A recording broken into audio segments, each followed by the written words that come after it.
Hello and welcome back to the eSport Endurance Series and the Le Mans 24 Hours, our season-ending double points race. We've still got 28 cars still in the running, considering we had 41 starters. I think that's a pretty good percentage.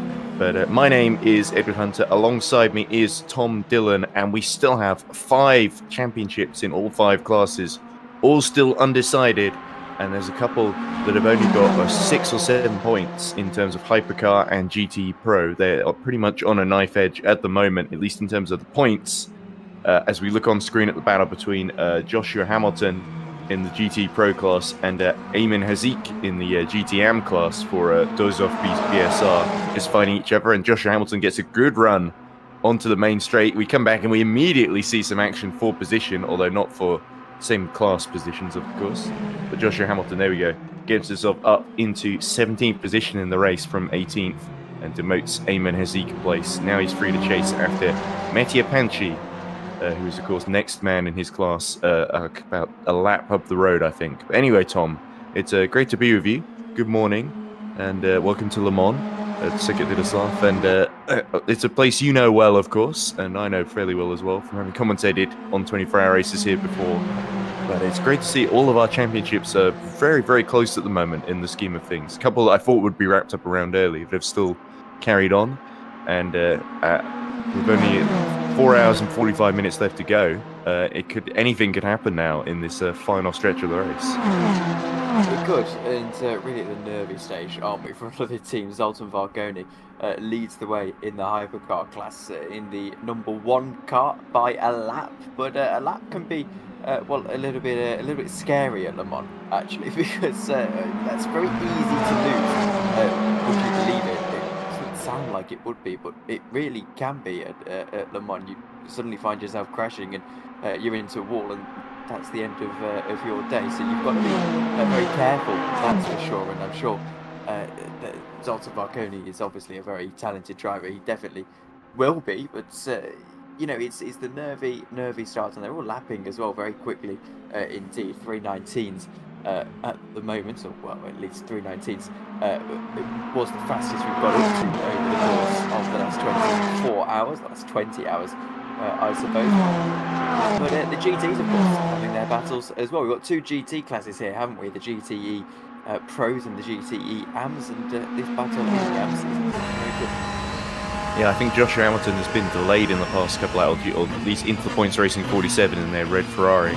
Have had some kind of delay because they are, like I said, 2 laps down on Rivetto racing number 30, who are second in class. So the into the points 47 still on course for a podium.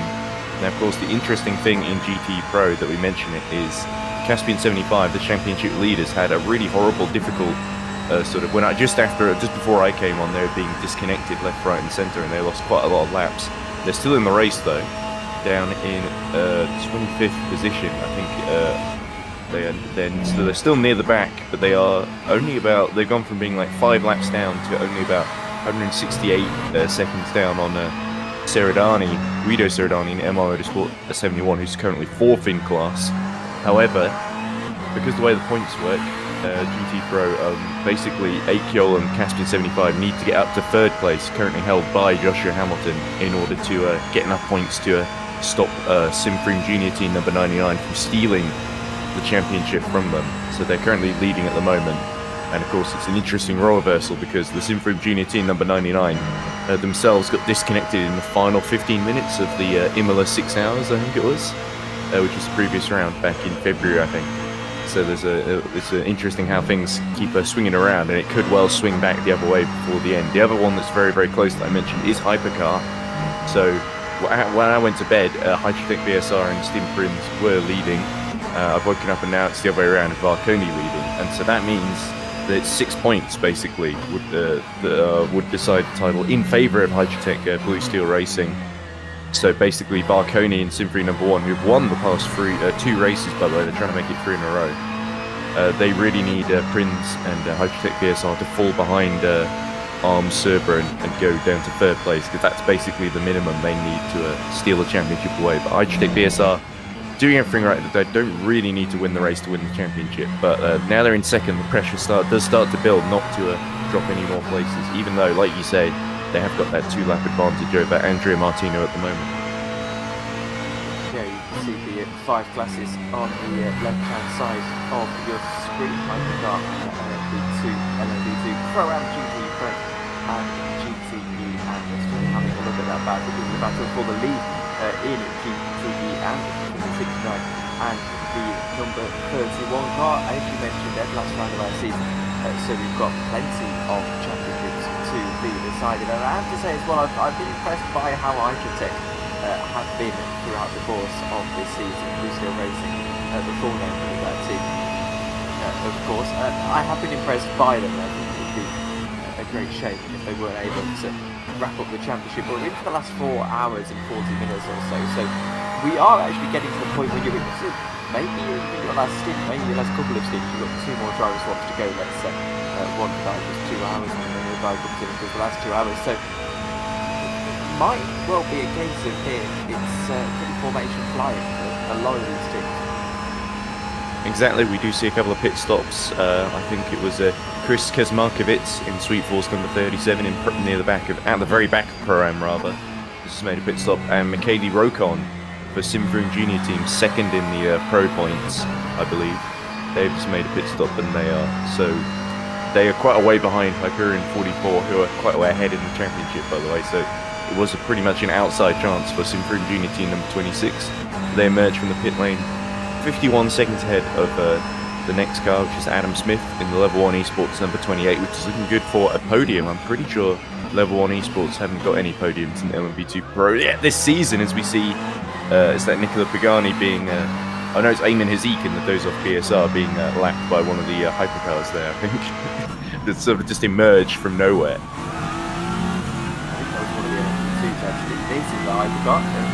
That's true, yes, I can't tell them apart anymore.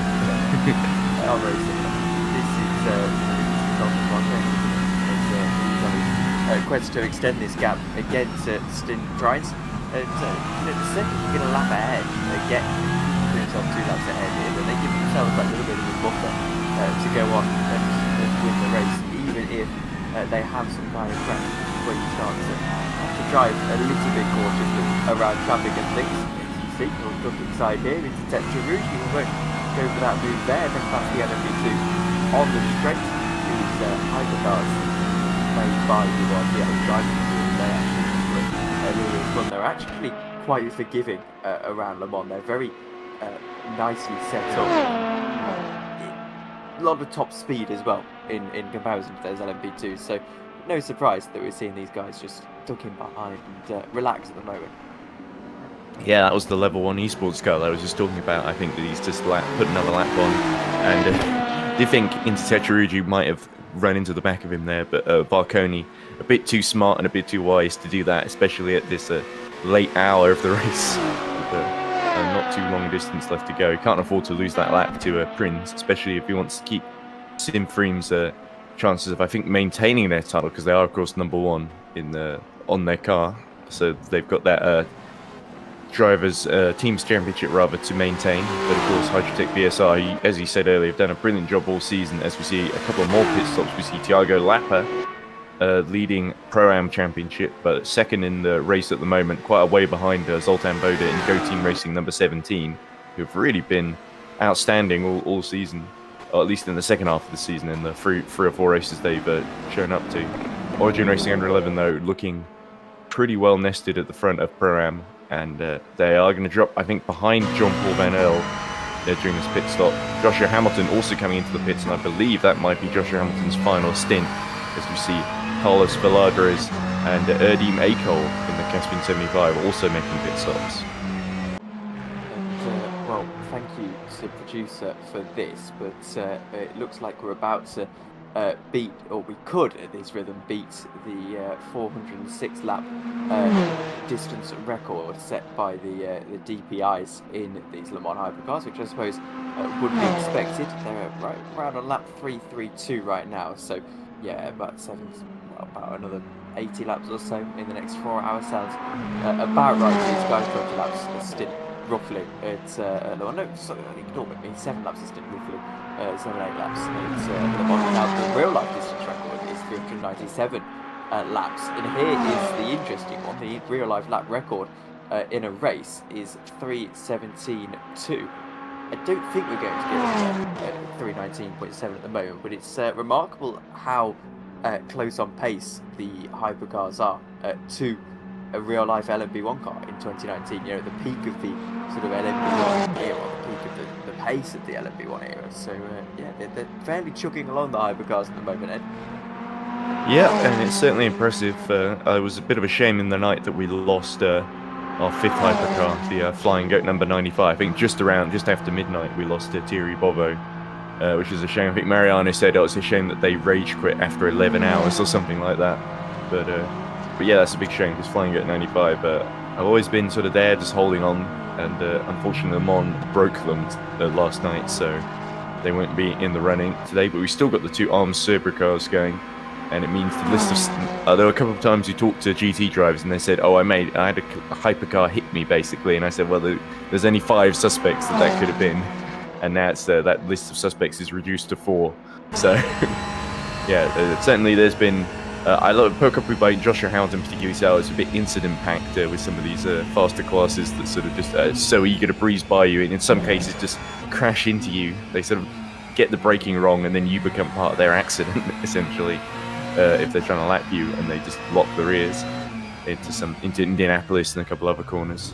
But yeah, as we see the GTM fight continue, so Pagani in the Tomeli ERT, they're the points leaders in the number 69, and it looks like Haziq in the Dozov BSR is just starting to stretch away a little bit. The gap has gone from 7 seconds to 8 seconds now. So it looks like Haziq has got things under control at the moment, and is although the previous lap Pagani was, I think, just under a second faster, about 7-8 tenths, I think. So we'll have to see what the gap is when he crossed the line this time. But it is impressive to see Dozov BSR beating the championship leaders. I think in AM, I'm trying to remember where they are in the standings. Quite a way down, if I remember correctly. I think they're in the number 31 BSR is in 10th. Whereas this is, the 31, so they are looking to get out of the bottom end of the top 10 and maybe get into sort of top 6, top 7 maybe. I think that's right, yeah. Yeah, potentially. And interesting, that gap is sort of increasing in favour of Ayman Haziq here.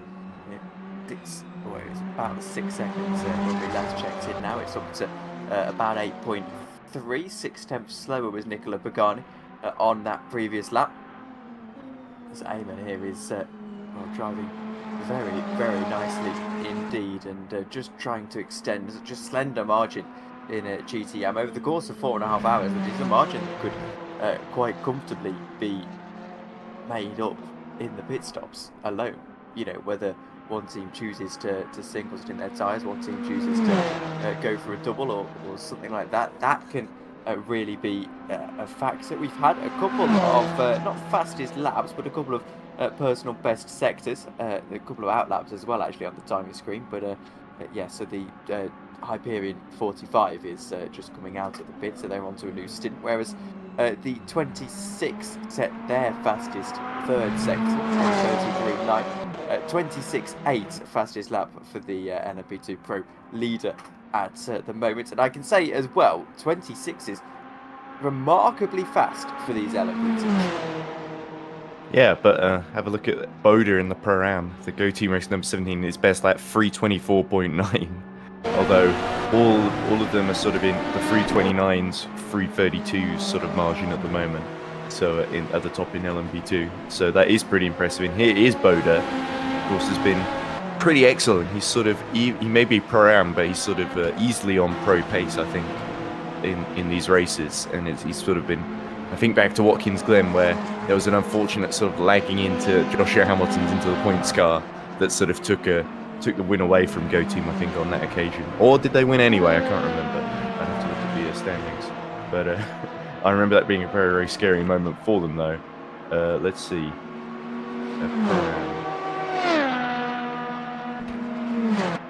Yeah, they're fourth in the points. I think they did win Watkins Glen anyway, because it says them getting the full 30 points. So they've done the last 3 races and they've won all of them from Sebring onwards. So sort of like me, I guess, in the commentary. they sort of shown up halfway through the season, and well, I like to think I've done a good job, but I'm pretty sure the Go Team Racing will justifiably feel they've had to put more work in than I have. I mean, they didn't get to sleep overnight, so I guess it's fair. Yes.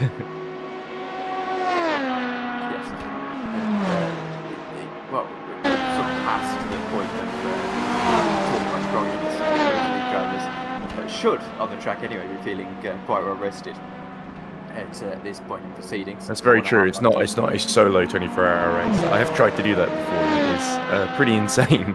I.e., my strategy in the end was to sort of take breaks every couple of hours and read a book and sort of make fun of the other drivers in the hope that they would come in and I wouldn't lose as much time. But it didn't work, of course. I decided to just drive till they got exhausted. Yeah, these guys will hopefully. The ideal scenario would be that you've at least got them off to have sort of 5 hours or so of sleep throughout the course of the night, which is fair enough. I have to say, I've only had about 5 hours and I wasn't even racing or keeping track of the race that much before this point. But yeah, it's an interesting one because there's two sort of schools of thought to it. Either you have a day team and a night team, and we're back to the day team, or you just constantly put your drivers in and the most they ever got is 2.5 hours of sleep. I think would be a little bit harsh. Yeah, I've heard stories about people who tried to do 24 hours with just 2 people, just constantly swapping over, and it's pretty interesting. I do remember at ERC one year we had a guy who unfortunately had to go to hospital for some reason because he was doing in the night stint. They didn't have anyone else there, and he was one of the championship contenders in GT3, if I remember right. And that was a big shame for them. But in the end, they did get quite controversially reinstated back onto the lead lap, and they just lost out to I think Madness Racing in the end. But it was DDoS, I'm pretty sure. But that was a pretty surreal situation where we had a driver in hospital because they probably shouldn't have been racing, to be honest, and their health had sort of they'd really health scare. But I think they did recover, make a full recovery since then, which is good to hear. As you see, Prince having just pit, it looks like Varconi is responding now and coming in as well. I was going to say probably a little bit earlier pit stops for the LMP2s, but then to think about it, it's only about 35 minutes in a tank here at Le Mans, so it's about right. Actually, you would expect to be pitting around the hour mark, I would imagine. So pit now and then on the hour mark. I've put yellows in sector 2. I can't see anyone falling down the order initially, so we'll press on, presumably just a little spin or something. But, we're now looking at the battle for the lead in LMP2, which is, albeit, quite far away. Yeah, speaking of LMP2, we do have some news on Pro that we have reached 75% distance officially. So this means Hyperion 44, by virtue of still being in the race and still looking to score 8 points. Hyperion number 44, of course, driven by Matthias Dabrowski at the moment, 6th overall and leading the Pro class by 192 seconds. They will pretty much officially win the LMP2 Pro Championship, which is a great effort by them. Because if you look at the points, I really thought when we did Imola they were going to wrap it up around early. They entered, I'm pretty sure they were, 41 points ahead, I think, going in. And now I think they're going to end the day 53 points ahead if it stays like this in front of the Simfrim Junior team. So it's been a great season by Hyperion 44. And there's pretty much nothing that, sadly, for Simfrim that their junior team can do to take away that championship. It looks like the 44 crew have done a really excellent job to sort of just, they had that advantage going in, but they were able to just keep going in this race in a very, very high position, and they didn't let any of the drama around them faze them. So excellent effort, and I think in the next couple of hours we might see a few more titles decided as well, although I am just getting a message in that Mariano's telling me that actually he's given me the wrong count now, and it might not actually be fully decided yet. He says, I thought they had 44 points advantage, not 41. Okay, so false alarm. There we go. So they've nearly done it. They've nearly done it. If we see if we can get to 90% distance, then I think we might be in more certain territory for the 44. But like I say, 192 seconds between them and Michele Rocon. So it's not fully decided yet, but even I think if the junior team finishes ahead, Hyperion would have to finish, I think, 4th or 5th. And Mariano telling me he didn't sleep enough. And he's apologizing. So no worries, Mariano. I was convinced that you were right as well. But there we go. It does look pretty positive for Hyperion 44. And like I said, they've had a pretty strong season, winning the first 2. I think they've won every round in LMP2 Pro apart from round 3, where I think the junior team beat them. And well, you know, no one's sleeping at this point in the stewards room. But I mean, this is where I'd sort of say that I'm not a fan of half sort of race points. You know, at the imps at the start of 25, 50, 75, and 100 points at the end. Saves confusion, I think. That's true, but I think I would still, even if there's an unofficial sort of champion crowning, I think I would still call him as the champion when he crosses the line at the end, as I intend to, unless I collapse in between now and then. But I doubt I'm that exhausted, having got at least 2 more hours of sleep than you did, Tom. But anyway, we see Boda in the Go Team Racing 17 pitting in, another guy looking to well, not seal the championship, but get up to 2nd in the championship. Currently 4th in the points at the moment, having won the last 3 races. And to win 4 in a row, that's a big statement of intent from Go Team Racing. I believe they've got the BSR logo on their shark fin. So that means there might be some Blue Steel Racing involvement there as well at Go Team. But I think they can feel very, very happy with how this race has panned out. Big gap to the championship leaders in LMP2 Pro, and of course is Origin Racing 0001. I need to call them 0011, but that doesn't really make sense. That's just 3 ones. Anyway, but yeah, I sort of agree with you that it feels more satisfying for the points to only be given at the very, very end. But of course, in a 24-hour race, you got to feel if you're leading by 5 laps or something, and then with 5 minutes to go, you get taken out of the race, and you can't continue, and you don't get any points, and that would feel pretty gutting, sort of Toyota 2016 style. But it would seem a bit harsh. Wonder how all this stuff get classified for this sort of race. It's really fun to do 5 laps in 5 minutes. But I take the point. I mean, at that point, I'd say, you know, that's racing. It was something up, but not being overly harsh. Oh no, people, this is what maybe if it was a disconnection, might be a different story, I guess. I didn't use a good example there. Anyway, here comes Volcano. Yeah, I don't think they really tend to do that here in the e-racing series. It's more of an ERC thing. And even then, I think it's mainly because I had done quite a lot of that race on my own in commentary, and towards the end, they put a whole load of guys in the same lap because they wanted to give me something to commentate over. Because it was a 24-hour race and everyone was so spread out. I think there weren't that many people running at the end of that particular one at Road America.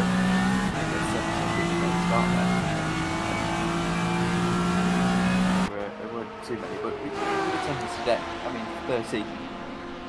41 cars even. And Le Mans is always promising, and to have 28 still running is getting pretty good going. That's a GTE. On the left-hand side there, right-hand side there, I should say. That's a GTE. I think it's Eve coordinates off its record curves. He's crabbing quite dramatically as well. This is a difficult situation for the 8th place car in GTE. And look at the steering wheel there. It's totally bending. You're going to have to limp this Ferrari home to the pits. Not ideal at all at the moment. He hopefully gets limped to the pits. And, does indeed. They're not, well, they're about 2/4, a half of the way through the stint, I'd say. Stint actually in GTE, so not a timely pit stop for either, but here it goes. Headlights still ablaze on the Ferrari, limps back to the pits, and I would suspect he's going to be in there for a couple of minutes now. Yeah, it is Sunset Motorsport, of course, so Sunset still, they've not noticed the sunrise, it would seem. but it's certainly been a difficult one for them. 83 crew, and the 84 crew did, of course, win at Sebring, and I believe last time out at Imola as well, they did get the full 30 points, whereas the 83 crew won at Watkins Glen and scored a few points elsewhere, but has otherwise not had the greatest time this season. So basically, and now in this race, like I say, they're running, I think, second last. I think there are a few laps, 4 laps ahead of Ricardo Garçal in the Grow Racing Team 98, who I think got disconnected and then got going again.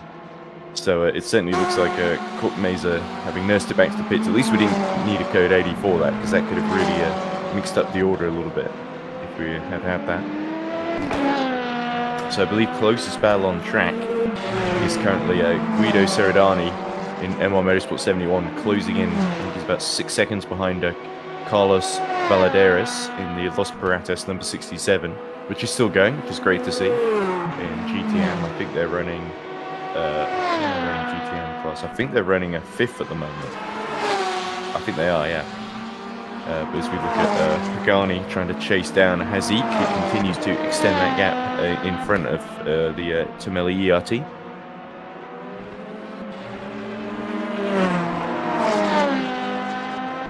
That gap's still being extended by Pagani. Just something, presumably tyre-wise, or just a lack of pace. It's fall a little bit further behind. Now, this is the thing. For this second place car now, you've got to be thinking you're so close to the lead of the race, but you've just got to make sure that throughout the course of your stint you're not going to lose your lap, because as long as you're on the lead lap, you're in with a chance here. And the second you lose that lead lap, that is when it starts to become concerning, and you start to really think the old Le Mans dream is over. If you're wanting to win this race. I'm also looking through the timing screen so you can see anything interesting happen. Peter Schunnemann is out lap from the Final Bond 445, the only running Final Bond car after their sister car got retired throughout the course of the night, I'm assuming. Meanwhile, further out, the rest of the field, we're still obviously on course for that distance record. Yeah, and that would be certainly a good endorsement of how quick the hypercars have been going. But I think I agree with you, there's nothing more demoralising than being 1 lap down, apart from perhaps being 2 laps down. Yeah, obviously, even if you're 1 lap down, you can still think you can get that position, but a lap is, for the GTEs especially, it's almost 4 minutes at the moment. It's not really going to happen on pure pace, if you know what I mean. 4 minutes, even at a second a lap, you're still after 100 laps or so, surely. 60 times 4, so it's a long way back. Yeah, you sort of need an accident to happen for the car to the car in front, basically, and you wouldn't really wish that on anyone, because they would need to pit and for about 100 seconds or so to repair the damage, and it has happened a few times earlier in the race. And I sort of hope none of these titles get decided by, someone crashing into a GT car or something like that. I think that would be a sad way for either of the titles to end, really. But everyone has, for the most part, in the vast majority of the race, kept it pretty clean. And there's only been a couple of miscommunications. Are we about to see a replay of what happened to Kurt Meza? No, this is Wozniak then in the Speed Eagles, which I think is just pit recently as well. What has happened to him? Here he goes up through the S's. Maybe a Tetra Rouge incident, potentially. Maybe onto the curb or something. That is a common issue in the LMP2. Up through Tetra Rouge and onto the curb. Ah, there's the GD car that seems to be going quite slowly in front of him. Nope, okay, nothing happened. Right, that was live, that's why we didn't see anything. I think Wozniak just pit recently, and they just wanted to show us Karel Wozniak in the Speed Eagles, who was desperately trying to keep the Pro-Am title fight alive, is it? Or is he in Pro? A bit hard for me to remember at this point. He's in Pro-Am, there we go, and I think he's, if I remember correctly, third in the Pro-Am points. He's 41 points down, I think. The last one, them and Sweet Force 37 are the last two, realistically, that can prevent Origin Racing. Oh, there we go. There is Wozniak in the gravel at Indianapolis. It's gone way too deep there. And we're in engine territory as well, actually, come to think of it. Here's another replay. This is... that's actually one of our championship challenges, isn't it? The Blue Steel car having an incident with Mattia Panchi at the Porsche curves. Off onto the grass goes Mattia. Hey, Rivetto Racing did already get penalty today, by the way, early in the night. I was thinking that might hand second into the points, but of course they've been able to get that time back now. But if they do more, actually Rivetto are, let me see where they are in the order they are. I think about 2 laps ahead of into the points at the moment. So there's no real big threat from behind. Oh, and that's Garçao off at Mulsanne too, isn't it? He's going to have to be careful getting that back onto the circuit. See a little bit nervous. Does well in the end. Does very well in the end actually to get that turned around. So fair play. Is there been further? Is this a replay of the same thing? Same thing, and he just locks up the rears by the looks of things. Yeah, this is super slow. Let's look at the fronts locked up actually on that Porsche, and you see he's getting way too close to the inside, and then just finds himself facing the wrong way. It would have been the rears that locked up, and then he just locks up the fronts to apply the brakes, make sure he didn't spit himself back on the track. And that's how Courtmazer got damaged as well. So there might have been contact with the Hyperion there actually. Not sure that was the 45 or the 44. I say that actually. I think what happened to Garçao, looking at the YouTube replay now, a little bit smoother than our view, is that he got onto that curb and he just sort of bounced the car. Has Courtmazer been damaged again there? Is that a second incident with the Hyperion then? Because it looks like the steering's damaged again and he's trying to make his way back to the pits. Yeah, here we go. So it's been a horrible morning for Yves Courtmazer in Sunset 83, hasn't it? That wasn't. Those weren't live features. That was. Okay, well I'm getting somewhat confused now. Yes, exactly. Here we go. So this is a replay of the crash then. So the Hyperion is at the 45. Oh, I think it was a weird kind of a latency issue there, because I don't think he actually hit the back of Courtmazer, but it seems that the car registered contact at the rear. I don't know if it did or if he just got... The GT cars are very, very light through there. But it might have just been a case of he's got spooks by seeing that car behind him, as silly as that sounds. And it's a horrible place to be lapped as a GT car, the Porsche curves, isn't it? Into a Mason launch. Yeah, looking at the YouTube stream again, there was a wiggle, there was no contact. I don't think registered. It was literally the car got loose. And, that was enough to send it round, and you're carrying so much speed through that corner that can happen. You've not really got much. Yeah, we did see a lead change, by the way, because Haziq is pit in the Dozov BSR, which hands the GTM lead to Pagani in the Tamelli ERT, of course. So now Pagani's got to make hay while the sun shines, quite literally, and try and build the lead before they have to pit as well. And it'll be interesting to see where they come out as Haziq exits the pit lane. 42 seconds now behind Pagani, when he was about 10 or 11 seconds ahead before he stopped. So a lap between Banshee and Pagani. So that presumably is, as we mentioned, pit stops, isn't it? So yeah, Panshi's in the pro class, whereas Pagani's in leading the AM class as well. So it's not really his fight. He's not really fighting against Rivetto Racing. No, but they both say they're AM cars. That's a misleading graphic though. Because it was with Panchi, with Pagani, sorry, who's the AM leader, that was showing AM. But Panchi is second in pro. So it is the confusing part of having these classes where the AM and pro guys are pretty similar in pace at times. So you often end up with them all mixed up together in both LMP2 Pro and Pro Am and GT Pro and Pro Am. Well, actually, it's not GT Pro Am, it's just GT Am, isn't it? Then it can get a little pro affixation. Because it had the amateur graphic. It just anyway, it confused me. But Fabio Luzzi and Mattia Panchi are the ones. I love that Rivetto snake livery, haven't you? Or is it snake livery? Sort of. It looks a little bit like snake skin, doesn't it? If there was such a thing as a blue snake, which there isn't.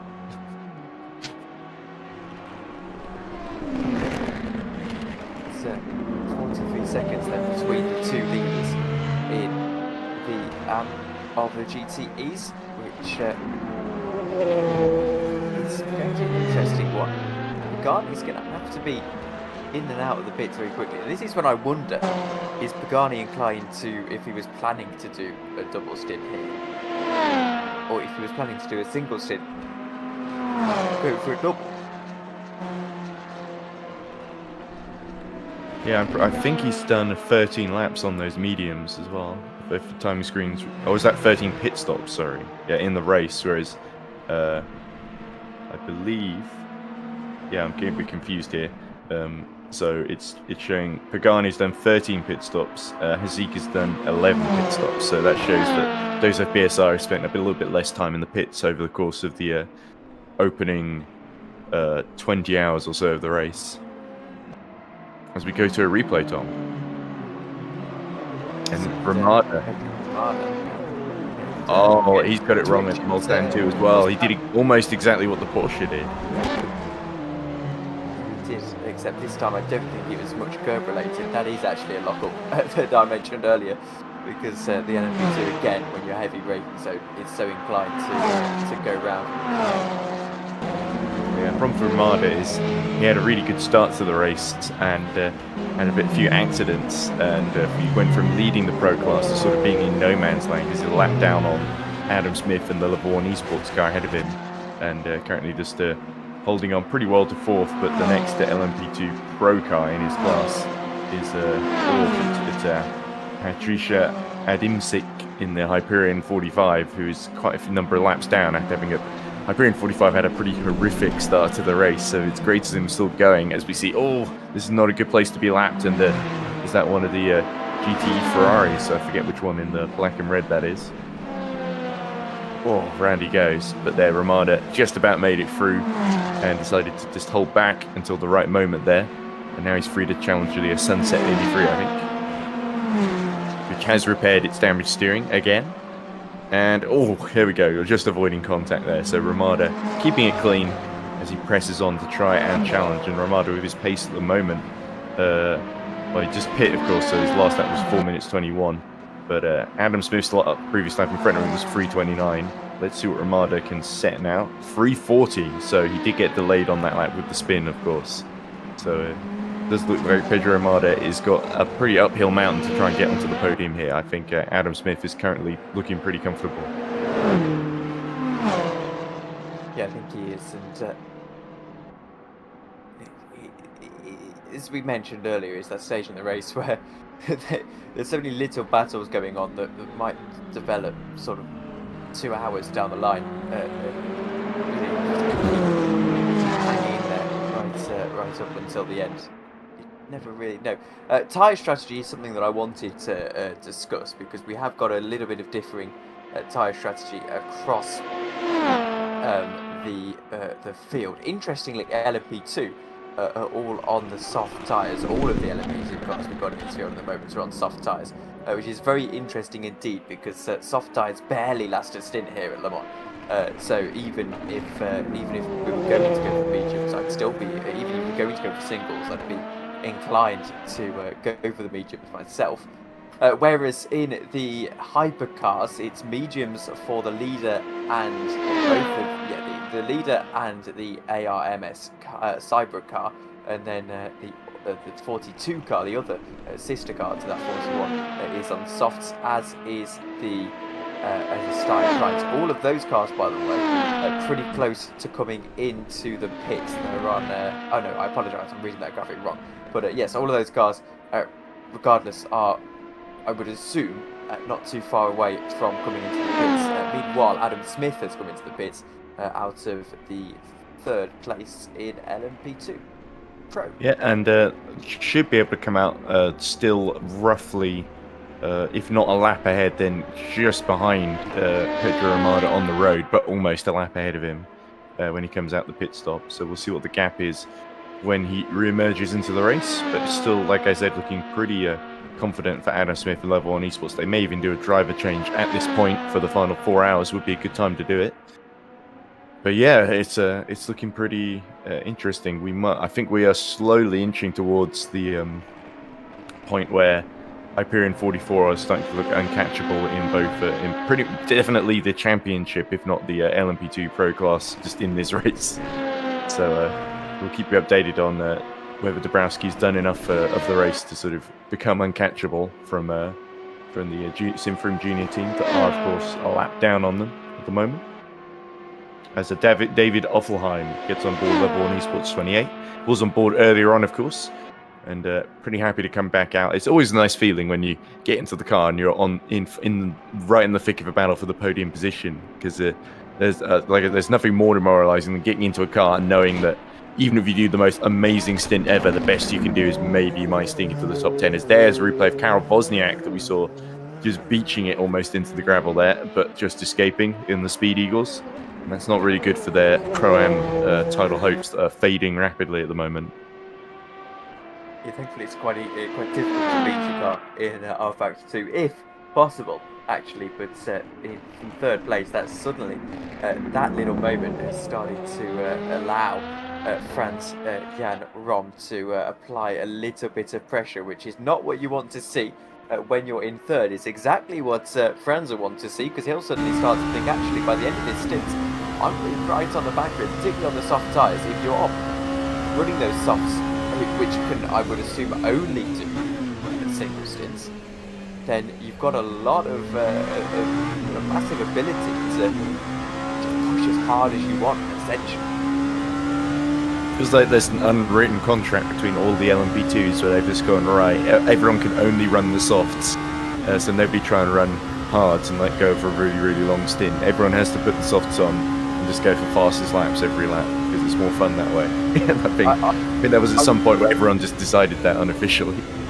I would suspect, potentially, without having read all of the rule book, I'll concede, that it's a case of the pit stops are simultaneously, so you can put tyres on as you're fueling, which then means it's just soft tyres the entire way. Although still, I find that interesting, because the soft tyres around Le Mans in the new LMP2 don't tend to actually work that well towards the end of the stint. There goes Michele Rocon exiting the pits then, as it looks like Sweet Force also coming in the 37. But Simfrim get back into the race in the junior team number 26, 184 seconds behind Gabriel Hevesi in Go Team Racing 17, and a lap down on Dabrowski, the points and race leader in LMP2 Pro.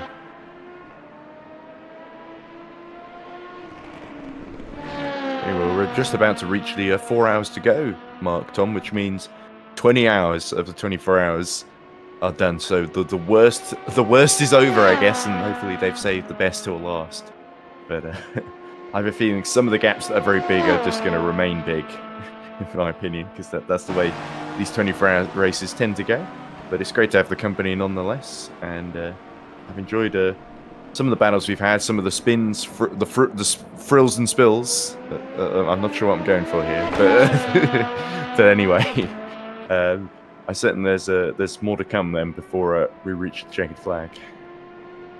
Half an hour before the Hyperion 44 can win that championship, Mariano says this time. He is sure. We hope so. But there you go. Is that car crabbing down the straight slightly? That's Rocon who's just come into the pits, of course, so it doesn't look like it's crabbing that much. If it is, it's maybe minor damage from an instant early on. They've decided it's just quicker not to bother repairing it, because maybe they think, well, Dabrowski is so far ahead, we can't afford to just siphon any more time to him. 1 hour and 30 minutes, I apologise. Ah, there we go. Yes, that would be 11:30 our time, Tom. But 10:30 in, I believe, in GMT. I would say that car is on medium tyres. I don't think the Livetiming is correct, because if you watch it go by, it's got yellow wall tyres on, which are the mediums in the LMP2, I'm sure. Unless I'm going wrong. Well, I think at this phase, you're not the only one, Tom. I'm sure yellow wall is soft in LMP2. Oh, yellow in the first sector. Not sure what that is about. As Thiago Lapa enters the pits again. Yeah, they look yellow. It looks like yellow's that Dunlop logo on the side of those LMP2 tyres. And it was Ricardo Garçal for Grow Racing Team in trouble again. Oh, and he's lost it in the entrance to a Tetra Rouge, hasn't he? That is a nasty crash as well. That will force him. He's had to reverse onto the racing line, and taking out one of the bollards as well. What the poor bollard ever do to you, Ricardo? Yeah, that will almost certainly send him into the pits. If it doesn't, I would be very surprised. But he's pulled right to the inside down the straights as well. He's grabbing as well. Yeah, that would be why. We are actually seeing as well Simfroom Junior Team number 99 and Fabio Liuzzi come into the pits, which means Panchi, despite that issue earlier on for Vetter Racing number 30, is it hit one of the hypercars, didn't it? He's back on the lead lap, just under 200 seconds then behind. So we could still have a race on for the win in GTE Pro, even though I think GTM is probably the closest battle between Pagani and Haziq. And Haziq has just continued to drop behind, so I think Pagani has really extended this stint quite well. Of course, he's made more pit stops. It does make sense that the Tamelli ERT is able to keep its tyres alive a bit longer.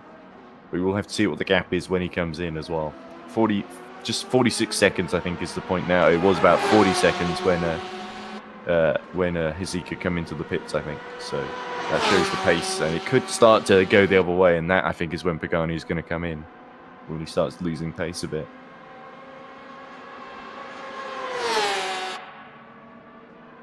I was trying to delay for a moment, starting speaking until we had the 4-hour mark, but I can do that if you want. 30 seconds or so, haven't we? So we can't do the grand old thing. The driver get a little notification at the side of their screen that tells them that they've got that. We will in 20 seconds, Tom. But anyway, another fight going on. Paulo Vegas, who's just got on board the Origin Racing 111, is 7 seconds behind his championship rival Karol Wozniak as well. So having pit, it looks like there could be a battle for position unless the Speed Eagles decide to come into the pit lane any minute now. There we go. And 4 hours remaining. There we go. Timed that about right. And dauntingly, the game has just switched, and now there's cloud cover overhead in circuit to the south. That's another thing about the Le Mans 24 races. I'm pretty sure the ACO have started forcing us to call these races the 24 hours of Le Mans, because they get up in a tizzy about calling it the 24 hours of Le Mans. Oh, they do they? Yeah, they because I remember they released a scathing statement which was directed at, well, we don't know for sure it was directed at us, but it was sort of coincided with our running of Le Mans 24. And it was saying that this back in 2020 actually, saying that all of the fake 24 hours Le Mans events, the only one is the virtual Le Mans or what have you. And and it forced VEC to call it the 24 Hours de la South for their last couple of seasons that they ran it. I was wondering who DDoSed the ERC server, that year. Yeah, obviously. Yeah, but so there you go. That was the. That's the thing. They don't like you calling it the 24 Hours of Le Mans because they think it's actually infringing on the 24 Hours of Le Mans, which I suppose is their trademark. Right, but. Okay, what do we call it then? 24 hours of Ed and Tom rambling on while ERS happens in the background. As we see Garçal just being serviced in the pit lane after a few incidents. But great to see Grow Racing Team just still going then after so much trouble for them. And they've still got their pro entry of Pedro Romana in the top 4 in pros and in the top 9 overall, so it looks like Grow Racing Team won't come away completely empty-handed despite all the difficulties that their Porsche has had in the running tonight and yesterday, of course.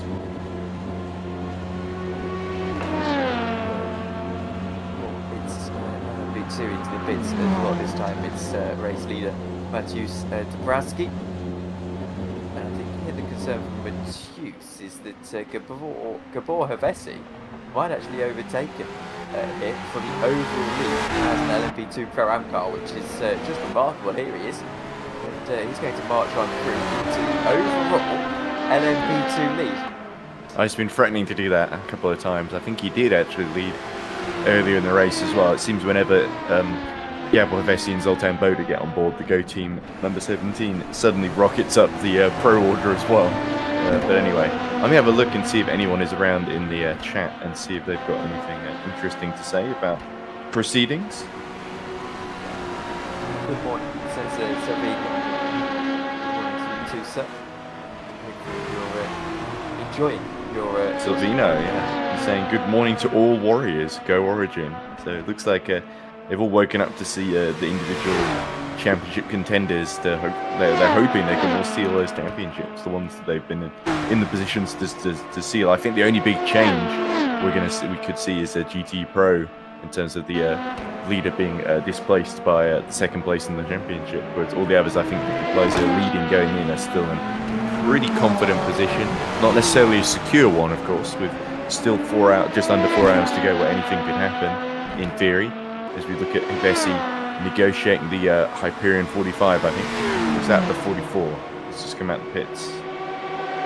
No, the 44 is about 51 seconds behind, so it must be the 45 that he's just clearing there. As we look at Juan Roguez for the Honorable Sin Me, which I believe is Spanish and translates to Honorable Without Me, which is a kind of self-depreciating team name. And they are chasing the Los Piratas team, another Spanish Latin American sort of team, I believe, that are both in Ferraris, of course, and the Los Piratas. There was a great fight actually between Los Piratas, I think, in GTM with Frinavon, and I forget who the other car was. I think it was Carloni Racing 88, which was also still in the race. But they had an amazing battle for third, where I think Carloni Racing 88 and Los Piratas crashed into each other, and the Finavon 445 was able to sweep through and overtake both two cars in one because they would crashed into each other and spun at the second Mulsanne, which was pretty. It was pretty comedic, but also there was a good little battle between the 445 and the Carloni Racing car as well, because the Corvette is not as good in a straight line as the Ferrari, of course, in GT, which is interesting, of course, with just the way that the BOP sort of worked itself out. As we look at Pagani finally pits then, which will hand the lead back to Hazik in GTM, and that battle I think is just going to run and run over the next couple of hours, Tom. It is, and well, the concern here for Pagani is that he's still in the pits, and that gap was not too long ago, around 8 seconds, wasn't it? And now it's going to increase all the way to... This could be a driver change happening at ERT as well. As we see the 445 in, that I was just talking about, Peter Schunman at the wheel. It could also be... it will be a driver change. There you go, Giancarlo Rossi is into the car then. So he has got 30 seconds over the course of 4 hours. I don't suspect he'll be doing the 4 hours, but he's got 30 seconds regardless to catch up then in a fair amount of time.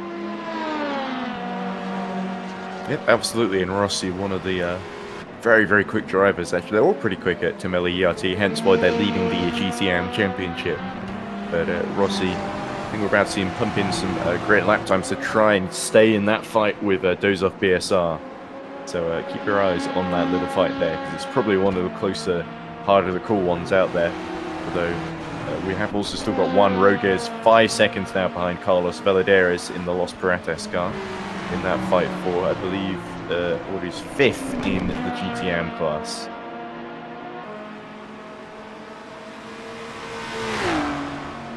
So, let's take a look at where we are with 3 hours and 50 minutes left to play.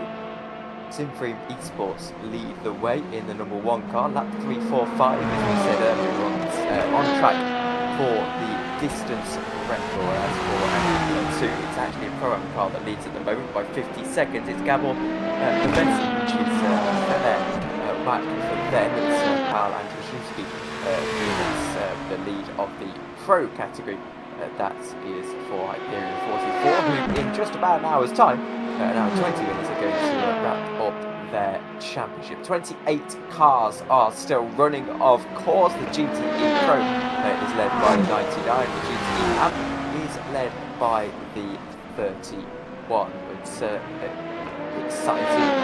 exciting stuff at the moment. I don't suspect we're going to get a battle for the lead in LMH, I should say. It's Marco Giulio is into the pits for the 41. I don't suspect we're going to get a battle for the lead, but we could do. Yeah, I think the big story is, can Hydrotech BSR just stay out of trouble and seal that championship? Because if there's like some sort of accident, some sort of mishap, maybe a disconnection or accident, which I wouldn't wish on anyone, then potentially if they lose that second place to Arm Cerberus 2 laps behind them, then that's when the championship gets very, very tense indeed, and we might see Simfroom start to get very, very excited. But Varconi doing everything right at the moment, and you couldn't really ask too much more of them. It's just the points gap they had to make up from earlier in the season is just that little bit too great. But they have been exceptional, like I said, the past couple of rounds where they've just kept racking up the points. So let's hope that we do get an exciting finish in at least a couple of our classes. I think GT Pro could be very, very exciting, particularly because of the 75 still trying to recover ground. I think Akel is in 25th position overall. I think he's about 145 seconds now behind Seredani, so he's been slowly closing in. Perhaps not quite as quickly as he really needs to, because it's still Josh Hamilton that he really is his real target that he needs to overtake to win the championship, because he's about 7 points behind junior team number 99 at the moment. If he gets past Seredani, I think he'll be about 3 or 4 points behind. But he really needs that third place, those 30 points, in order to get in the position that he needs to be. There is Akyol now, and Caspian, who have really fought hard the whole season. They maybe not been the overall quickest team in GTB Pro, but they have definitely been one of the most consistent. They've always really been there to take the wins when they've been on offer. And now they've had to climb the biggest mountain to sort of stay in that title contention, and it's good of them, because they were getting disconnected like at least 3 or 4 times yesterday as well, near the first 8 hours of the race or so.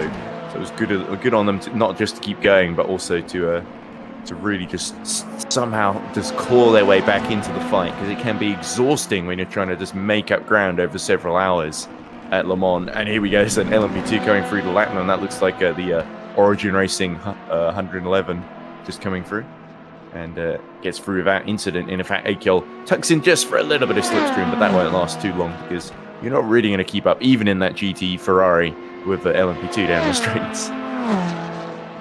You blink and you miss it. It's even more expressed that actually.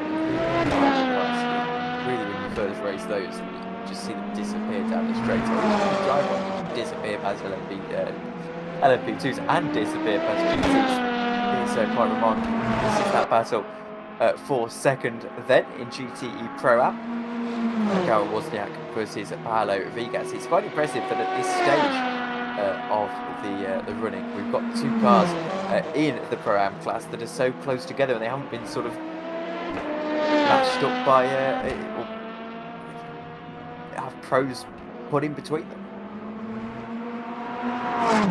Yeah, exactly. You do sort of ideally want a clean run, and it looks like a lot of the Pro-Ams in LMP2 determined not to spoil the party, in particular Hivesi, Boda, and the Go Team Racing 17 crews. Valaderas in the Los Piratas car, that's how they lost 5th position then in the AM class, not just by pitting, but also by going through the gravel, so those tyres well and truly crying enough. And in fact, you saw the purple... That's the Honorable Sin May car, the 367 there. And look at that front lock up there, and the car bottoming out then as it slides almost uselessly, inevitably into the gravel before collecting itself up and carrying on. I'm surprised you don't see that more often with that chicane going into the pit line, to be honest. Well, maybe it's the honourable way out for the Honorable Sin May team. He got away with it. He got away with it. And the pit exit there. That's it. Somebody's had a fun time there.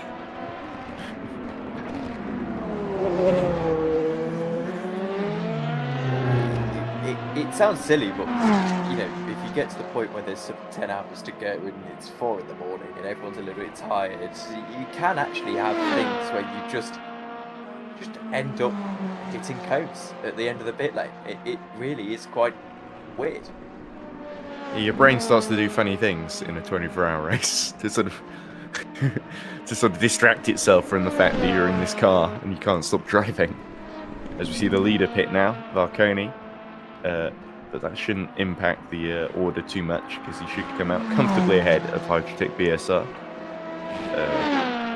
As we look at Viegas, 10 seconds now behind Karel Wozniak.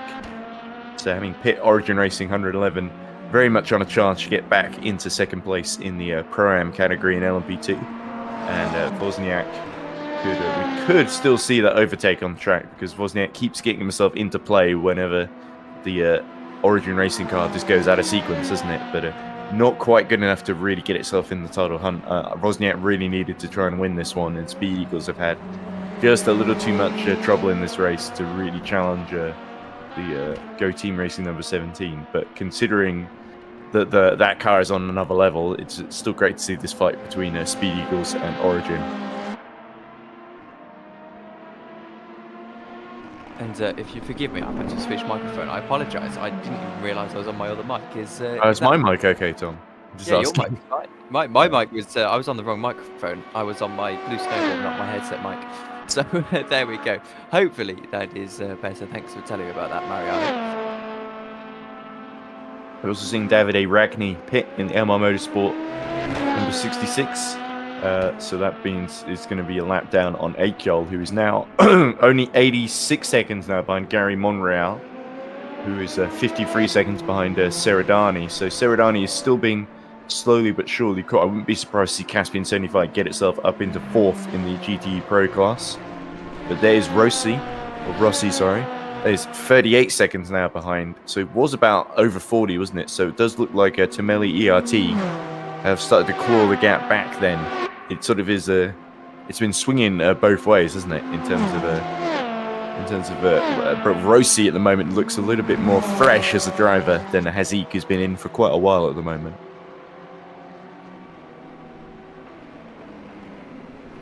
Eamon Haziq here is on a little bit of a monster stint. He's been in since we started our commentary about an hour ago now, and I'm sure is intent on sort of continuing on here as long as he can go. But you wouldn't typically put someone in towards the end of the race here. So I think regardless of what happens, if they can get him to do another hour and a half maybe, get into the pits, get a guy in for the last 2 hours, just go and secure that victory, that I think would be the ideal scenario. And don't forget, in the overall order in between these two, we've got Joshua Hamilton, who's about 10 seconds behind Haziq. So if Hamilton can get through and start holding up Haziq a little bit, that could really help Giancarlo Rossi as well. It could, and traffic is, well, I'm not going to use the cliche, but even when you've got these two Pro and Am cars, remember as well, the gap between a Pro and an Am in an esports event is far, far different to the gap between a Pro and an Am in a real-life event. So actually, you tend to get these Am cars that are mixing themselves in and just becoming a bit of a nuisance to battling Pro cars because they're on base with them. So that is another factor to consider. Yeah, absolutely. A lot of the AM guys, it's maybe just that some of them lack a little bit of experience, or it's simply just a new team as well. So often you do get guys like I honestly think the Go Team Racing number 17 is a pro LMP2 pro entry in all but name, in my opinion, given the way they've been driving in the 3 races they've dominated so far. As we see Wozniak coming to the pits, which will hand Paulo Viegas that second in the Pro-Am class once more.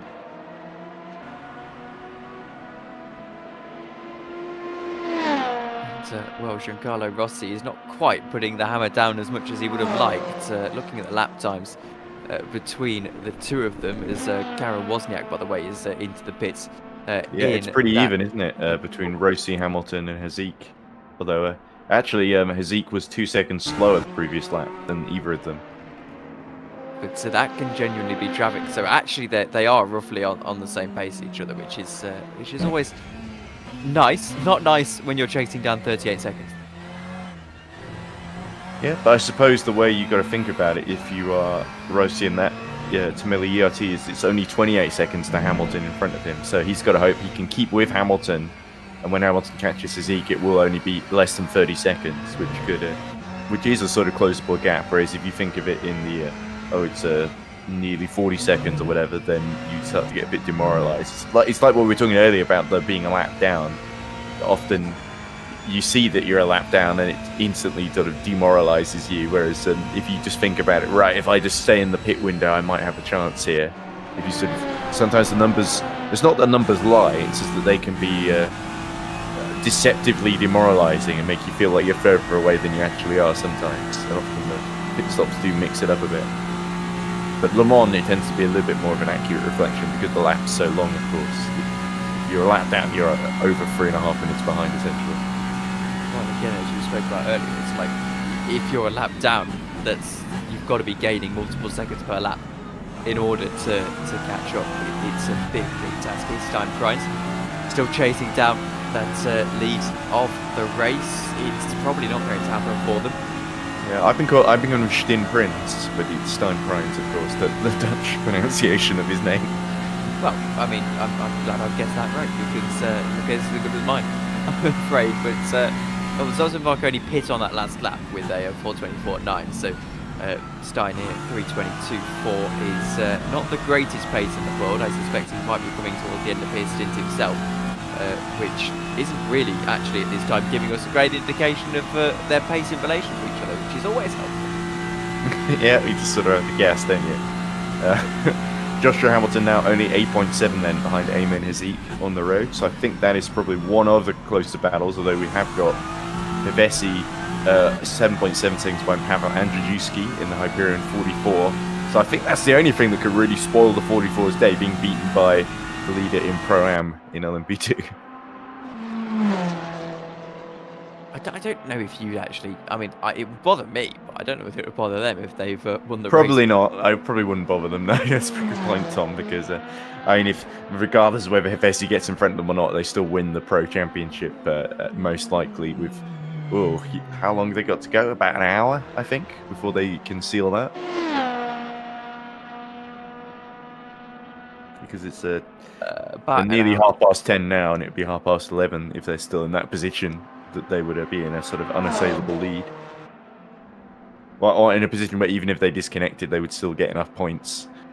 But not that they want to win it that way, of course. But you sort of get into this position where it becomes mathematically impossible to be beaten, basically.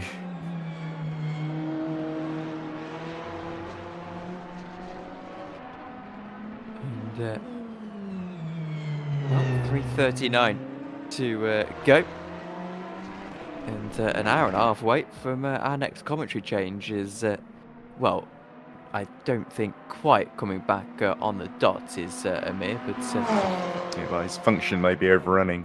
But anyway, yeah, unfortunately, we'll see if we can get Josh in for the final hour, which I think he said 12-1 he might be able to do. God, he's got a busy day, hasn't he, with the IndyCar qualifying? Yeah, and British touring cars as well.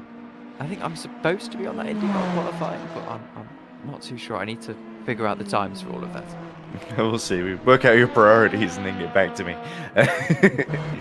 But anyway, there is Akyol still chasing down Seradani. 138 seconds. That is the gap. It was, I think, over 150 not too long ago.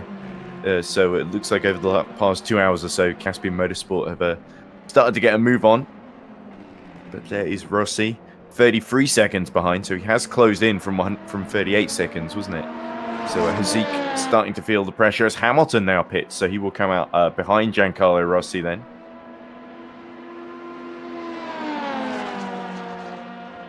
And let's hope there's not a big issue for that into the points 47, because if there is, then the GT Pro Championship could get very interesting between him, Seradani, and of course the Caspian 75 of Akyol that we were just talking about, who is, of course, about 3 laps down on Joshua Hamilton at the moment. And Joshua Hamilton is really the thorn in the side, isn't he? Because again, it's all about that traffic situation. He's not in a battle himself, really, 2 laps down. Could also be a driver change going on here into the points, because Hamilton has done a couple of hours now, hasn't he? So they could be putting 10 Lua back in the car. And actually, that would be a really good point. I wouldn't be surprised if we nope. saw... Oh, it's Mark Viet. Mark Viet, sorry. Not 10 Lua. He's the other driver who's doing a lot of the night stint as well, Mark. So great to see. We might even hear from Josh Hamilton, because I did say when we talked to him last night that he said, "Oh, I'll be finishing my stint about the time you guys come on." So I said, "Oh, cool. We can do an interview. You can tell us how it's been going." So I imagine they would have been hoping to be a bit closer to the leaders in GT Pro, but Liuzzi and Panchi quite a few laps ahead now. So it looks like into the points, 2 laps down then on Panchi. So not a total disaster. They're still looking good for third, but they're not quite as comfortable as they would have hoped to be, aren't they? With Seridani is about, let's see, 2 or 3 laps, I think, behind. So Seridani, as I said, been caught by Akyol, so it could be the Caspian 75 is the main threat rather than Seridani near Mar Motorsport 71.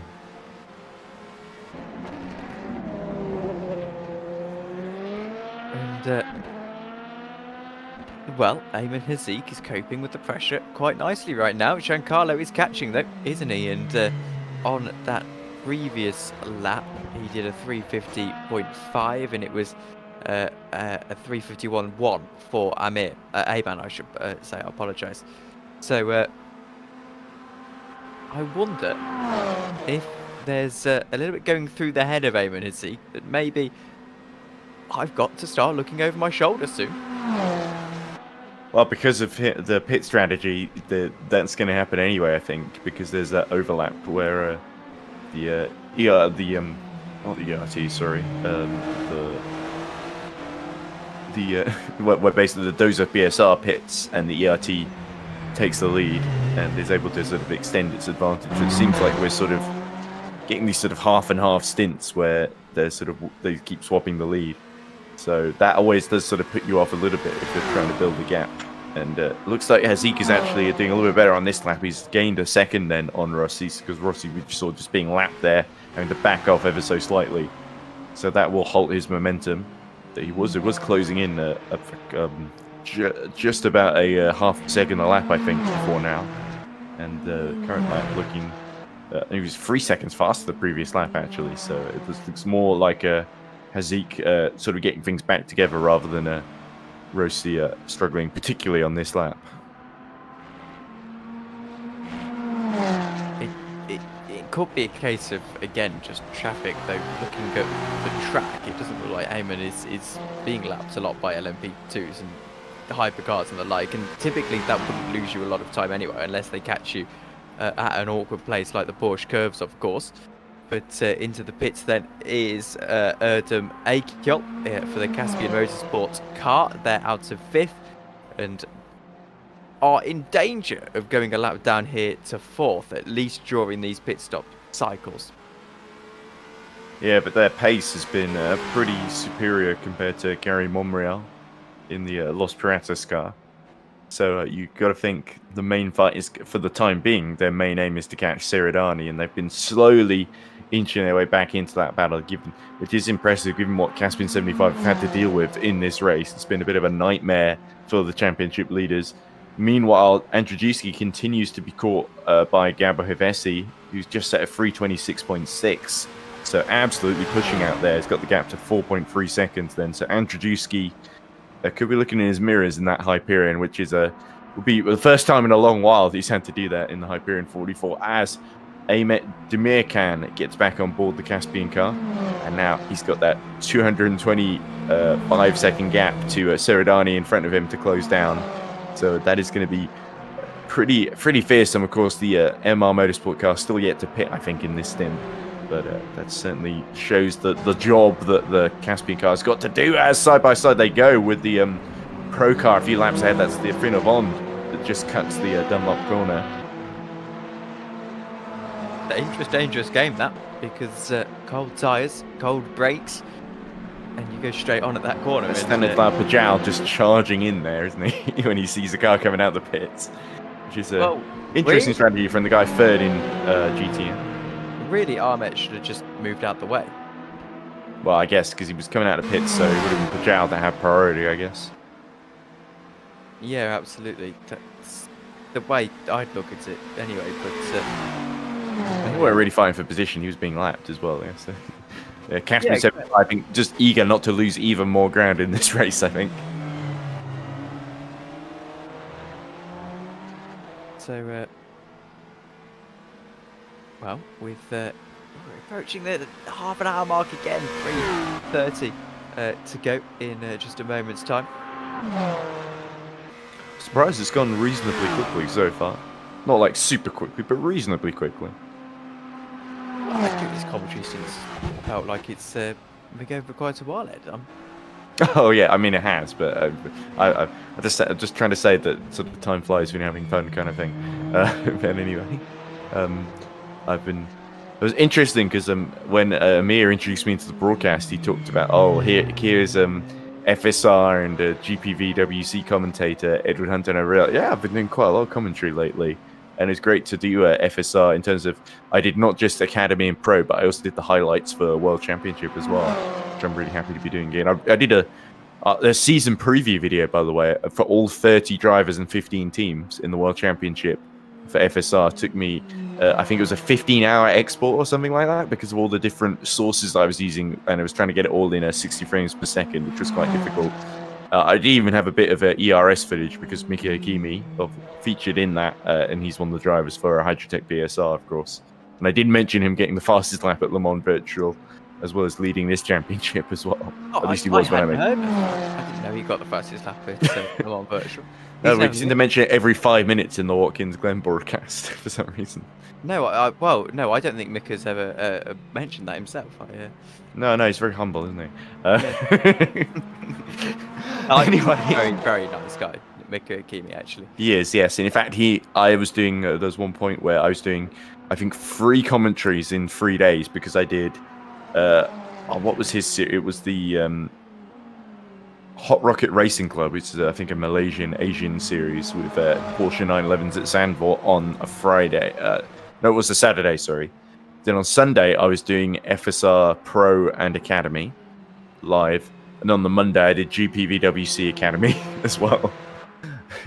So that was a pretty crazy 3 days of just couldn't stop talking. I was not as long as the 24-hour race because those were all like, fairly short races in the scheme of things, apart from maybe Academy and Pro being pretty long on the Sunday.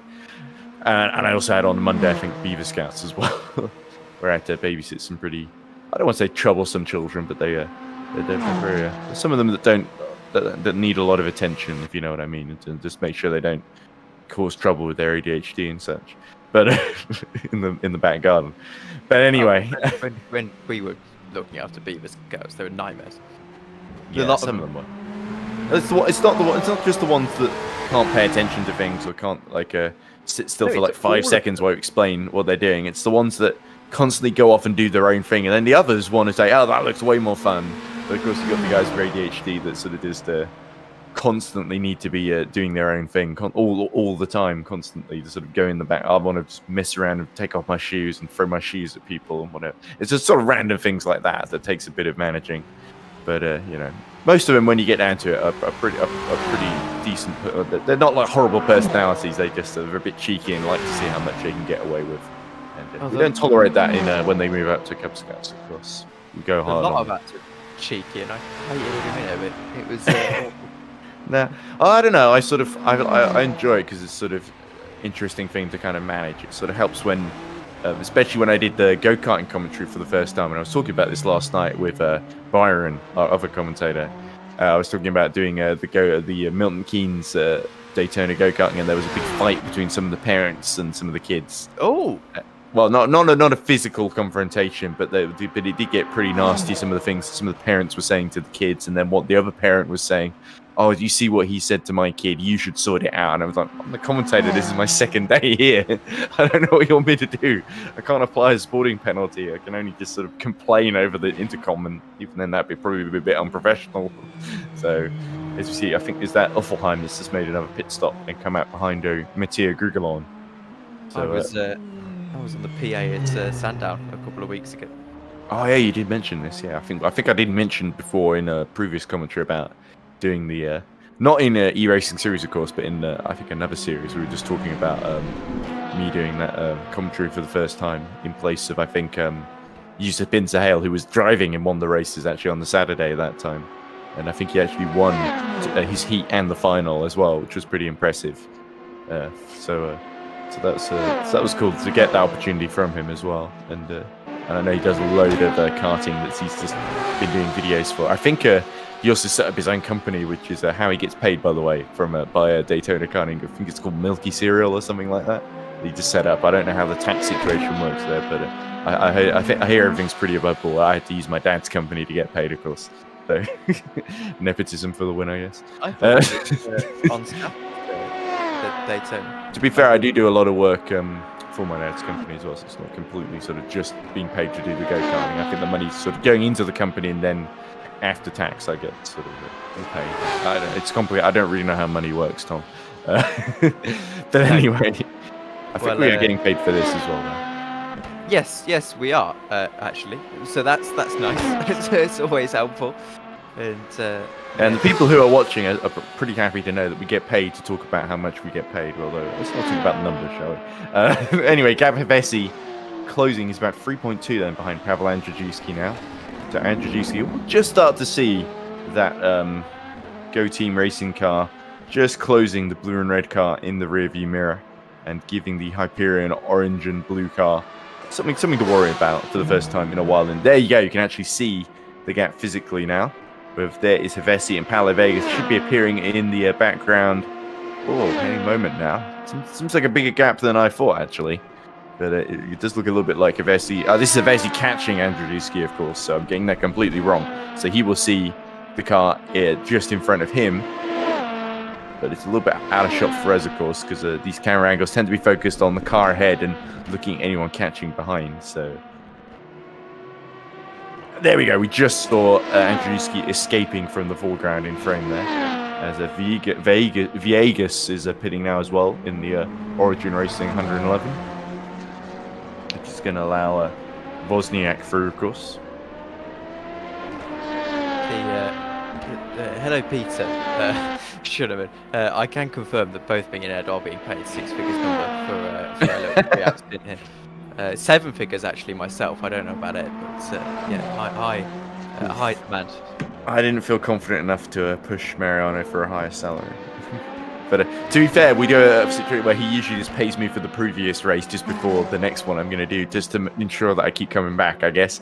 As there we go, Wozniak gets back into the top 10 overall, as Viegas is stationary in the pit lane. But I think Viegas should get out. He's got 40 seconds until Franstrand Rom comes along, so he should still get out in front, and indeed he does so.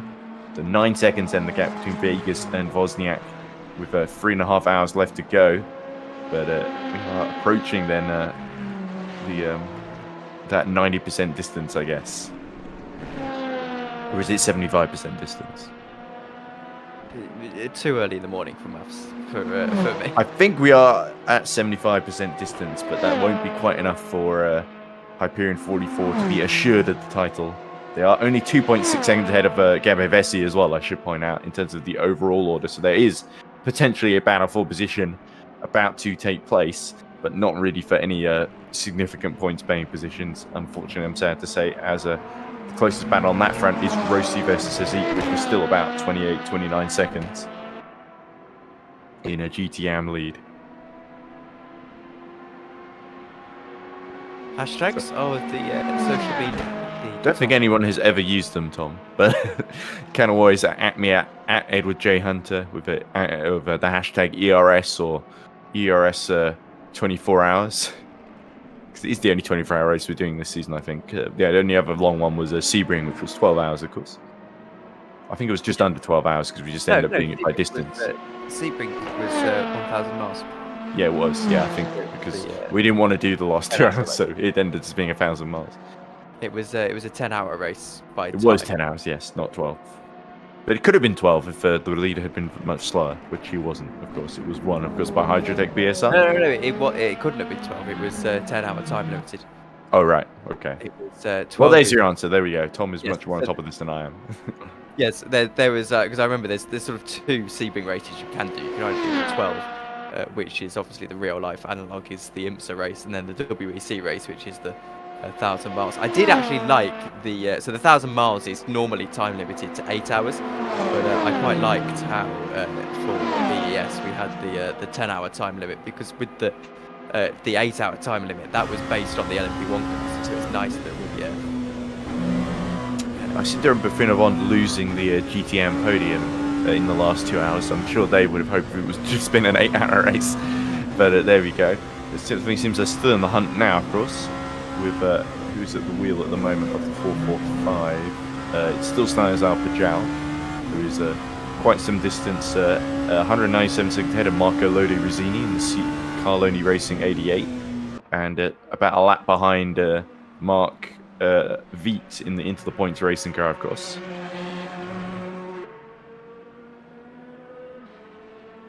In fact, there they are now, with a Seradani about 38 seconds behind Marco Lodi Rizzini. Of course, different classes, but it really shows things starting to tighten up. Demir Khan, 149 seconds in behind the Los Piratas car, and it really feels like Castiglione 75, that mountain, it may just be insurmountable in the last 3 hours, 20 minutes for them to get into that third in class, unless something very, very dramatic happens up front, as we see Hyperion 44 pit, which will put Gabo Hevesi back in the overall LMP2 lead, despite being the AM entry, of course.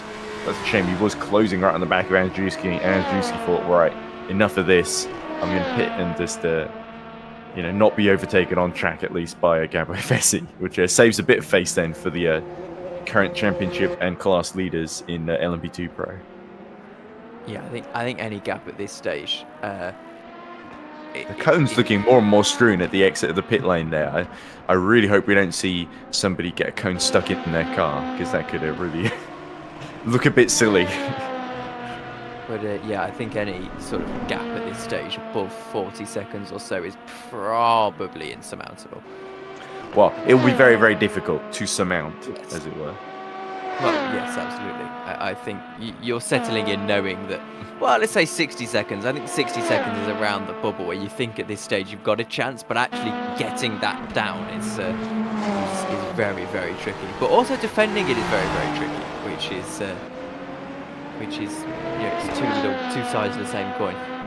Yeah, we got a comment from Peter Schumann, because we were talking earlier about commentator pay and me being paid as late as possible. He says, I hope for Mariano's sake it's Iranian Rial as currency then. So I guess the exchange rate is not too great. Pounds to Iranian Rial at the moment. No, it doesn't scream to me as a healthy economy, to be honest with you. Yeah, to be fair though, in Iran, I think the economy is the least of their worries at the present moment, if I'm being completely honest. But yeah, not the easiest place to live at the present moment. So if you live in Iran, in fact, earlier this week, I went to Douglas Adams' memorial lecture in the middle of Kensington. And on the way, I passed the Iranian embassy where there was a protest happening outside.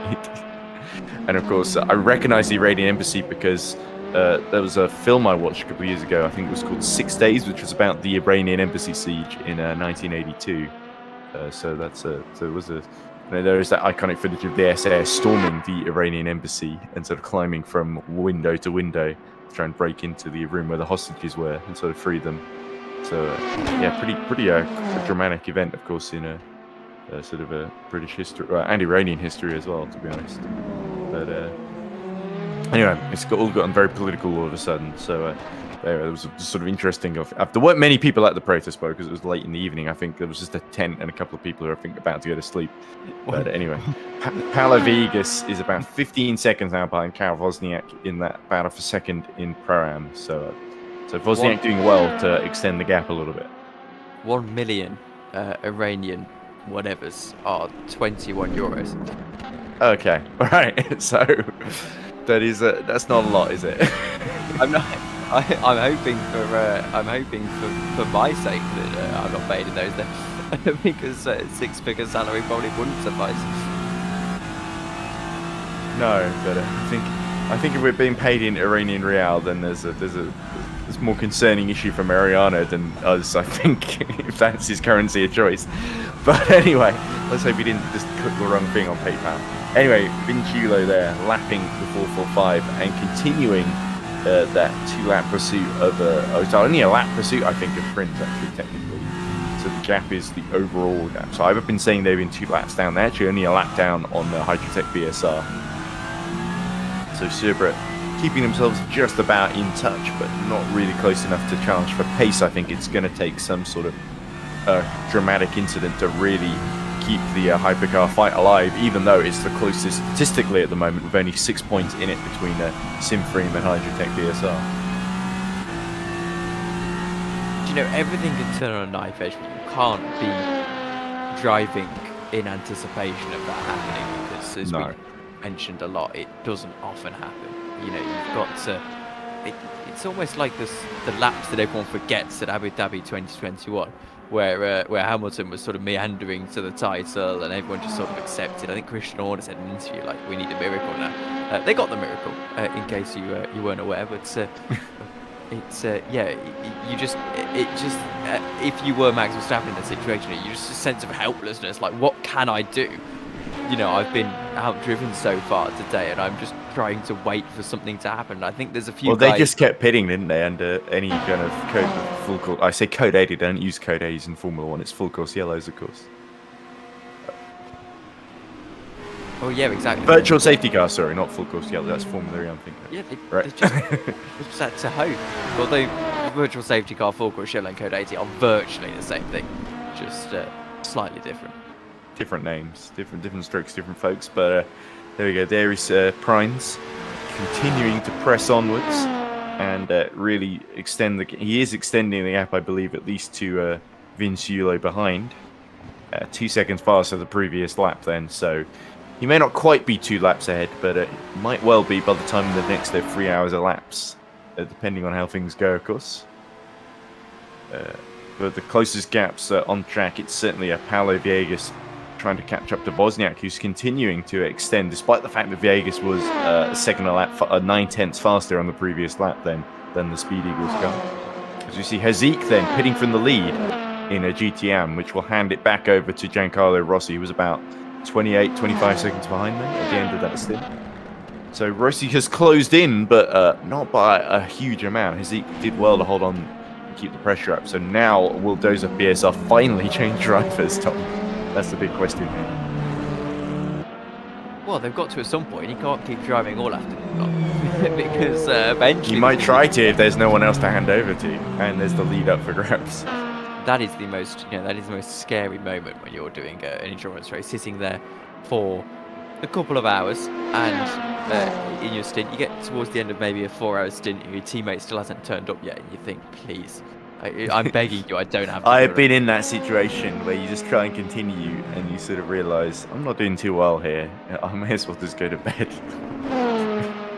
And yeah, no, there certainly have been situations where I thought, if he doesn't turn up, I'm just pulling the car over. His problem. We don't encourage that, of course. We don't encourage that kind of behavior.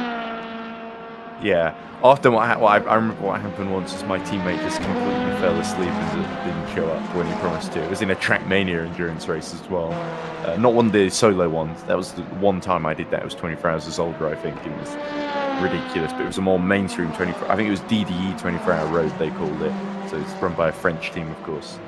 And I remember I was pretty much sort of, I think, outside the top 20 for quite a lot of that race, and I think we were fighting for a place just inside the top 20. And my pace was starting to die, and I'd waited about an extra hour for my teammate to show up, and I sort of realised, right, I don't think he's showing up, and I've been going for like 5 or 6 hours now, so it's probably a good idea to stop.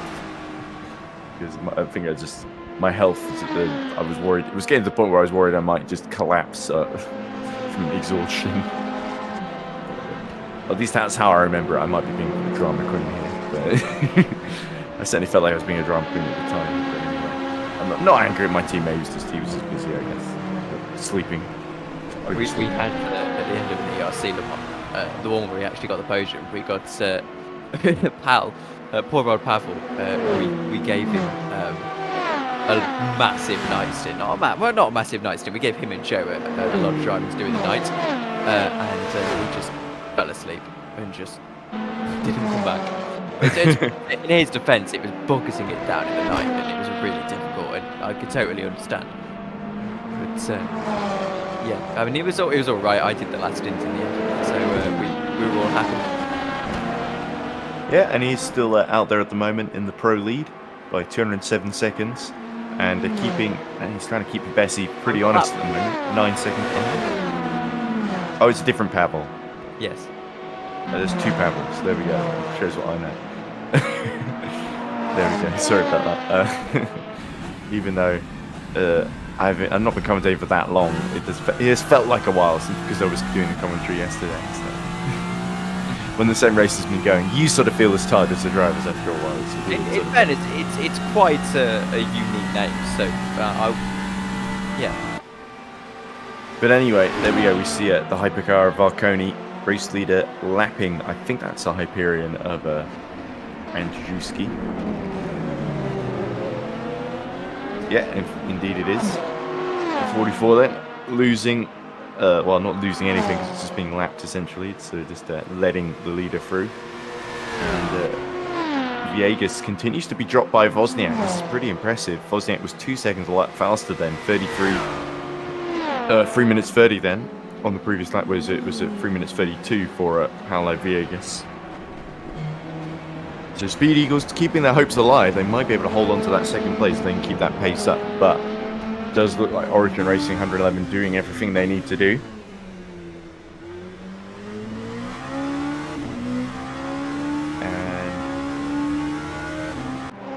And we are, I think, I think we are nearly at the end of our 21st hour then, so 3 to go. Yeah, and 10 minutes to go. Started at 10 past the hour at the race though, so it's slightly out of sync with our clocks. That's Paulo Viegas just lapping into the points of Mark Viet. Is it Mark Viet or Mark Veit? I'm probably saying it wrong. Again, maybe Joshua Hamilton. Joshua Hamilton can probably correct me later if he comes in later on.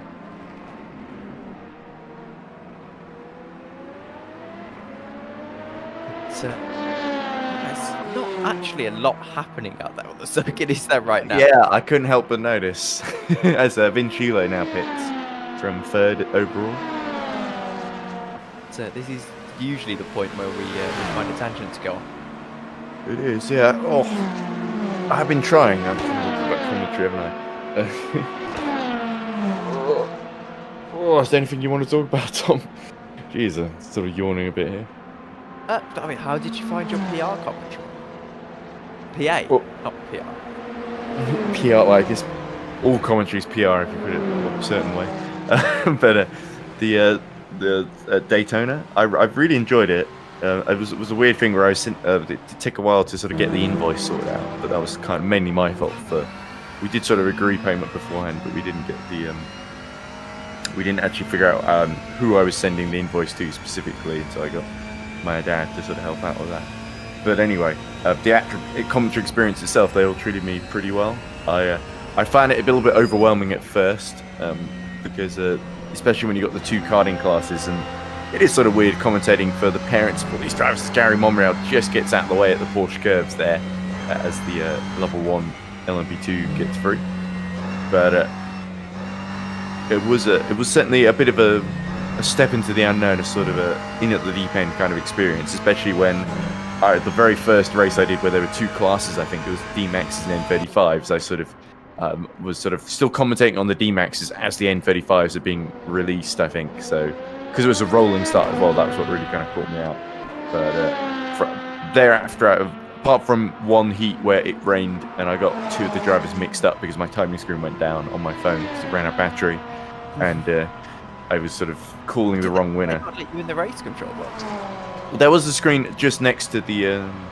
I guess I could have commentated from race control, but they sort of, to get my eye in and figure out who everyone was, which is probably the sensible thing, I was sort of on the starter box, right behind the guy waving the checkered flag. And to be fair, I really like that because it feels like you're in amongst it and you've got the parents either side of you. That's sometimes kind of helpful. And I just had to step over the kind of chain link thing from the box to sort of go to the sort of awning underneath where you had the actual timing screen, which sometimes went down and wasn't all that helpful. But as you see, Borghi Milan now get on board the Hydrotech BSR4. I think what's going to be the final stint for them in the final 3 hours. So Borghi Milan is going to try and make it to the end then. But yeah, it was a really good experience. There was, of course, the cadet karter, who I won't name, who I didn't have the initial list for who was in the Heat 1 for the cadets. I just had the juniors, I think, who were the older age group. And he said, "Oh, you're useless, aren't you?" Which is the first thing he said to me at like 9:30 in the morning. So that was a warm welcome. But that's what I sort of mean by baptism of fire. You don't instantly have all the facts available to you. You sort of have to wing it, and the kids can and the parents can sometimes notice. But the parents were a bit more supportive overall, apart from the two who had that fight and were sort of urging me to get involved and sort of break up the fight, essentially. Which was like, well, I think getting involved is sometimes the worst thing you can do in that situation, because you can very easily make it worse if you sort of take a side, essentially. Because especially in your first gig as a commentator, you don't want to show bias, particularly towards one side or the other. As we see, Karel Wozniak pit, which will hand 10th overall in second place in Pro Am back to Paolo Vegas, an Origin race at 111. As Varconi now pits to respond to Borgo Milan, I think Varconi's probably not quite yet a driver change. It's probably not quite yet time for Simfrims to change drivers, but they may well do it at the next stop. Yeah, well, I had my PA experience at Sandown. I'm with a sort of external series, so we were meant to be live streaming. It was raining, so our drone couldn't fly. So we basically had to go on PA commentary and try and do like interviews and run around. At Sandown, the only place you can see any of the track is the PA booth, so it was quite tricky. It was not ideal. And race control was interesting though, to see a lot of the stuff. Yeah, the other thing was also I didn't realise the Saturday for the N35s and D-Max class ended quite late. At like I think it ended at like 9:30 or something. I stayed behind a little bit later just to sort of make sure, because my phone ran out of battery. I need to make sure I had enough to get to Google Maps so I could at least get to the hotel. I got to the hotel at about 11, I think, by the time I got there, and it was like nobody was there, and I thought, oh no, what am I going to do? I phoned up, nobody answered. Then finally a lady at reception appeared, and I did actually, they even upgraded me to a window room as well, surprisingly, although I didn't get to see much of the window because it was dark when I was there and it was pretty dark when I woke up as well. But well, it wasn't quite, it was pretty early in the morning, so I think the sun had only just come up, so I didn't get to use much of the didn't get to benefit from the window view of my tiny little, almost like student accommodation. It reminded me of being back at university student halls again, but especially with the other people making a lot of noise in the rooms next to me.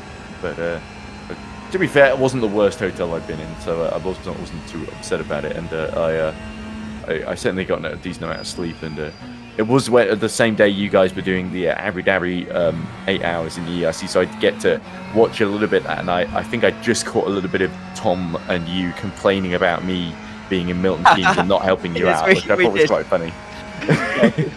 we were having a couple of chats, and yeah. It did rain on the way back to the hotel as well, which is probably part of why it took me so long to get there. And it wasn't. To be fair, it wasn't the worst experience ever, because at least I had an umbrella. I wasn't getting completely drowned like a rat, and I did find some bunny rabbits on the roundabout, just were there to greet me and ran away the moment I appeared. It's probably just because it was me. If it was anyone else, they probably would have stayed and let me pet them, or let them pet them, as I should say. But anyway, it was a really cool experience. So the travel there and back was a little bit. On the train was a little bit. It wasn't the easiest journey because I had to go through London, but it wasn't too bad. Sorry, you reacted to something on track there, or was that just me? No. I was train journey. Travel to bloody Surrey was a nightmare. Well, I was travelling from Surrey to Milton Keynes. Oh, I thought you were not up north. I didn't realise you were down south. Well, sometimes I've been up north, but that's usually just if I happen to be up north, because that's where my grandparents used to live and we still got the house. So. Sometimes I've been caught a couple of times when the race has just fallen while I've been on holiday in Yorkshire, essentially. I've just done it from up there. Which means I've done 8-hour races where I've been sort of basically been holding the microphone as well. I think I've done that a couple of times this year and last year. But I'm at home at the moment down south. Yeah, well, it was 2.5 hours down there, but on the way back, which was an absolute nightmare. I had a very, very nice Indian in Esher. It was a lovely place. £5.50 for a cook. I mean, bargain. Not bad at all. Well, I remember when I was a student, I would sort of try and buy these sort of micro. I seem to live off of microwave meals, and occasionally I'd pluck up the courage to sort of maybe do pasta, some mashed potatoes, and maybe some peas, maybe some sort of meat or something in there as well. And that'd be about the extent of my cooking, I think, occasionally. But I remember sort of getting and trying to go for the Indian meal deals at Sainsbury's, and then and occasionally if I ate. The problem was I'd save a lot of money because I never really ate out when I was a student, and so I'd often, if I had money left over, I'd spend it on Lego and make some stop motion movies with it. Which, if you've seen the Lego Formula E that I've done a couple of years ago, that was a really fun project, and I'm trying to work on the next one of that with the Gen 3 cars that I made. So I'm hoping to have something to show people, because I've been so busy with all the sim racing highlights and videos and stuff for FSR particularly.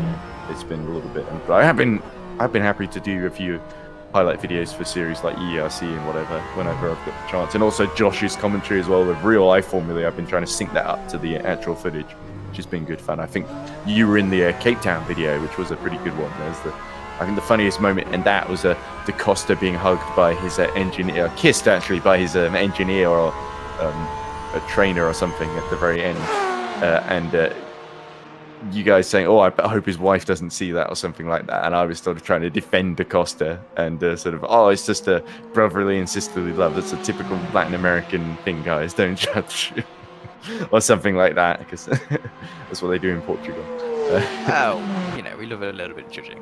And a little bit of kissing and sort of, just a little bit of drivers and their team showing the love to one another. It's always nice to see. And it was actually quite funny at the football. There was a lot of male bonding and sort of hugging, and sort of there was one point in half time I was quite surprised. My team, which is there are quite a few substitute drivers, at least at the beginning, as we see Paolo Reis going into the pit lane in the last place to Grow Racing team car, just coming in for servicing. But there was one point where they all impromptu did a little celebration when they got a goal, which was quite funny. And they also huddling in the second half, trying to do a little. I think it wasn't them trying to plan; it was them just trying to huddle together because they seen them do it on footballers do it on TV, and they thought, "Well, let's do that. That looks cool." And that's a good moment because even the younger guys in the team felt kind of involved and sort of like they were part of the decision making. So that was kind of cool. The big trouble was when you had no, we didn't win. We finished, I think, third over. I think technically we might be third or fourth overall because we were second in our group to my mum's team, which is another pack in where we live in Surrey, in our district in Reigate. But I think the final was one of the Reigate teams versus the team in my town, which is run by my mum. So I was sort of cheering them on because they beat us, and we hadn't. The problem is it wasn't winner of each match goes forward. It was goals in total, and we did pretty well, but we sort of narrow. We didn't get any, up until our final game against my mum's team, we didn't have any goals scored against us as we go into the 3 hours remaining mark. But in that final game, we lost 2-0. So that was us out. And that was the only game we lost, but that was enough to knock us out of the tournament because the problem was there were, I think, 8 or 9 teams competing. And you had 5 in our group and I think 4 in the other group. So the other group was probably a bit easier, and if we had been in that, we might have made it to the final. But in the end, we were, I think, joint third with whoever was second in the first group, Group 1. But the other thing was there was one point where there was an hour in between our third and final match, so it was really difficult to keep all the kids entertained and just sort of make sure they had something to do because a lot of it was them just sort of waiting around. Which you don't get when we do the push cart because often they're doing like 4 teams in a race at a time. So often that's. And we do often do that at the same location as well, just on the other side, because the pushcart's obviously on the tarmac, whereas this is on the grass in football. But we had a lot of thing where there was a bit of a drama with substitutes and stuff, where we had one kid who did a bit of practice beforehand, got hurt and decided he didn't want to do it, and then we had to convince him in, and that meant the subs from one of the other team, they suddenly couldn't take part, so it was like a bit of a difficult thing to manage in terms of, because we only just had I think we had 4 or 5 people show up in the end from our team, and then we had to get our 5th guy to sort of come back in. We had an older kid who'd gone up to scouts we had to convince to come back in as well. And so I think if we had won, we might have been in trouble because we had a slightly older kid who probably was a bit too old to take part by 3 or 4 months or so. But anyway, Fabio Luzzi pits from the lead in GT Pro, and he's 223 seconds ahead of Angelo Colavito in the Rivetto Racing Team number 30, that's second in GT Pro class. So Liuzzi looking good for the win, looking good for the championship with less than 3 hours remaining in GT Pro, because Caspian 75 are not quite making the progress they need to. As Demirkan is actually pit at the same time. He is a whole 6 laps down on Fabio Liuzzi and about 184 seconds down on Gary Monreal ahead of him. There, in fact, is Seradani, who's also pitting, and he's the next car up that Demirkan's trying to catch there. So we've got our 3 key drivers in GT Pro all pitting at the same time, Tom. Well, a little bit of an exciting moment in the race. I mean, the gaps are still quite few and far between, or quite wide at the moment. But bang on the hour mark, expecting the GT cars to make what is essentially their pitting every hour. And there's that Demirkan in the Caspian 75 just getting out in front of Caspian 75, so he has been able to get himself just a lap down. I think he might be 5 laps rather than 6 laps down now on the GT Pro lead. But now Demirkan's just got to make a break for it and hope that the blue flags aren't shown for him. This is when you conveniently ignore the blue flags for as long as you can. These two are technically in a title fight with one another, although Caspian 75 came in with 19-point advantage after Imola, 6 hours, but now it's really the Simfrim Junior T99 that's got the advantage due to being so many places ahead, of course. There's only 5 GTM cars in the race. GT Pro, sorry. And they are, of course, Kianik, who's now gotten on board the Simfrim Junior team, which is probably why the 75 has been able to gain this lap back. But here we go, it's pulling to the inside now to try and get back in front is Christopher Kianik. And it's key for Kianik not to be held up too much, because Colavito, let's not forget, still technically on the same lap, could still be a threat then if Kianik is delayed by a long time or even hits the back of his title rival, the 75. So there's a little bit of tension here, but the 75 has to concede then. So really the 75 is no longer in a natural race with the 99. It's really just trying to catch the 2 cars behind it to get back in a championship winning position then. But of course you've got MR Motorsport, is it the 71? Yeah, it is the 71, driven by Marco Santoni, who is about 218 seconds ahead up the road. And then you've got, of course, Mark Viet, who is 2 laps up the road from Santoni. So it's looking, that 2-lap gap is the one that they need to overcome, and they've only got less than 3 hours to do it now. So Caspian 75, they've put up a valiant fight really after all the issues they've had with being disconnected. I said earlier they need a defibrillator for that car because they just can't stay in the race otherwise. But now it seems they've gotten back off of life support, but their title hopes are definitely on life support still, to use another really muddled metaphor.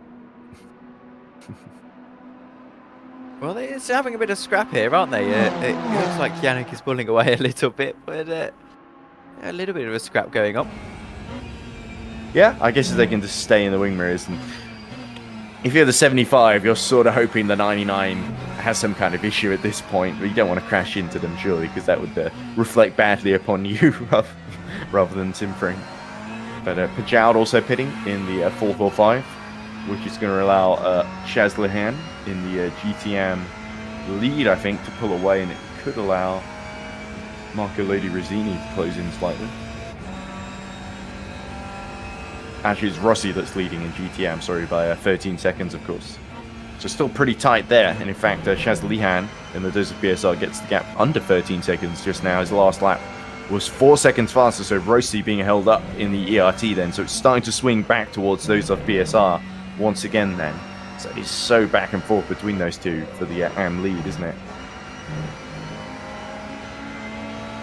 Back and forth scrap at the stage in the race. It's going to be a long run to the finish, I think. Actually, it really will. It's always that last sort of hour or so, depending on the position that you are in the race, that is either grueling or actually can fly by, depending on the situation. Yeah, speaking of grueling, as Mathieu Grigolon enters the pits for Simfrim GT number 26. It's okay if I just take a quick bathroom break and leave you for like 2 minutes, Tom, before coming back, because since having breakfast, I've been commentating for just over 2 hours now, and I've just not had a loo break. That's fine. I was sort of playing a game of chicken, waiting to see who would call a bathroom break first. So when you come back, I'll go for my quick bathroom. I guess that's the only thing I'm winning today, right? But anyway, I'll be back very, very shortly, and I'll leave you everyone in the capable hands of Mr. Tom Dillon. So back very soon. Thank you. I mean, technically, I won the game of chicken because I waited the longest. But anyway, he chickened out first. But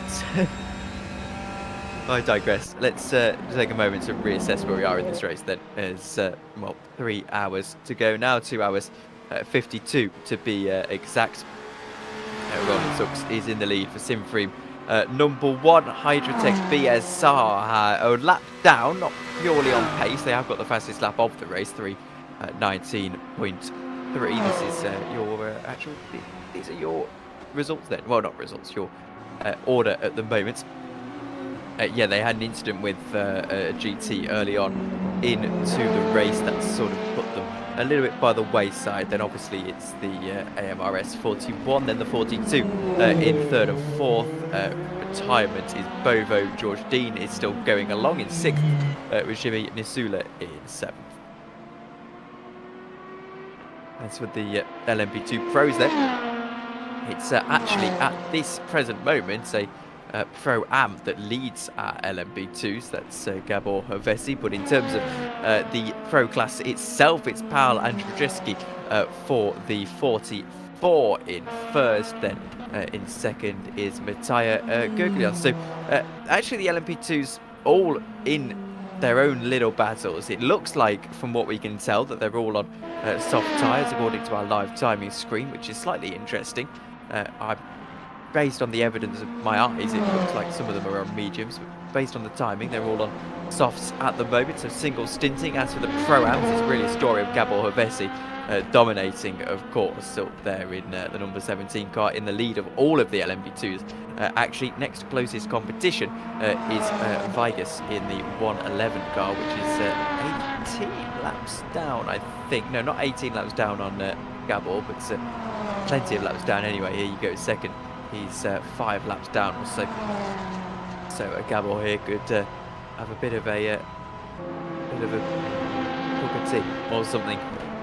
GTE then is the next thing to talk about. It's Christopher Kennec who is leading the way there, a lap ahead of Angelo Colatrivo in the 30 car. Into the points are in third at the moment with a few AMs still running, of course. It's a bit of a battle developing at the moment between the 69 and the 31. There are 12 seconds in between each other, so it's GTE that is actually the closest of the fields at the moment. And well, I'm afraid to say there's still not a lot to speak of actually as we go back down onto the circuit. We're in that part of the race where it's meandering to its conclusion, whether it's whether it's going to have an entertaining conclusion, or we're going to be finding ourselves in this present order. We'll wait and see, but looks like the number 84 Sunset Motorsport car has just had Mustafa Bathuan Baran take over. 27th position at the moment. And then well, a couple of other cars into the pits. Paulo Vigas for Origin 1111 and Patrick Rozak for the 45. We're about half an hour away from the 44 being able to claim the championship. 21.5 hour mark, and they will pick that up. I apologise if the chair squeaking is picked up on the camera, but look at that camera as well. It's a very nice camera. The virtual driver, at least. But yes, so 44 close to wrapping up that championship. This is our final race of the season. On the note of the standings, it's also Hydrotech BSR, I think, that are in position to win in the... Yeah, they are actually 52 points is the gap, so they're in position to win in the... 6 points. No, they're not in position to win, are they? Supreme are in position to win. So there you go. That's really interesting. Look at this camera angle as well, angled down on the steering wheel, that is actually crabbing slightly on this car that we're on board with at the moment. I think this is the Citroen car, is it not? Crabbing down the straight. Is that not just very concerning to you?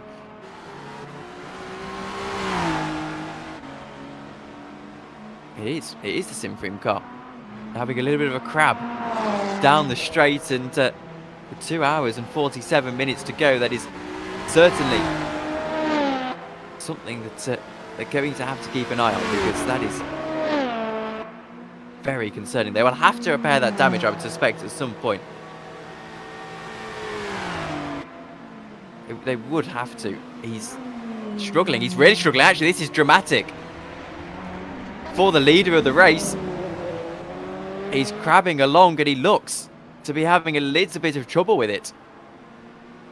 That car just nervous on the straights. You start to question whether it is going to require a very premature pit stop from these guys. Or if they're in fact able to carry on as they were. We'll have to wait and see.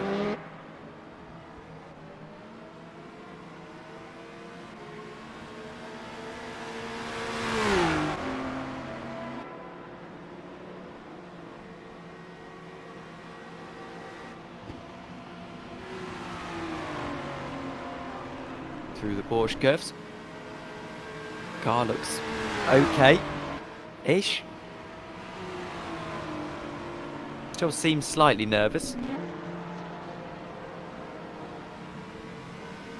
But the ability to ride the curves like that, I would suspect here that Roland is going to stay out of the pits, and there he goes again. But you can see the car slumping down to the right-hand side as he goes through the Ford chicanes. A little bit of a dramatic moment towards the end of this 24 hours of Le Mans. Hey, I'm back. And, well, as we welcome Ed back into the box. Ed, the number one is crabbing, and with that, I'll leave you to go and get my drink. Sure thing. So, Roland Zux then, having just pit, is in trouble. At least a little bit of trouble. So he must have had some contact with the wall, or a more possibly a GD car. And if he's been sustaining that damage for a while and just kept going, then it could get very interesting. We could suddenly see Jorge Milan try and fight his way back onto the lead lap then. It depends how much time, because Zux is lapping about 4 seconds off the pace now, at least at the last time of checking, which isn't that slow. So in the scheme of things, but you can tell Jorge Milan has been informed of this and has started pushing. 3 minutes 20 last time around. That's only just over a second off the pace of the fastest lap that they've been seeing in this race. 3:21.8, so still faster, but not as fast as before. As this is Matthews Recas for the Speed Eagles, all over the back of Paulo Viegas. These two, the title contenders in LMP2 Pro-Am, Origin Racing 111. Sort of approaching in about just 14 minutes time or so. They will have covered enough distance to basically, as long as they score a couple of points, they are 41 ahead of us.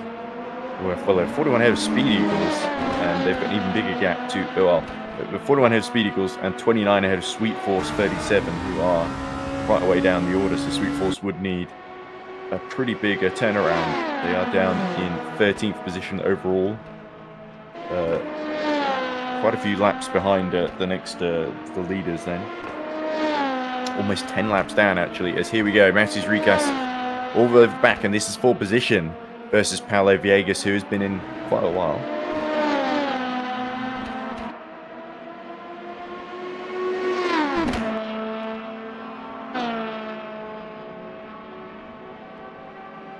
Here we go. Now he goes very much into the slipstream.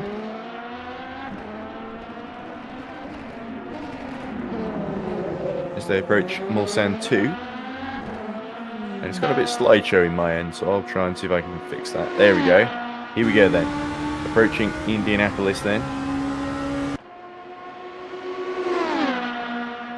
And it looks like Matthews Recas is going to try for the outside line. But Paulo Viegas holds the inside, which of course becomes the outside when they get to Indianapolis. Rikas has got the run. He's going to try and use as much fuel mix as he can get away with. Here we go. Sweeps through, and didn't look like Origin Racing 111 were going to fight that one too hard then. So Matthias Rikas up to second in class then. And a very tidy move there indeed. So let's watch and see if we can get on board with Matthias Rikas and watch that move again. So it was set up into Mulsanne number 2. We just stayed in the slipstream, got the run, and Origin Racing 111 was sort of, they tried to sort of fight on the inside. Here we go, Rikas pulls out to the left, gets alongside, and this is a great fight back from the Speed Eagles. Got lost a little bit of time earlier in the race, and are definitely trying to keep that title fight alive, but 41 points down, just one position ahead. That won't quite be enough as we see Vinciulo retire from the race in the Arms Serber number 41. So that's our third place hypercar that is out of the running. I don't know what happened to them, possibly disconnection, as we see that looks like a Zitello, his teammate, in the pits as well. So big drama for Arms Serber, and after running for so long in the top 3, it looks like Vinciulo and Arms Serber number 41 are out, and that is a bitter blow for them.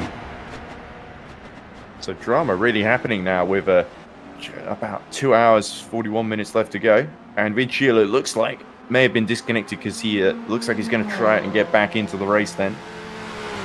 Going back onto the server. So what's the lap gap to Salvatore Zitello? I think it is at least 4 or 5 laps then. So he's got plenty of time to get back in if he can.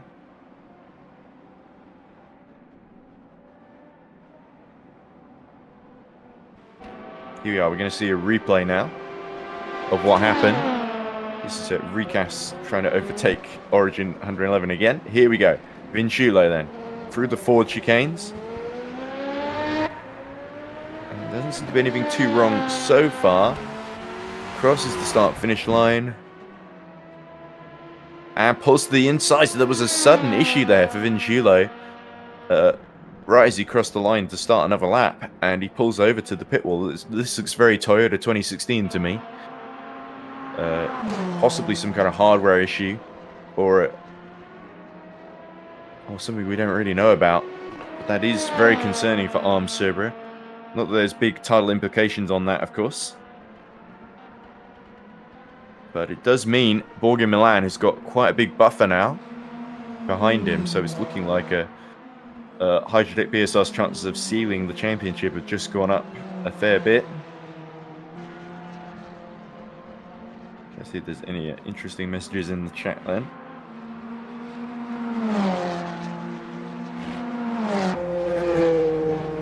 As Rossi continues to hold off Nur Shazlahin by 8 seconds though. So those of PSR continue to closing in.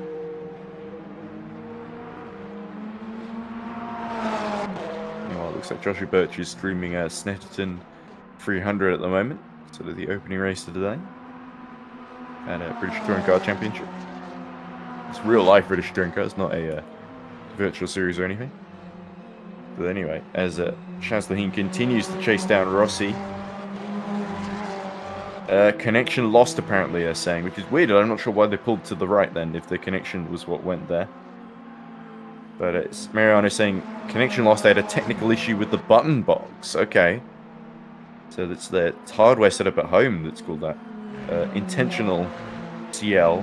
Button box not working, so could not request the pit. Ah, okay. So he couldn't actually come into the pits when he needed to. So that is disastrous for Vinciulo. And I think they might not be able to get back in the race then. So that is a free third place for Salvatore Zitello as Gabo Vessi pits, which will put Andrzejewski and the Hyperion 44 back into overall 5th place. Could become overall 4th place now with the disappearance. Although it looks like Vinciulo has managed to get back in, so he has fixed whatever the issue with the button box was. Mark Viet for Into the Points Racing also takes a pit stop. It comes out behind Shazlihan. Here is Vinciulo then, trundling down the pit lane. Let's hope he can actually pit now. Has lost quite a distance. He's now 4 laps down on Borghi Milan, and only 2 laps ahead of his teammate Salvatore Zitello. So the Hydrotech BSR is only chasing each other. So we have seen Vincilo, by the way, Tom, as he returns now. Vincilo had an issue with his button box, actually, where he couldn't request a pit stop. So he ended up sort of pulling to the pit wall and then having to disconnect and come back in the server. And that means that he's got to hope that he can get back around this circuit and got enough fuel to do so, because otherwise he'll be out of it. Yeah, well, in either case, it's really helped Hydrotech BSR, because now, instead of worrying about the car a lap behind them, they've only got to worry about not falling 4 laps down now, because really, it takes the pressure off them in the title fight with Simfroom number 1, that's for sure. Who they have to beat in order to win. No, they don't. At the moment, they are 6 points ahead in the title fight with Simfroom number 1. But surely they would right now be... Oh, is that live? Oh, okay. That's the live championship stand. If you look at and I'm not sure how updated it is, but if you look at Mariano, in the streaming channel, he put a, and this is irrelevant to the viewers at home, but he made a Google Doc sheet saying with the live championship predictions. So I say live, but it's sort of as and when. He says I will update this periodically, essentially. So at the moment, we've got Symphony number 1 winning. They'll take 50 points. And Hydrotech BSR coming second will take 38 points. That means what was I think it was a bigger gap before now. That means it will close by it's about 28 points. 22 points. Sorry, to instead of being 28 points ahead, they'll only be 6 ahead. Hydrotech BSR. And in Pro, we got a similarly close story where Simfroom Junior team will take 50 points to climb to 200 points, but that will only put them 7 ahead of Caspian 75. Okay, so that means the stress is whether Caspian 75 can climb up the order. Meanwhile, though, we're looking at the GTM battle between the 2 leaders, and we're about 5 minutes away then from Hyperion 44 in LMP2 Pro from covering just enough distance to put themselves in a position where they'll be classified finishes and they will get the points they need to seal the championship over Simfroom Junior team. And their teammates Hyperion 45 are currently set to get 3rd in the points. Well, they're 5th at the moment though. But it looks like Future 05 and Blue Bolt 32, who retired early on, will not be scoring enough points to overcome either of them. So it looks like Hyperion 44 are going to seal it by 53 points, or it might be slightly less, because I think Junior team are ahead on the road at the moment. There we go. So the standings are, it's going to be 230 points for Hyperion 44, 177 for Simfroom Junior team. So that will be a 53-point gap in favour of Hyperion 44. So 5 minutes away then from seeing our first of our 5 champions crowned. After that, there'll be just 4 more to go then, Tom. Well, it's the pressure moment here, because you've had to race the most difficult race of them all to win your championship. I mean, it's still plenty of time to go, plenty of time for Hydrotech BSR to mess up, plenty of time for Simfroom to mess up. Never mind the memory that they've got damage, that Simfroom eSports. That's true. I'd sort of been kind of ignoring that, hadn't I? That they have been slowly being caught by Borghi Milan. They keep setting laps in the 324s, whereas Borghi Milan is in the 321s and 320s. It's not enough where they would have to pit immediately. It's not enough where they'd be caught up in the next 2.5 hours. But it is enough where you start to think that might just cause them to crash later on. Exactly, yeah. Meanwhile, also, Andrzejewski in the Hyperion 44 has got Guillaume Mas about 5 seconds behind and on fresher tyres in the Go Team Racing Pro-Am car. So even though Andrzejewski just has to keep going to seal the championship, he needs to make sure he doesn't get taken out by the Pro-Am here in the last 3 minutes to go before he's in a title-winning position.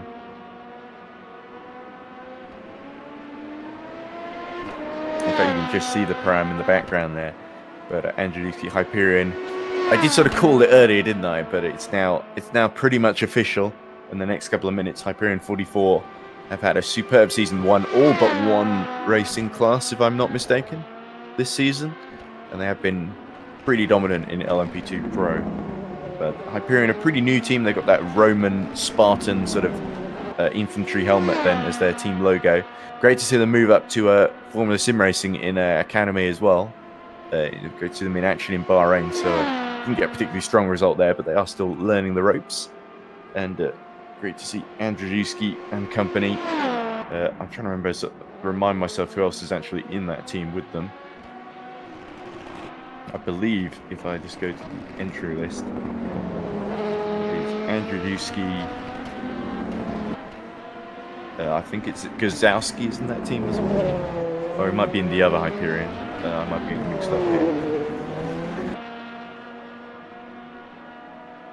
But let me just briefly go through the order. There's Origin, Sweet Force, Satellite. Oh, I'm missing a replay now. Wonder what happened here. This is Juan Roguez overtaking the... Oh! Oh dear. This is Juan Roguez being lapped and bashing into the Origin Racing 111 car and then doing several spins. So the Honorable Sin Mei living up to its name with a slightly dishonorable squeeze there. But thankfully no harm done to the other car, just self-inflicted damage there for Juan Roguez. Inflicted though, I mean, I suppose it would be. The LMP2 was not particularly aggressive there. But anyway, back to Andrzejewski, so his teammates Thomas Vash, Patrick Sawalski, Matthias Dabrowski, and Matthias Zubinski. That is the crew of the 44 that is now about 60 seconds away then from sealing the LMP2 Pro Championship, Tom. So an all-Polish team then. So this is going to be a nice boost for them. I think they've not won the championship before, but the 44 crew putting in a Lewis Hamilton-esque performance all season. Well, is there a complaint? Well, really, 45 seconds away from doing it, and well, what a season it has been for this crew. And well, they want that one more, that jewel in the crown, don't they? You don't win a championship and not win Le Mans as well. So plenty of work to do later on in this race, but at the end of this lap, it is official. I have to say, it's not straight away. It's at the end of the the lap. And the only thing that could slightly spoil it is that William Mass in the Go team, the red and blue car, bearing down on him like a ton of bricks. So it could be he crosses the line to secure the championship right as the Pro-Am entry overtakes him. And it interesting. Feels like Go team number 17 are making a bit of a statement of intent for next season potentially, but they want to challenge for the LMP2 Pro honors and displace Hyperion for and they're showing they've got every intention of doing that, don't they? They do. I'm impressed by this squad. I'm also impressed by this particular stint by Bava, who is been going in, well, virtually since we got into the car. We got into the commentary. So he's still going, and I don't think he'll even be thinking of the championship right now. I don't think the team would have told him, but I would hope the team haven't told him that he needs to finish this lap to win the championship. It would also be remarkably funny if they just pulled over now and said, "Okay, cheers, boys." And it would be exactly at the wrong moment because they still need to complete the lap, don't they, Tom? Yes, no, I mean at the end of the lap. That would be quite funny. Yeah, so 90% line means they'll get at least 12 points, and being 41 ahead, that was the minimum they kind of needed to score then. So let's watch then. Just half a lap to negotiate. The hypercar will lap them. That is the Hypertech BSR second place, of course. There's bearing down, desperately trying to put pressure on Zux. Oh, and in fact there, Andrzejewski actually defends a bit into Arnage, which allows, of course, Guillaume Mass to close right in as well. That's a bit hairy, wasn't it, Tom? It's got a bit slideshow on my end, so I'm kind of guessing what's happening in between the stuttering. It's a slideshow on my end as well. I've just been sort of putting up with it. But anyway, it's that's why my analysis has been quite limited over the last couple of hours. But here they go then, going through the final couple of corners now, a couple of GTs. Oh, and there's another hypercar coming through as well. That's the Arm Supercar. But here we go then. Oh, is somebody in the pits? That's our second place, Bordeaux Milan. pitting for fresh tyres. But here comes Pavel Andrzejewski. Hyperion 44 are officially now LMP2 Pro Champions of 2023 in the e-racing series. And here comes William Mast to immediately get in front of our new champions then and take overall 5th position away from them. But Andrzejewski will not care one jot there because he's done exactly what he needed to do in this monster stint, as you say, Tom. That is, the deal is sealed for Hyperion. It is, and well, they continue on because they've still got 2 hours to go, so they can take a little bit of a respite. I'm sure they'll be celebrating in 2.5 hour party then now to follow for Hyperion 44 and the polls. I'm sure they'll be having they'll bring out all the special liquids from the cabinet under the stairs. Well, hopefully not the drivers who have still got a suit to go. Yeah, possibly, yes. There, Andrzejewski might still fancy another counter-attack on William Mass, but such is the pace of Go Team 17 that I think Hyperion 44 just think, all right, let's bank the class win then and just make it home to the end. I think that's the mentality at this point. There's no real need to put on a show for us in the commentary box. But putting on a show most definitely is Nurshaz Lihan, who's only 6 seconds down on championship leading Temeli ERT69 in GTM. And I think that's the battle we're seeing somewhere behind on the road here.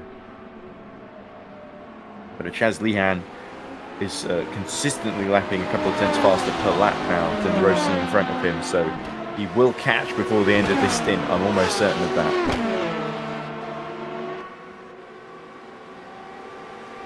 And, I think a little bit of a look forward as well in the grid. I'm still keeping an eye on that battle between Roland Zux and Borja Milan, because Roland Zux is 23.6 across the line, Ed. He is fast for a guy that is driving a car that is constantly cramping. It's basically an oval car at this point.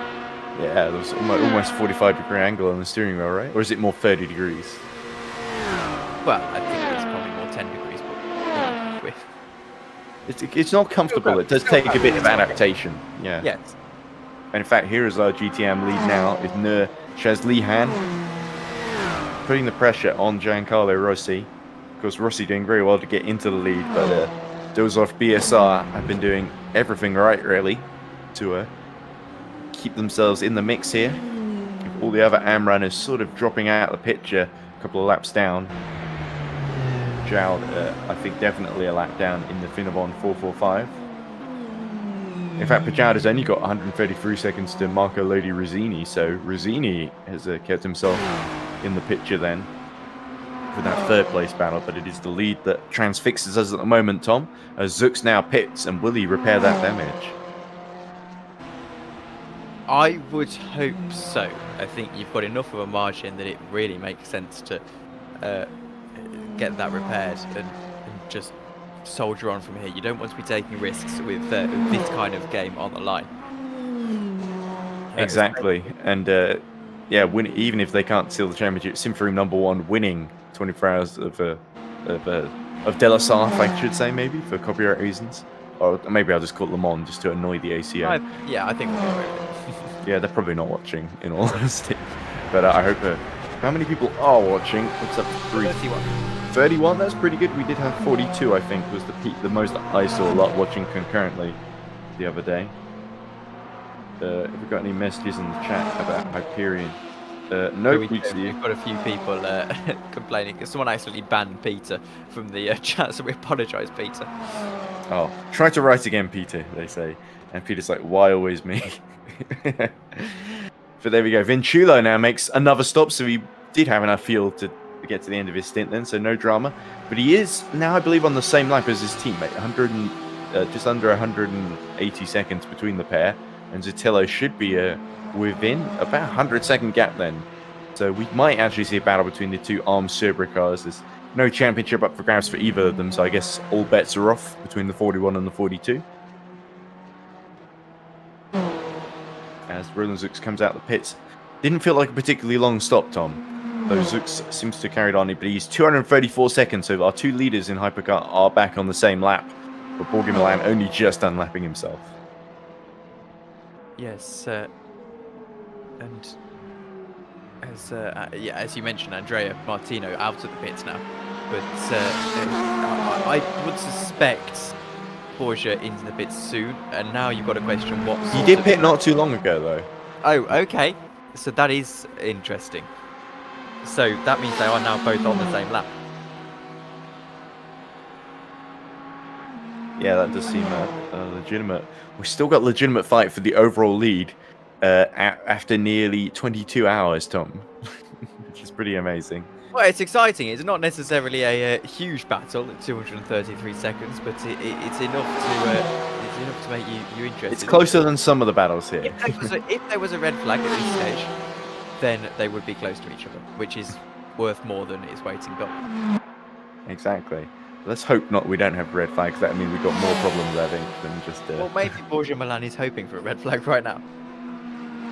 I don't know. I honestly think they'd be happy with second because it's enough to win the championship. I mean, ideally, they'd love to end on a high win. They have been beaten by Simfroom in the last 2 races consecutively. It's the big event, so I suppose you'll want to win this. But well, okay. Here's a question then to test your trivia. I'm not aware of how much you are into sort of real life endurance racing yet, but Okay. How many times has it's quite common trivia this actually? How many times has the real life Le Mans 24 hours been red flagged? Well, I have no idea. Well, 1955 wasn't red flagged, even though it should have been. I think it's only been a handful of times, isn't it? Like 3? Never. I'm going to go for... Never, okay. Right. Never been red flagged. Okay. Well, I don't know. Does World War II making the event count as a red flag? I guess it didn't stop. No, we mean it's in red flagged and then continued on afterwards. Not literally fully red flagged, but like there's literally never been a red flag grid up sort of procedure. There have been some red flag worthy crashes though. Then again, I suppose, obviously, apart from the 1955 anomaly, which we know is horrendous, 50s. It's maybe the Mercedes CLK flipping as well is another one that comes to mind. But I guess that wasn't really red flag because it sort of fell off the track, I guess, and as long as the drivers are okay then. And it obviously before my time, I can't remember whether it was in the race or I think it was in quali and the race, I think. Oh, yeah. They thought they fixed the problem, they hadn't. But, embarrassing for Mercedes. We see it briefly yellow in the third sector, which clears almost instantly. There were times when it certainly could have been red flag, but I think Le Mans is such a big track that you don't necessarily need to red flag it. And one of the arguments about 55 as well was that if they red flagged the race, then they could have caused a logjam with the spectators and such, trying to leave as Mathieu Grigolon spins then and the exit of the Dunlop chicane there, and Simfroom just pushing that a little bit too hard to keep the championship. Well, actually, they can't now, can they? Because I think the 26, I think that is there, isn't it? That has already lost the Pro Championship now officially, but still trying to keep the pressure on. They are still on the same lap as Pavel Andrzejewski in the Hyperion 44, but they've not.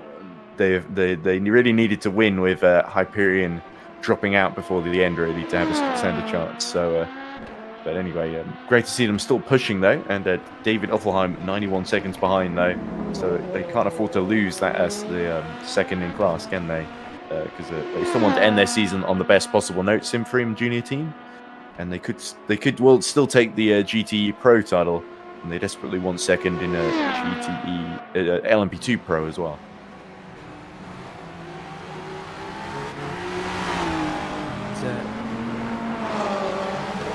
Exciting.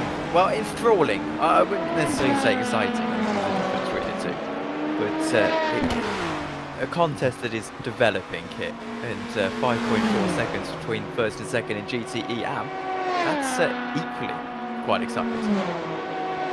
Yeah, so anyway, we take stock as we approach the last 2 hours then, and Mariano Calais and the admins here at Era ES are saying, "Thank God, please no red flagino." I'm not sure if flagino is a word in Italian, but Mariano seems to think that it is. Perhaps they're trying to make up Italian to confuse us Englishes with our schoolboy knowledge of Italian. We didn't get taught Italian, we got taught French and German, and I got taught Spanish as well. That was about it at school. Although I did have an Italian friend who taught me a few words that went to school. But anyway, this is ancient history now. Which is also another subject. Chaz Lihan, his charge has started to hold. Rossi has started to respond in the last couple of laps. He's gained a tenth actually back. The gap is now 5.3 seconds still. So it's kept fairly stable in that battle for the lead. It's really come down to strategy as we see I think that's Grigon coming into the pits then, Tom, after his spin then. So clearly the tyres are crying enough.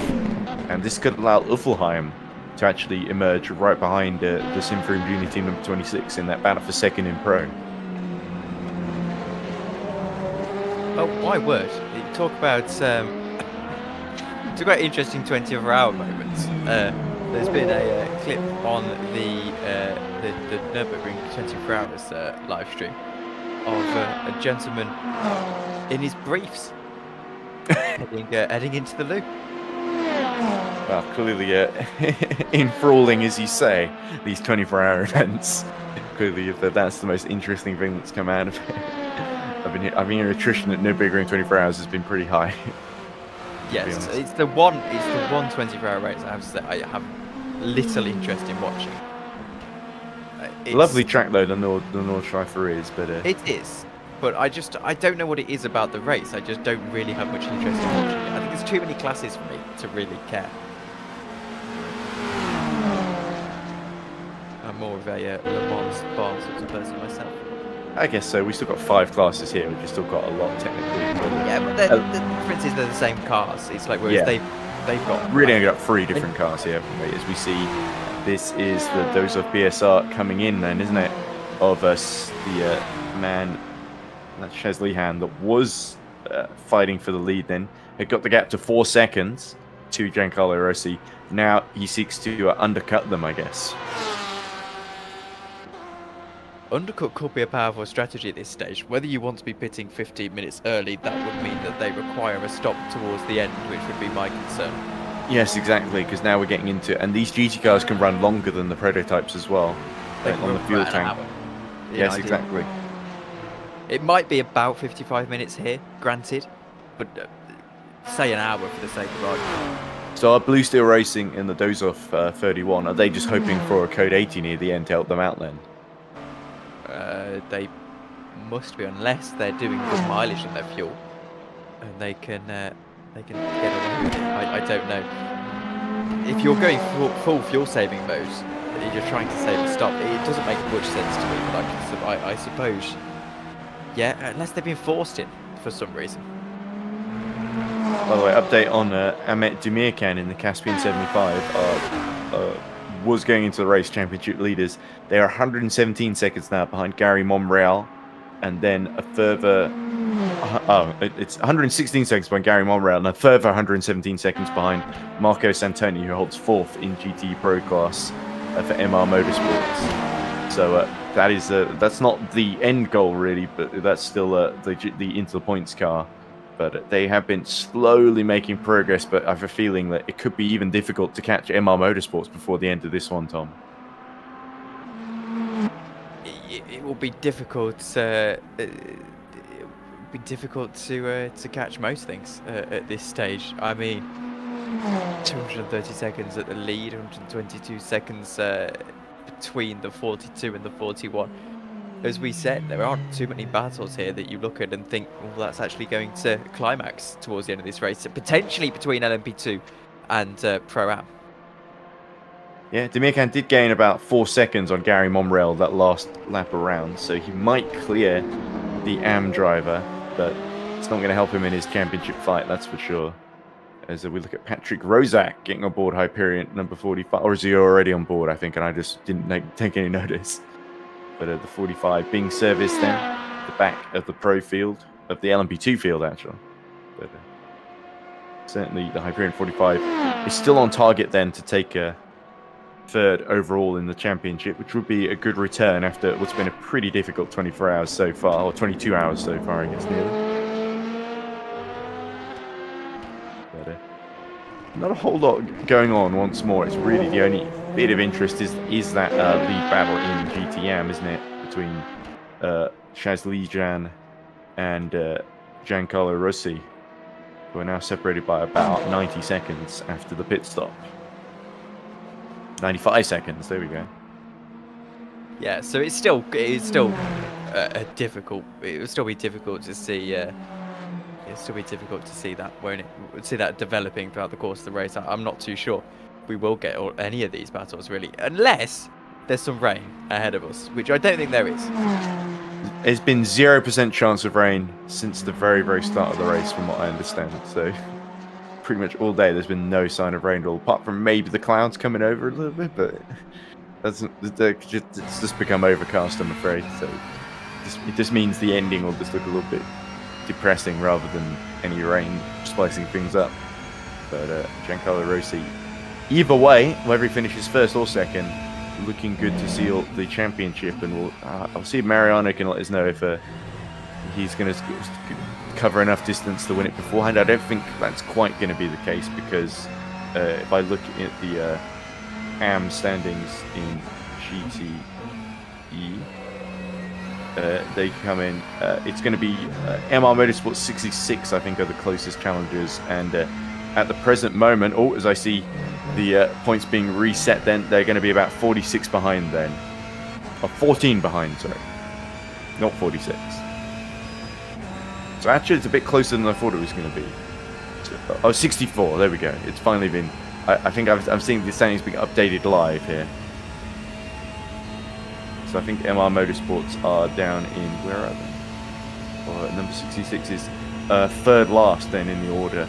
And third last in GTM as well, by that measure. So, Pino Galota at the wheel at the moment.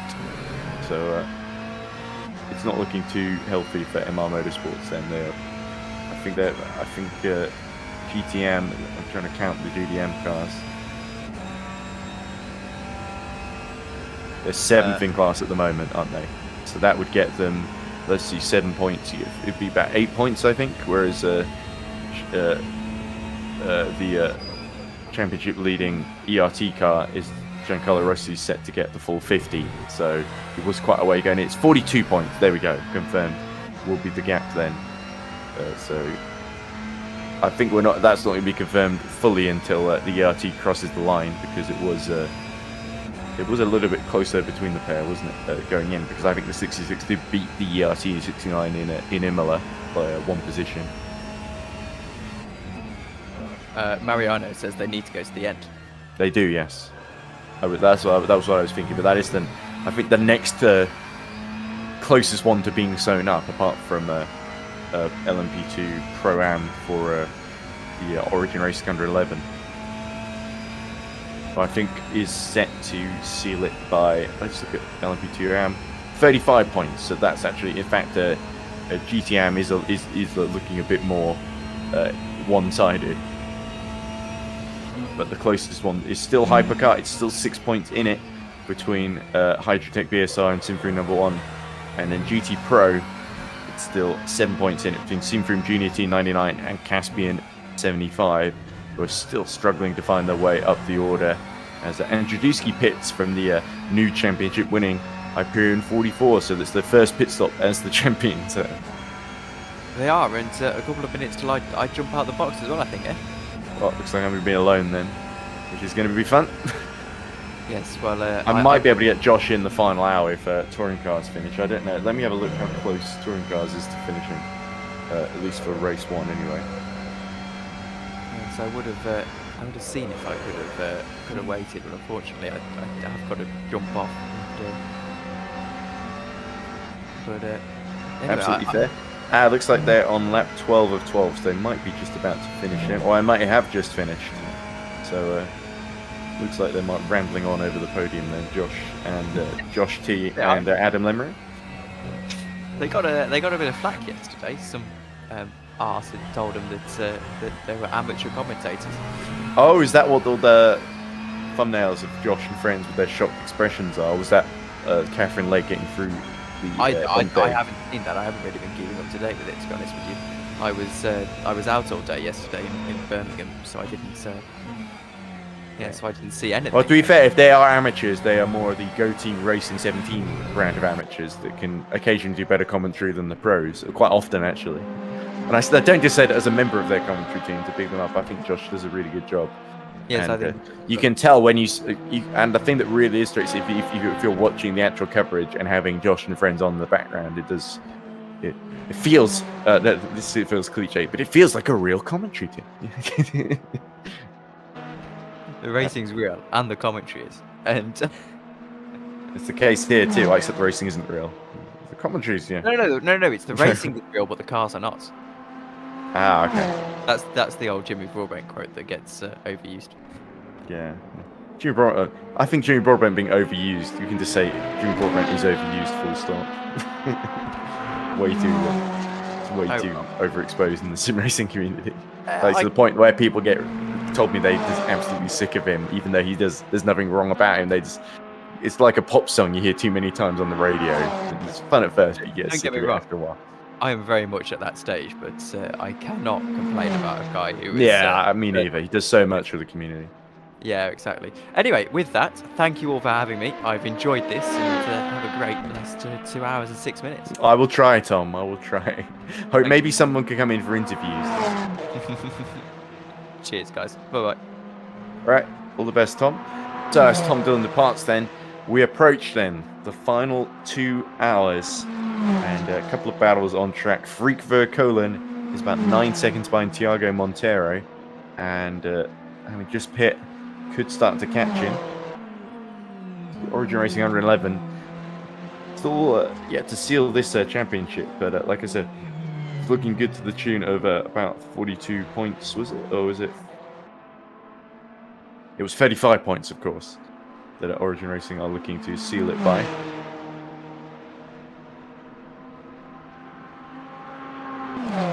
It is Go Team Racing that are going to move themselves up to second in the points, despite Speed Eagles looking to take second place today, I think. Could be quite close between the pair, though. As we look at Giancarlo Rossi, continuing to lead in by 4. Well, he's leading Mark Veit by 40 seconds, but it's a bigger gap than that to Chaz Lijan. So we are waiting for Rossi to make that pit stop to see sort of where the lie of the land is between the pair. Well, Marco Santoni, by the way, is only about 2 seconds behind Marco Lodi Ruzzini. So that is probably the closest battle for overall position in the order between 22nd and 21st.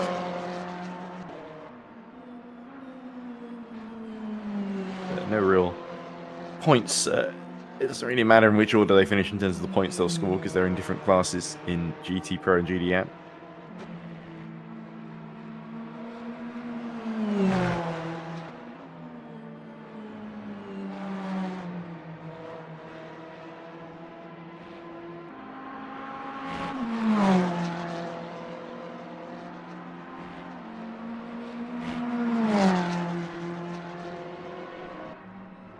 But anyway, let's see if we can get any interesting comments in the chat to read out. Mario Seraphim says, hello, good morning all. And Jean-Paul Van El, who's finished his stint, says, you just wake up. I think he's saying you just woke up. So Mario Seraphim, I'm sure, has been watching intently. But anyway, let's remind ourselves with just 2 hours, 4 minutes left in this race, who is leading each class. We've got Roland Zux leading Borgo Milan by 229 seconds, but we believe Zux might have his steering slightly bent, which has slightly affected his pace. Like 3 minutes 20.6 last time around, only 2 tenths slower than Borgo Milan. That really shows you how well the Simfering team are managing things. Next up is actually our LMP2 Pro-Am leader, which is Guillaume Mas, who is leading Matis Rikas in the Speed Eagles car by a long way.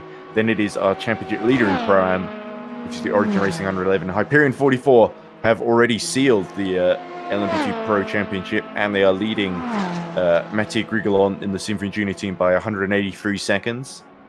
So that is your prototypes. GDE Pro is currently led by Christopher Kianik, Simfering Junior team, number 99, a lap ahead of Angelo Colabito for Rivetto Racing.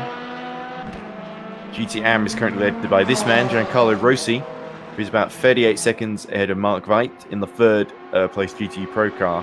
But actually, as you can see, he's almost about 70-80 seconds ahead of Nurshaz Lijan, who's pit, of course, quite recently.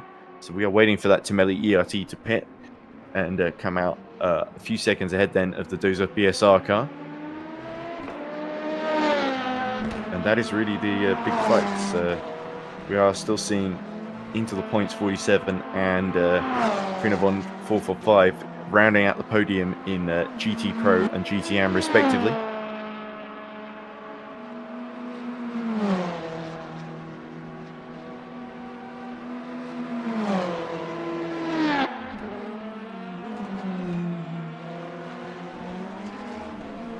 Mika Kimi says, Ed Hunter y el mio commentatore preferito. So I think that's Mika Kimi's in Italian saying, Edward Hunter is my preferred commentator. And Luca Martinez says, well, Mika, why do you speak pizza now? So I guess that's a very negative stereotype of Italians, that they're all just pizza and saying Mamma Mia all the time. It's the sort of thing that Mario movie has kind of proliferated, that stereotype about Italian Americans. But anyway, well, I guess the Mario games did it first. Anyway, I'm going to see if I can bother Joshua and Co into maybe giving me some company.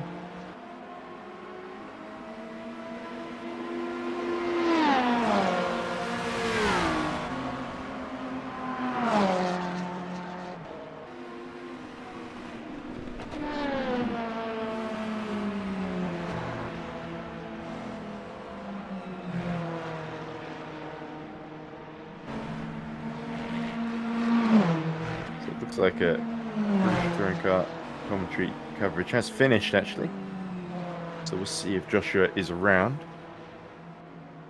But Rossi there continues to circulate. Is he going to come into the pits this lap as we almost reach the 2-hour mark?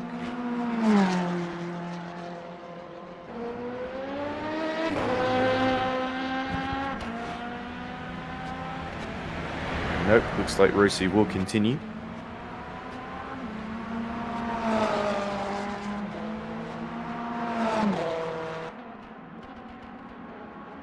Anyway, sure, this is not the most engrossing commentary ever, but it's really hard to sustain on your own. A lot of chat about pizza. I actually had a pizza the other night, which was very nice. It was a meat pizza. Yeah, it was one of those meat feast ones that they sell at one of my local supermarkets. Salvatore Zitello pits, so that will drop him over 150 seconds then behind his teammate. So not big challenge for third place, but Zitello giving it his level best. As Verkoelen fights to keep up with Thiago Monteiro, who's gotten on board the Origin Racing 111 for the final stint. Could be the stint in which they take the LMP2 Pro-Am title with a third in class. Even if they finish fourth in class, honestly, it looks a 35-point margin to I think the Go Team Racing team. It's looking pretty comfortable. Go Team Racing had a very, very outside chance of taking the championship anyway. Because they did go in, I think, something like 49 points behind. So they were only just really in range of the... And there's an argument in chat, and not a particularly serious argument, mind you, between Mariano Callo, Mika Kimi, saying, well, you guys are first in the standings, so you don't really get to make fun of us. I'm talking about pineapple on pizza should be illegal. Luca Martinez says, it was all fun writing in chat, now I have to cry in my bed alone. So poor Luca Martino. Hasn't he suffered enough in this race? Although I say that, who does Martino drive for again? That's probably I believe he's the teammate of yeah, I'd have to find him in the entry list somewhere. I found out. Yeah, he's of course the armed Subra driver in the 41. Yeah, they had that issue with the button box that delayed them. So yeah, no wonder they're suffering. Poor Luca Martino. I was trying to remember if he was even the 41 or the 42. But anyway, here is Rossi.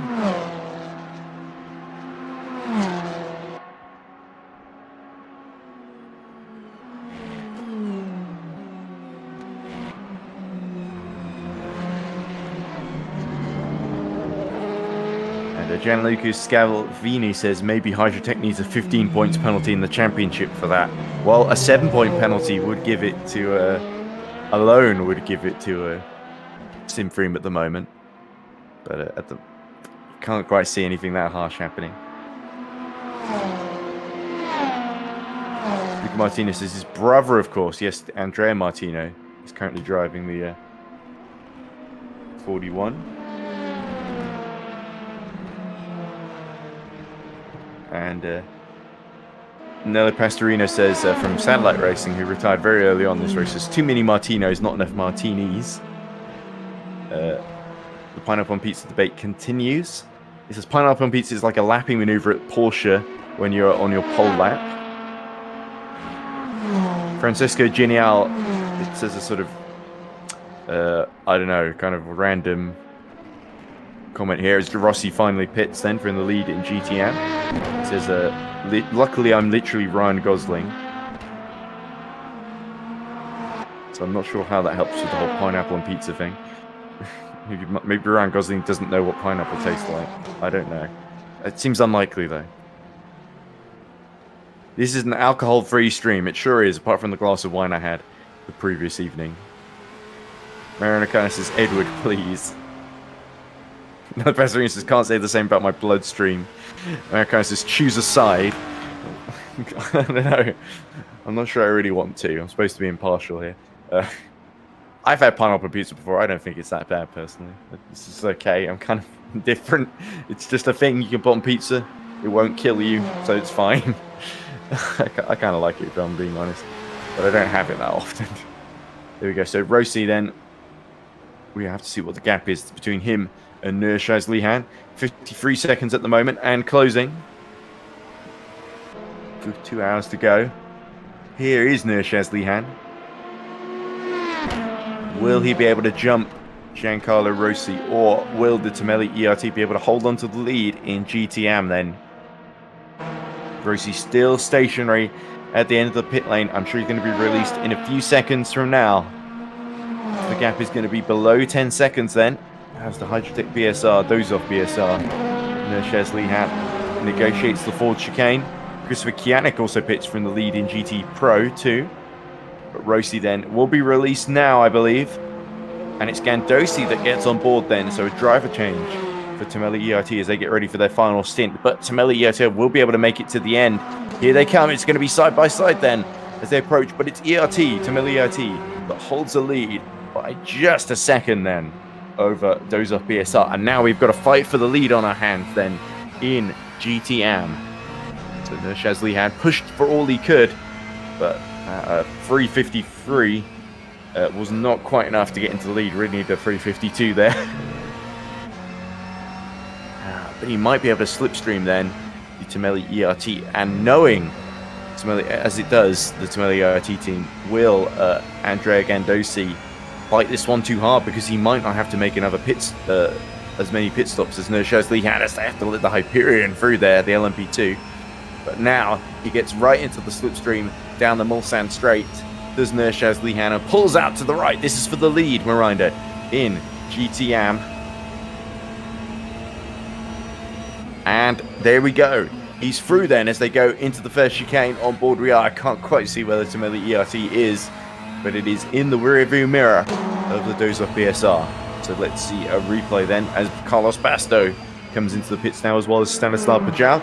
There we go, up the inside. Andrea Gandosi, as expected, not fighting that one too hard, knowing as he does that the pit strategy is going to favour Tomelli ERT. But this is where, honestly, the Dozov PSR, the Blue Steel Racing car, has just got to get a move on here and build as big a gap as it can.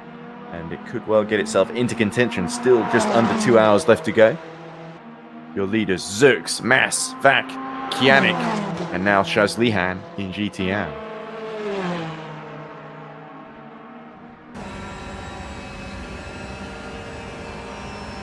Francesco Genial says the "if you can hear me" vibes are kicking in. I'm not sure what he means about that. Francesco Genial says, how is Edward? Edward is okay, I guess. I've had a little bit of entertainment here, as it looks like Gandosi hasn't fully given up then on retaking the lead here. as they go on the long run towards Indianapolis. So is Nurshaz Lihan going to defend this one? Because he has got the fresher tyre. Oh, no, he doesn't actually. He's got the older tyres. Gandosi has got the slipstream. He's going to try and get a wheel alongside. Oh, but he has to back out. And that's very sensible, actually, from Andrea Gandosi. Doesn't need to fight. There's still a championship here for the number 69 that's looking pretty comfortable at the moment. It's probably the closest title to being secured. 42 points is the advantage at the present moment in the live championship standings over MR Motorsports number 66, who are third last in the order, down in 7th position.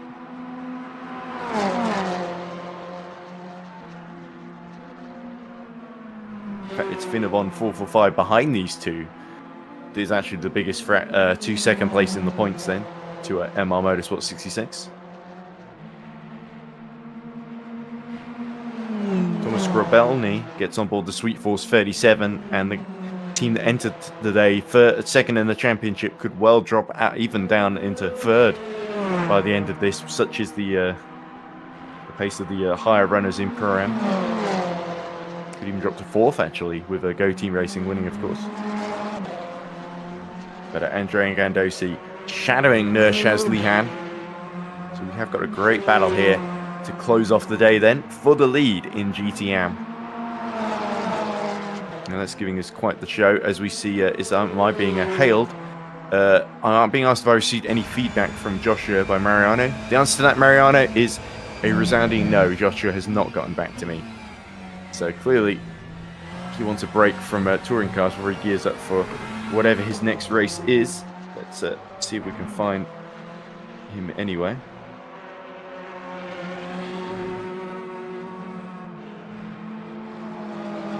As Andrea Gandosi continues to shadow Nurshaz Lihan.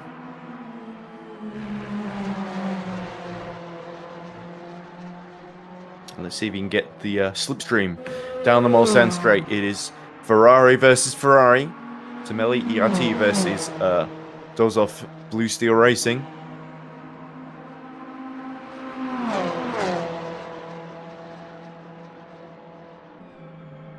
And Gandosi, I don't think quite has the run here. He's got the fresher tyres, but he doesn't quite have the straight line speed to really pull off the moves just yet. He might need to get a bit closer on the run to the second Mulsanne chicane. Here we go. 4 tenths between the two then as they run off the second part of our main straight. Wonderful Mulsanne straight that's seen so much history, so many slipstreaming battles over the years. And there is a Corvette that's about to be lapped by the pair of them, which is bad news then for Nurshaz Lihan. Good news for Gandosi. We go on board then with Andrea Gandosi as he seeks to find a way to take the lead on track rather than waiting for the pit lane pit stops to play out. This is some wonderful angles there. There we go. We're onto the front bumper then as we run into the second Mulsanne corner.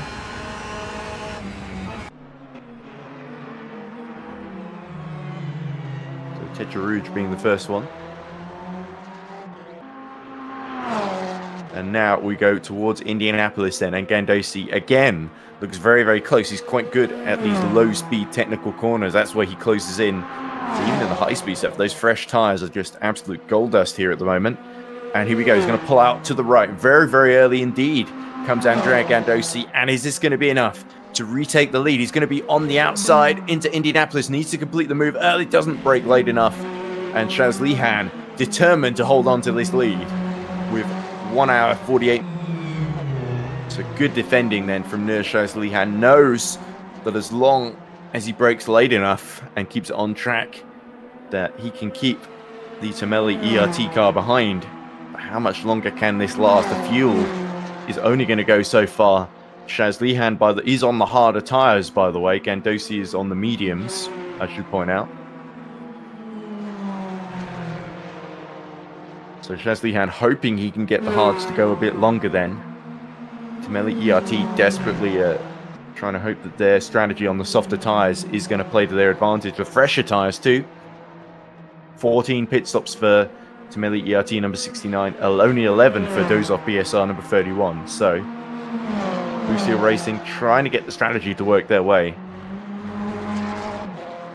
But if Gandosi overtakes them on track, it won't matter what strategy they do because they won't have track position. Akyol, by the way, is only 7 tenths now behind Sergio Mengual in the Honorable Sinmei 367 car, fighting to get into the top 24 and keep up with the Los Piratas car.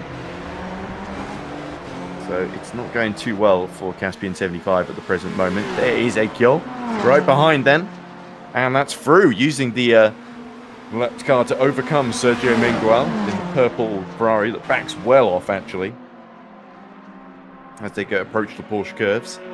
Next of Arnage. And now Gandosi lines up for round 3 then. These two lock together and inseparable then as they go through to Charouge. Ooh, and LA Sim Racers is now he only swears about the Daytona prototypes. I haven't criticised the DPIs at all. We are on lap 381 then, by the way, so we are set to go over 400 laps then here, which would be a record previously established by the Daytona prototypes, as the SimFrame driver in the chat correctly points out to me. Jorge Milan now pits from second, so that will allow Roland Zux to gain another lap on him, but Gandosi now gets very, very close, but the blue flag's being shown for both him and Shaz Lihan.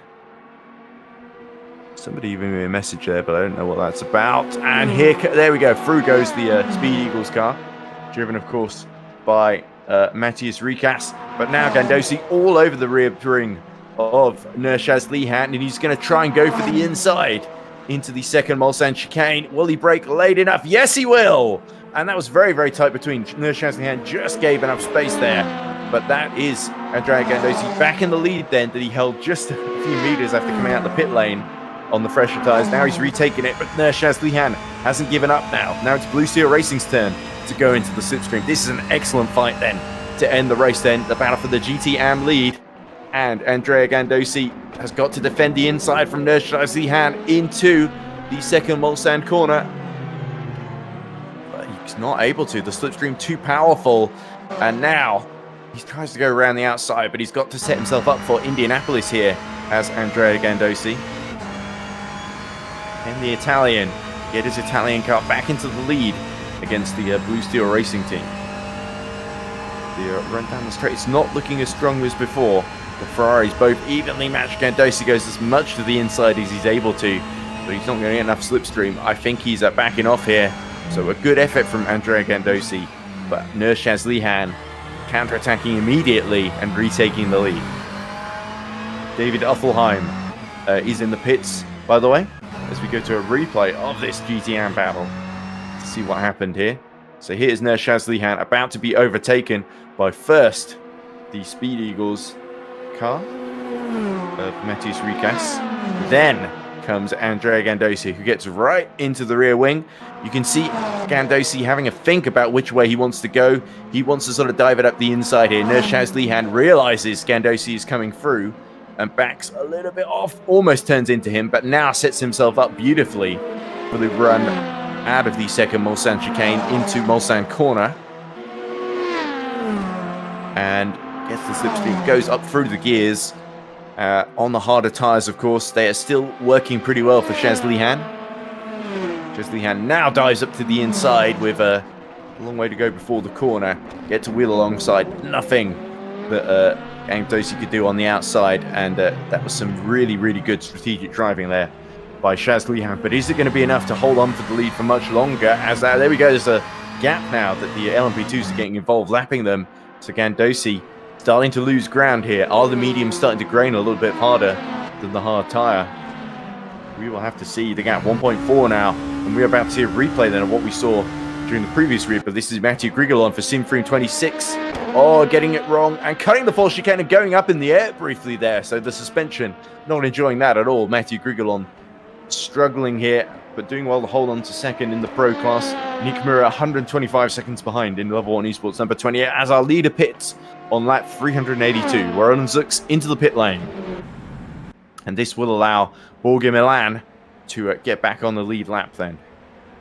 As Gandosi now still 1.6 behind Nurshaz Lihan.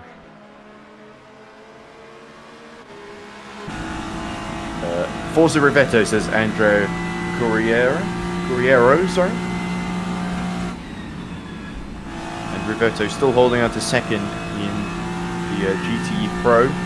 2 laps ahead of Mark Veit in Interpoints Racing 47, but 156 seconds behind Chris Sikianik, who holds the lead and looks to take the lead in GTE Pro from Caspian 75, who only just retaken the 24th position in the lead in the overall race from the GTM of Honorable Sin May 367 of Sergio Menguel.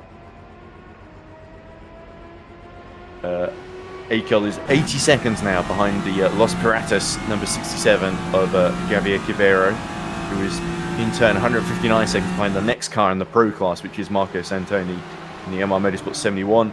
There goes Borja Milan back onto the lead lap and just ahead actually of Roland Zirks. Or is he just behind? No, he's just ahead then, so the gap 234 seconds, so just under a lap then. So we could see our 2 leaders a lap apart fighting each other, but the closest fight for the lead is this one between Gandosi and Nurshaz Lihan. As Mathieu Grigolon, who's clearly struggling for tyre life, has gone into the pits as well, along with Andre Martino in the Arms Sobra 41. There you go, you see Andre Gandosi trying to get back the slipstream on Nurshaz Lihan with 1 hour 41 to go. And there is a close battle on track between the pair, but it's going to come down to pit strategy. Who has to come in again just the once, and who might have to come in the twice for fuel and tyres. Chesley going to try and get those hards to go as long as he can, but the life towards the end of the stint is not going to be as strong as towards the beginning, so that's why he's putting up such a fight against the medium shot Gandosi, who's now back within 8 tenths now, but the lapped cars have been dealt with, and look at him sliding on the exit of Arnard. Andre Gandosi pushing the championship leading ERT that's looking to seal the title. He's pushing it as hard as he can. Those are 42 points to the good at the moment, but we'd love to take the lead once again.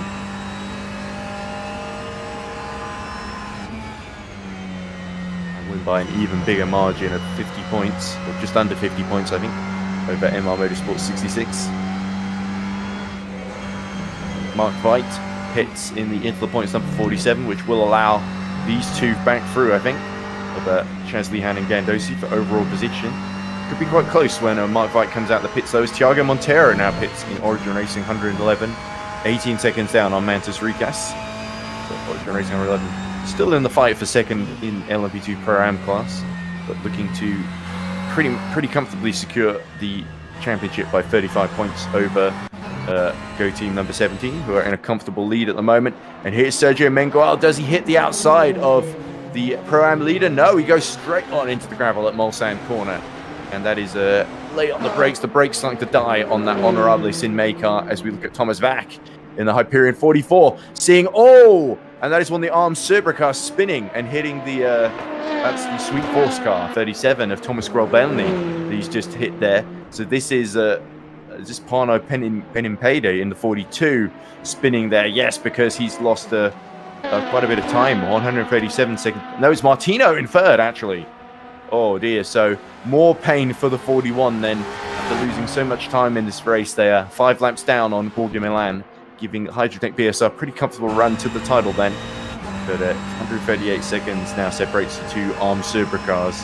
So Paolo Penimpede, who's just gotten on board the 42, senses he might have a slim chance of, in the last 90 minutes, of stealing 3rd place overall in the race, as we look at Gandosi still trying to fight against Nurshaz Lihan for the lead in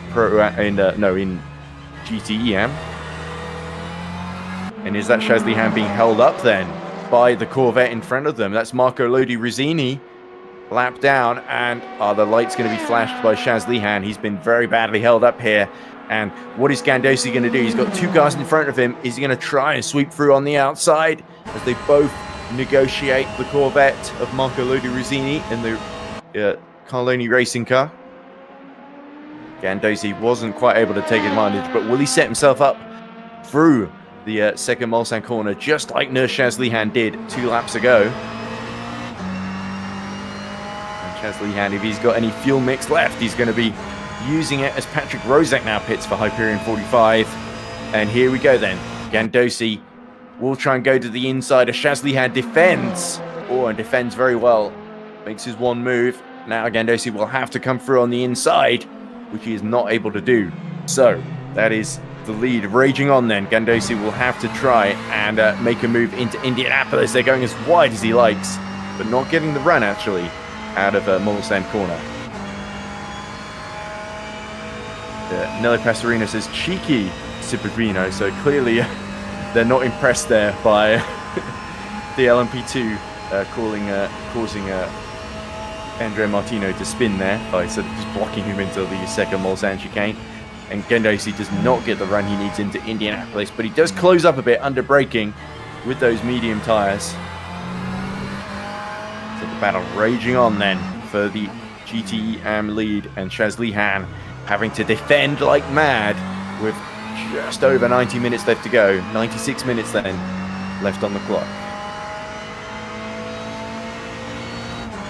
3/10 between these two. Just look at them go, ladies and gents. It's a very absorbing battle here.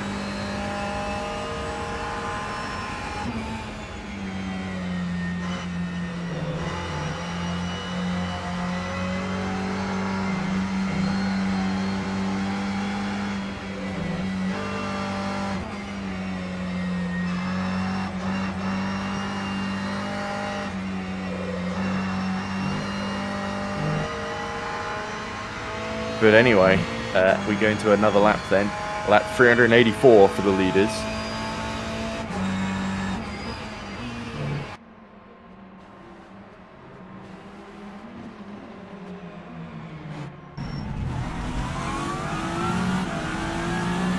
And this is Martino, I think, just lapping the class leaders in out as Carlos Basto and Freak Verkolen visit the pit lane for what could be the penultimate time. Gandosi still 4/10 then behind his rival Shazlihan.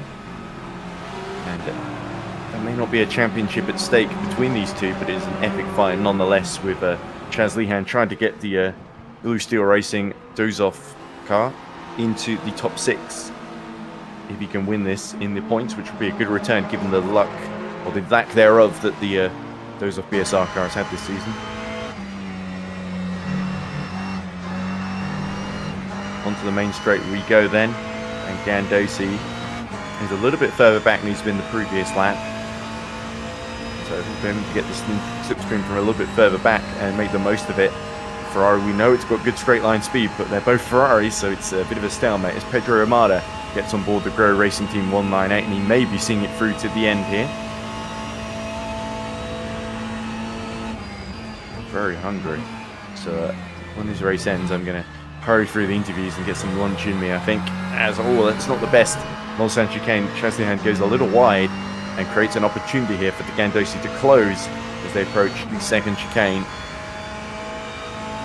And is fatigue going to start to creep in then? Some of these drivers have been driving for a very, very long time to try and make it through to the end of the race.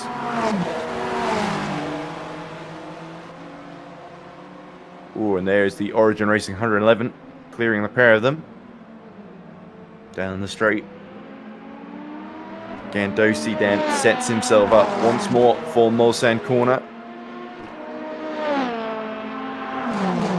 and inexorably closes on the back of Shazlihan, who again swiftly gets towards the middle of the road so that he can defend from either side. But Gandosi picks. Gandosi will try for the outside because he knows Shazlihan will block the inside on entry here. Tries to compromise Shazlihan's exit.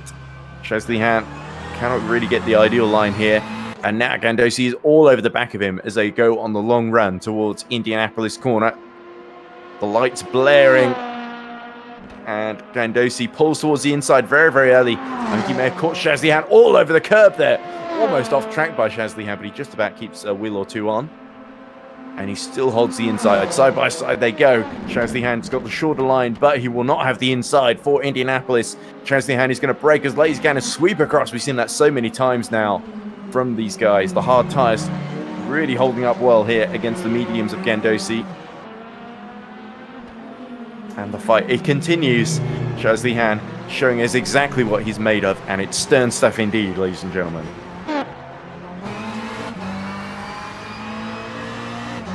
Here we go then. So we see a replay then of Gandosi pulling out to the right, going side by side then with the Hydrotech Dozov BSR. And there's Shaz Lihan, determined to hold on to this lead that him and Gandosi and the ERT team have been disputing for the last 2 hours now. And you see again, late on the brakes there, Gandosi couldn't really dive it up the inside without risking a collision. You need to be a little bit more alongside there to successfully execute that maneuver. But I wonder, is Shaz Lihan putting too much strain on the tyres now? Will the hards hold up? Can he get the fuel to last to get back his fuel strategy back on target now, with him having to push so hard to keep the Tamelli ERT behind him? Colavito comes into the pits now for rFactor Racing number 30. We saw Colavito in the chat earlier, so great to see him in action then for the final stint. 165 seconds to the lead though, so he will be, I think, just about 200 seconds, just within the same lap then, as we wait to see, by the way, Nick Mura only 8 seconds behind Federico Suave, so Simfrium Junior team could be in a little bit of battle before too long, but the main battle is still Gandosi and Shaz Lihan, who are 9 tenths apart then, as I think we've still got the replay graphic on, but I believe we're watching live footage here of them about to complete their next lap. We're on lap 386 now, with 90 minutes to go, almost exactly. 9 tenths between the pair, and it's the Go Team Racing 17 that now laps them down the Mulsanne Straight. Reminder of your 5 leaders in each class. It's Zux, Mas, Vac, Kianik, and Shaz Lihan. We're holding on very much by the skin of his teeth in the instance of Shaz Lihan in the Blue Steel Racing car. Putting on a superb show here. Just a second separates the two.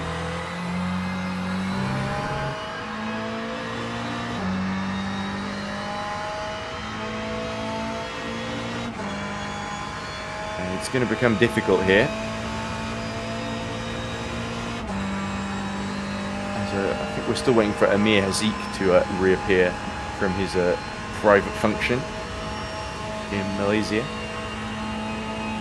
As Gandosi once again uses the slipstream to get back within 7 tenths then of the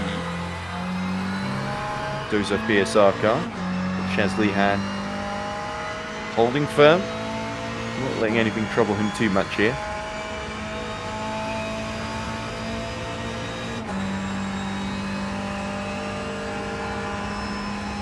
And unfortunately, ladies and gents, it looks like we're set for a lonely hour in the final 90 minutes in the commentary box then. Lonely final 2 hours, in fact. Because I don't think anybody wants to join me. Not even for a brief interview, which is a little disappointing, but hey, that's the way it goes. People got race direction, and they got driving to do as well, and they got a stream to watch as well. They can't be on the stream if they want to watch. Well, I mean, I am, but that's different. As we see Gandosi continuing to keep the pressure up on Shaz Lihan, hoping he can force a mistake, some sort of error, but after nearly 23 hours now, these two have locked right together. They put on an excellent display then, the pair of them, but it's anyone's guess which of them is going to come out on top here. You've got to feel Tamelli ERT taking the title either way. The momentum is with them, but Shaz Lihan determined to show what an amazing defensive driver he is, able to counter-attack every punch that Gandosi has done. This is like a fight in the boxing ring. It's going to go all 10 rounds. It's going to last all the way through to the end. Well, let's hope so anyway. Still got the final hour, the final round to go. But these 8th and 9th rounds have been incredibly closely matched. Nothing really to split the pair, just 7 tenths at the moment. As William Mas pits ahead of these guys in the Go Team Racing 17. So he'll have to lap them again quite soon.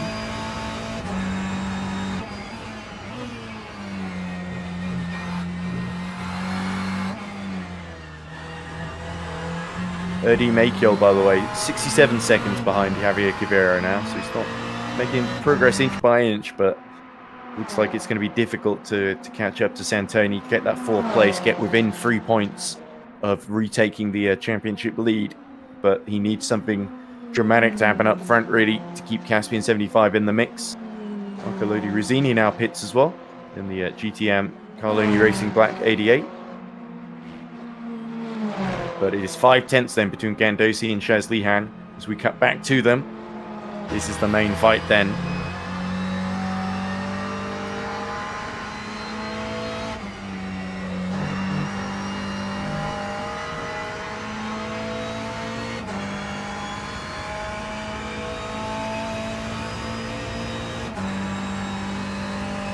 Gandosi now 6 tenths behind, so he's again inching closer down the Mulsanne straight. Just watch the closing speeds, and it's going to be whether he can get the run off these corners he needs, really. So it's not necessarily about the entry, but the exit speeds here. But he does close quite a bit under braking on the Blue Steel racing car of Chaz Lihan. Can he get the exit? 4 tenths now between the two.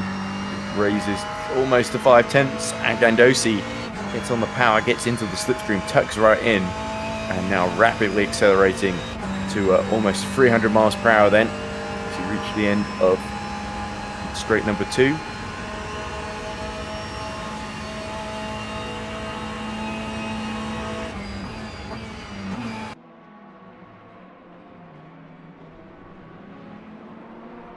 Look at him drifting there through also chicane number 2.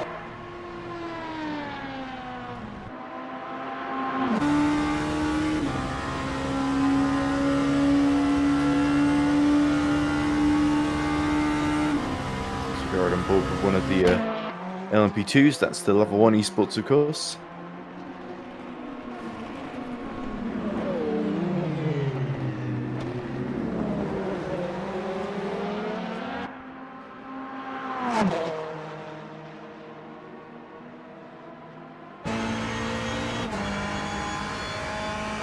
So back to Gandosi and Chaz Lihan, and Gandosi's ahead actually. Sorry about that, I got completely distracted. And I think may have missed the move for the lead, but Chaz Lihan once again getting the run on the outside. Brilliant straight line speed on that Blue Steel racing car, but he's going to be stranded on the outside into Indianapolis. Side by side they go. They're both flashing their headlights at each other, and Chaz Lihan is going to head the inside, but he won't have the overspeed. Gandosi through in a brave maneuver on the run into Indianapolis. Finally, he's been telegraphing that move for a while, and Gandosi on the mediums finally squeezing his way through. But Chaz Lihan did not make that easy at all. Let's have a look at the replay then. So here we go. Gandosi trailing behind then as they approach Mulsanne corner. They have to let the level 1 car through. Oh! And level 1 car made contact there with, very briefly with the BSR car of Chaz Lihan, and that was what allowed Gandosi to sneak up the inside there. Very opportunistic, but I imagine Chaz Lihan is going to be angry with the level 1 eSport. I think that was the number 28 of Nick Mura that made contact now. He's fighting with Federico Save for 7th overall in the race and 2nd in the LMP2 Pro order. 1.4 seconds between those two, but it's still 4 tenths then between Chaz Lihan and Gandosi. Now Gandosi holds now the AM lead in GTE. Chaz Lihan with that straight line speed is still going to be a threat. The hards haven't died off just yet, and this intense battle is going to run, I feel. Gandosi desperate to get the gap he needs to run away.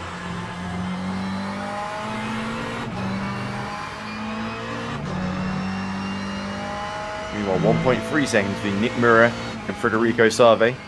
Simframe versus level 1 eSports. Apologies, it may have been Jürgen Langerak that actually hit Chaz Lihan on the previous lap, actually. In the level 1 eSports 27, the Pro-Am entry. So if there are any comments then. Not LMP2's fault, says Luca Martino. Miki Gimme says, non-commenter. I guess that means he wasn't impressed with my commentary there. I am pretty tired though at this point. I've been going for quite a few hours. But that was a Great opportunism from Gandosi in either instance. And now Shaz Lihan, are the hard tyres, he's been on them for a while now, are they starting to lose peak performance here? It could be that Shaz Lihan has just got to keep going and make his fuel strategy work now by running a bit longer, trying to save fuel in the wake of Gandosi. We see a replay now of Thomas Bentley. Something happened to the Sweet Force 37, completely cutting the first unlocked chicane there. And that is it's not been turning into great worries for Sweet Force 37 at the back of the Pro-Am field in 5th and last at the moment of those still running. Nick Mura, only 4 attempts then behind Federico Suave in the Simfream Junior team. Here is that battle then. Nick Mura desperate then to get into 2nd place then for Level 1 eSports. This has been a fantastic race for the number 28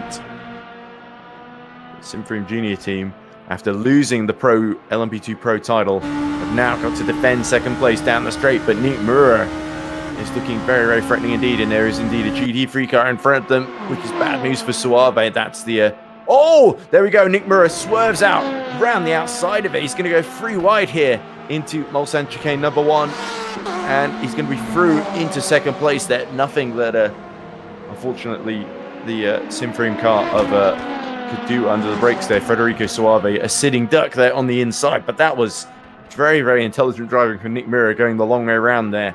And the Sergio Mengual in the Honorable Sin May 367, sort of Ricardo Zonta moment for him at Spa 2000. You sort of see those 2 cars going either side of him. And Nick Mura using the opportunity well to get into 2nd place in the pro order. So that is a big points coming away of the number 28 then. Not enough to really get them into the hunt here. They are 6th in the standings at the moment.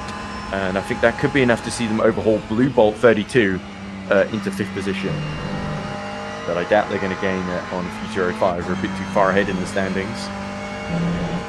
No, Shaz Lihan, by the way, a 10th then behind Andrea Gandosi through the Porsche curves. Gandosi does not look particularly planted, struggling to hold on there.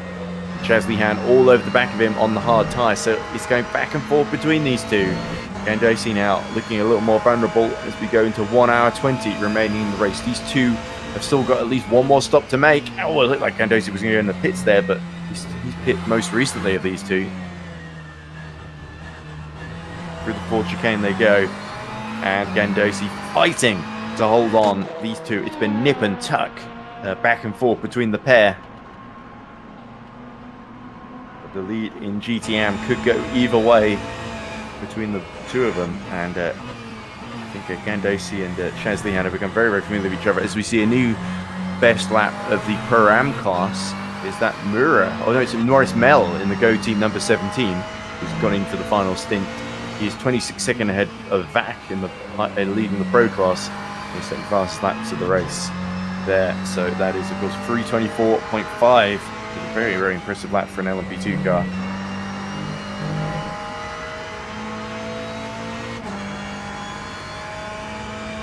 Although Nick Mura set a 3 minutes 25.5 earlier, so Level 1 eSports not too far behind pace-wise, but definitely in the race they are quite way behind. At least a lap. Giga Hakimi, have you done the purple lap? Asks Christian Malguera.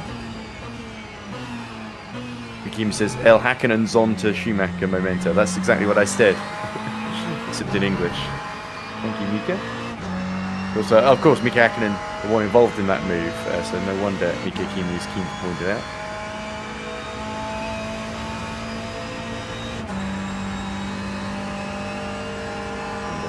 Oh, mandatory attendance form just opened for ERC Asa Hockenheim, so I can fill that in. While I am waiting for this battle. There we go, the Go Team 17 laps them again after having made it stop, and that is our Mel saying fastest laps there and having to negotiate the GTM leaders. Does that create an opportunity for Shaz Lihan to counter-attack here? As we cut to a replay of Thomas Grobelny in issues again. And cutting the forward chicane there. As is Joseph Frederick Suda going wide at Mulsanne corner and just doing a bit of sandcastle building there in the gravel before briefly return to track. Still on track for third in the AM class is Srinovan. But up ahead, it's still 7 tenths between Shazli Jan and Andrea Gandosi. Shazli Jan determined not to give up on that lead with just over an hour to go.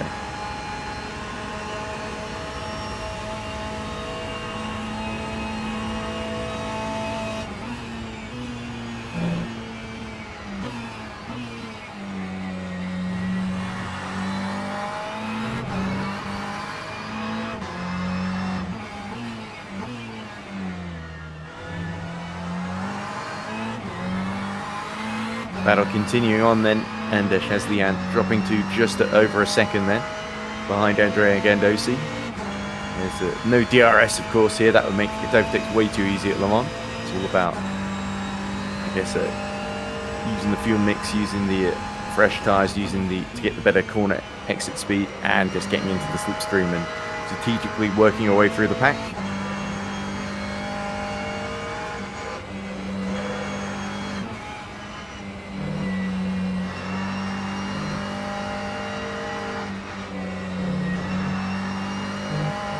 And a little wide there through Maison Blanche by Andrea Gandosi.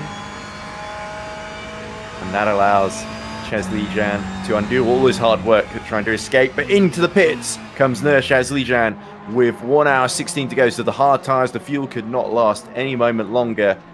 And this is critical now because he's got to make sure he can get to the end somehow and be much better on fuel economy, because I have a feeling he might have to do a splash and dash near the end of the race. So this is but can Blue Steel Racing undercut Andrea Gandosi and Temeli ERT here?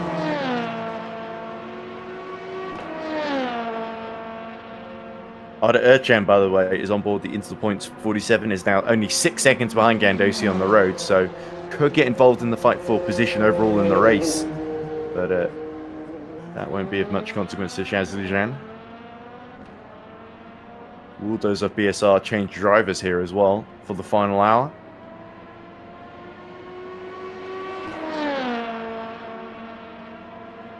That is the key thing here. There we go, he's staying in then. And it's another stint on the hard tyres then for Nur Shazli Jan. He could be trying to go to the end then, so it's a roll of the dice for Blue Steel Racing to try and win in the AM GTE class. 43 seconds is the gap to Arda Ercan. So it is 51 seconds then to Andrea Gandosi, the gap. So now Shazli Jan needs to push and see if he can get that track position. Meanwhile, Karol Wozniak only 18 seconds behind Thiago Monteiro in the Origin Racing 111 that is on course to win the Pro-Am Championship in LMP2.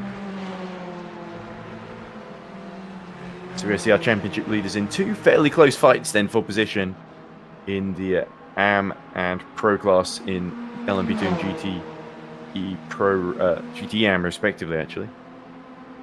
Both AM classes.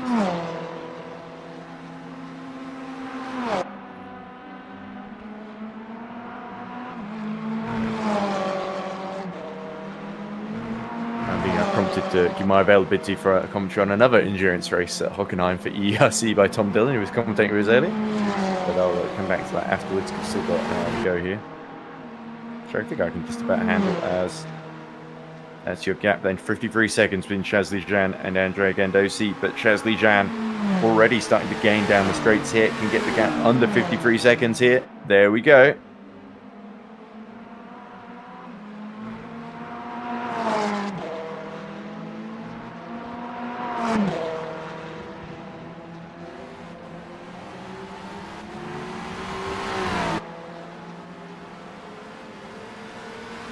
I'm just going to see how this pit stop cycle works out, and I think I may break for lunch just so that I'm not in a rush to get it out of the way when we do the post-race interviews.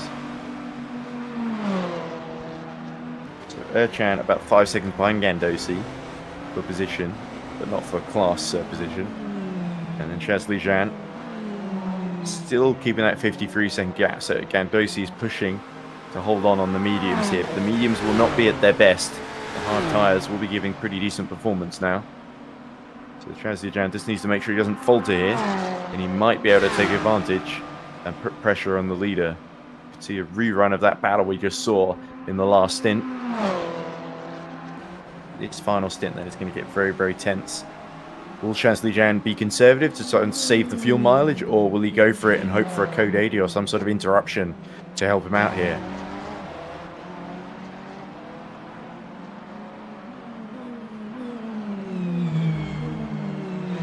It doesn't seem like anyone wants to interview us, so no interviews then. Let's sort of see what the chat is saying. Ooh, the first comment I saw was Luca Martino telling you ruined everything comment. So let's go back down to the bottom. Here we go.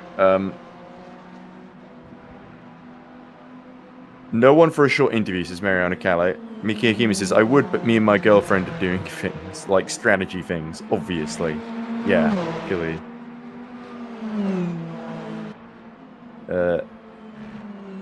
No Pastore, yeah, wondering if you have them soft to hard tyres. Yeah, brackets tyres. Maybe a long run, suggests Miracle. 2 minutes stint, take it or leave it. This is the case in which it's better to not being the fastest one. I guess that's the only instance, really, as we look at Shazlijan. He's actually lost a bit of time to Gandosi on this lap there. So the fresh hards. Maybe Gandosi just absolutely getting the most out of his mediums here.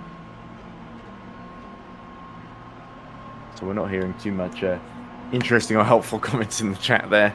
Just Miki Akimi showing off about his love life. 1 hour 11 to go then.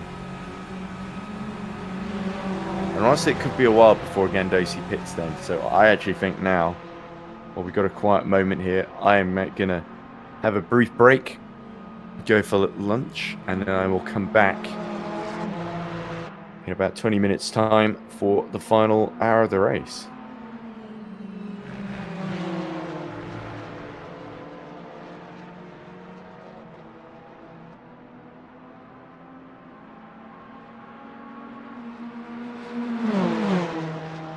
So, just before I go, reminder of your class leaders. It's Roland Zux leading Borgia Milan by a lap in as we go into lap 392 of our 24-hour event. Just 1 hour 10 to go. Then it is Moritz Mel leading LMP2 Pro-Am by a long way. Thomas Vash leading LMP2 Pro, 34 seconds down on Mel. Federico Sabe is only 7 seconds behind Nick Mira, though, in the Simfream Junior team, in the battle for second in LMP2 Pro. Then it is a leading GT Pro Christopher Kianik for Simfream Junior team, as we see Nur Shazlihan going side by side with a lapped car. So that's your GT Pro fight. A lap separates Christopher Kianik from the Rivetto Racing of Mattia Panci. Then GT Am, it's Andrea Gandosi leading in a close pit strategic battle against Nur Shazlihan, the Dozer PSR car, who is pit and is now chasing. Is 54 seconds behind now as he attempts to catch back up on the hard tyre. So it could be interesting in terms of fuel mileage, whether he can make it to the end. Gandosi doing everything to hold on to the lead at the present moment. I'll be back soon, and we'll see you for the final hour of the race.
Sono assolutamente sicuro che credevate di esservi liberati dalla mia fastidiosissima voce nel corso di questa 24 ore di Le Mans, resa ancora più roca e se possibile più fastidiosa da una stanchezza latente che si sta facendo via via più importante, però ecco le esigenze con i problemi organizzativi che vanno a creare, che va a creare una 24 ore di Le Mans con tutto l'ambaradan che c'è sulle retrovie, genera anche questo. Abbiamo un piccolo problema tecnico per quanto riguarda il commentatore che avrebbe dovuto accompagnare Edward nell'ultima fase di gara, e quindi sono tornato io. Dovrei farvi poca compagnia per quello che resta di questa 24 ore. Vedremo se magari riuscirò ad essere live in compagnia di Edward nell'ultima, quello che ci rimane sostanzialmente, l'ultima ora di gara. Io, a dire il vero, mi ero abbastanza rilassato, ero qui a godermi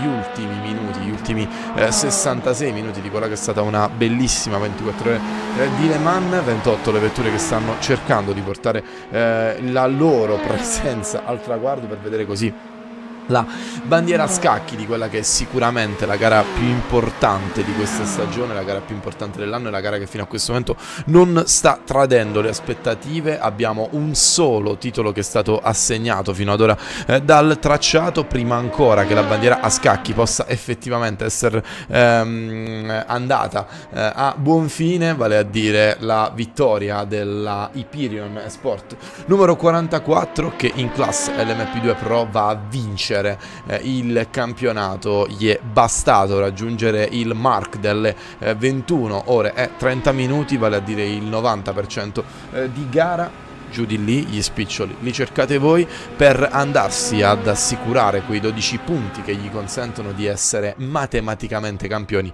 Quella che è stata semplicemente una chiosa su un campionato perfetto e senza il minimo passo falso. Davvero lo ricordava Edward nella fase del suo commento, solo un passo falso con un secondo posto tra l'altro, quindi non un risultato così da buttare via, così come non sono state da buttare via gli sforzi di tutti i piloti che sono in pista e che ci sono rimasti per ormai quasi 23 ore. Lo dicevo qualche minuto fa, 28 le vetture che ancora stanno gareggiando sul circuito di Le Mans. Abbiamo visto fino a poco tempo fa una bellissima battaglia tra la vettura della Dozov Blue Steel Racing e della Tomelli Racing Team, battaglia che poi si è decisa sostanzialmente quando un doppiaggio che potremmo definire un po' problematico da parte della Level 1 eSport, non ricordo se fosse la vettura numero 27 o la vettura numero 28, ha creato quello scompiglio necessario da andare a mischiare le carte e far passare avanti la vettura di Andrea Gandossi, che adesso sta mantenendo i 58 secondi di vantaggio sulla vettura della Dozov, anche se credo che la battaglia sia più che altro per la gloria, perché la vettura numero 31 ha un vantaggio strategico abbastanza importante, abbastanza chiaro, abbastanza netto, con credo la possibilità di la vettura numero 69 ha un vantaggio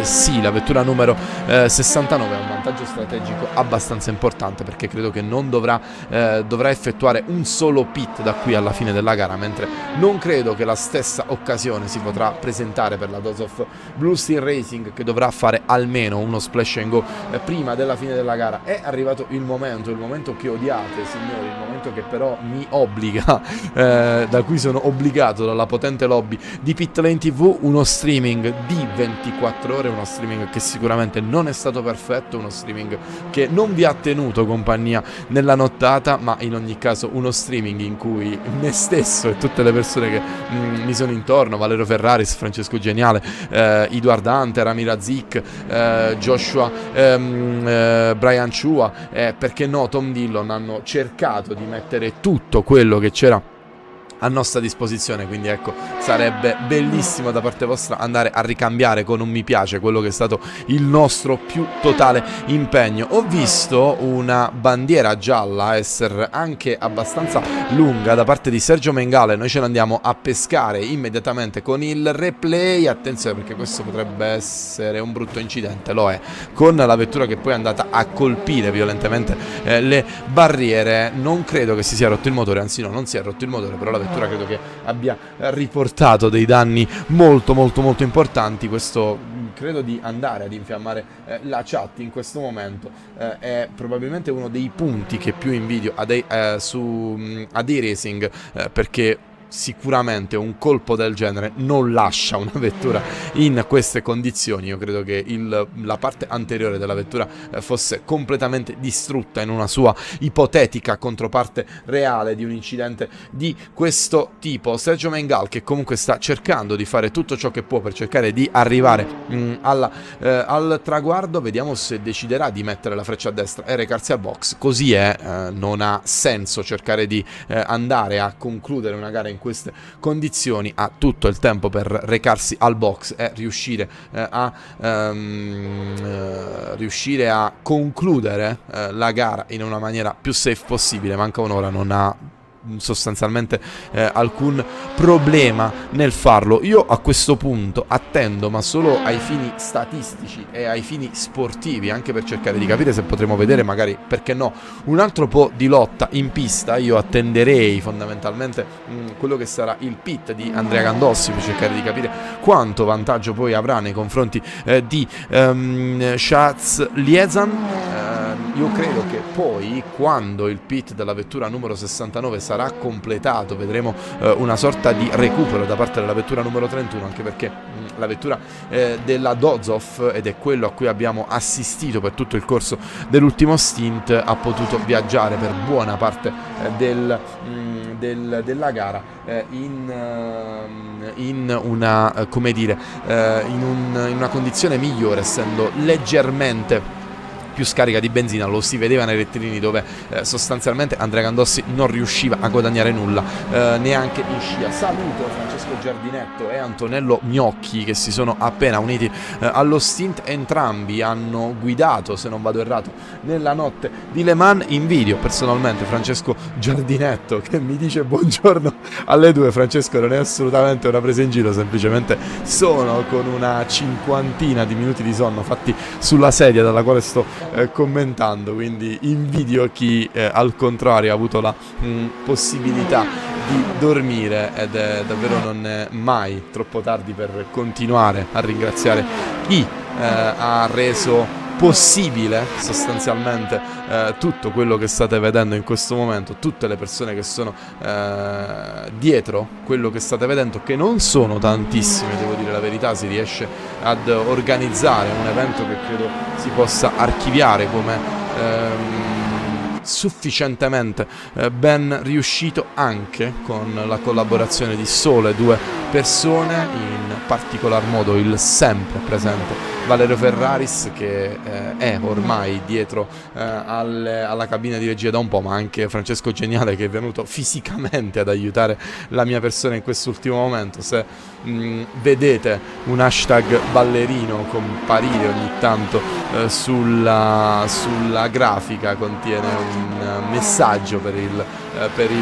futuro, messaggio che vi svela cosa accadrà di qui a poco. Intanto vedo una vettura andare in fiamme, attenzione, una vettura andare chiaramente in fiamme. Vediamo qual è delle vetture. C'è una vettura che stava andando, eccola qui, dovrebbe essere la vettura probabilmente di Paolo Pennimpede, vettura che va completamente a fuoco, e questo è il settimo ritiro, ed è anche un ritiro molto pirotecnico e molto scenico. Paolo Pennimpede che manda completamente a fuoco la sua vettura nel corso del suo ultimo stint sostanzialmente, ma davvero un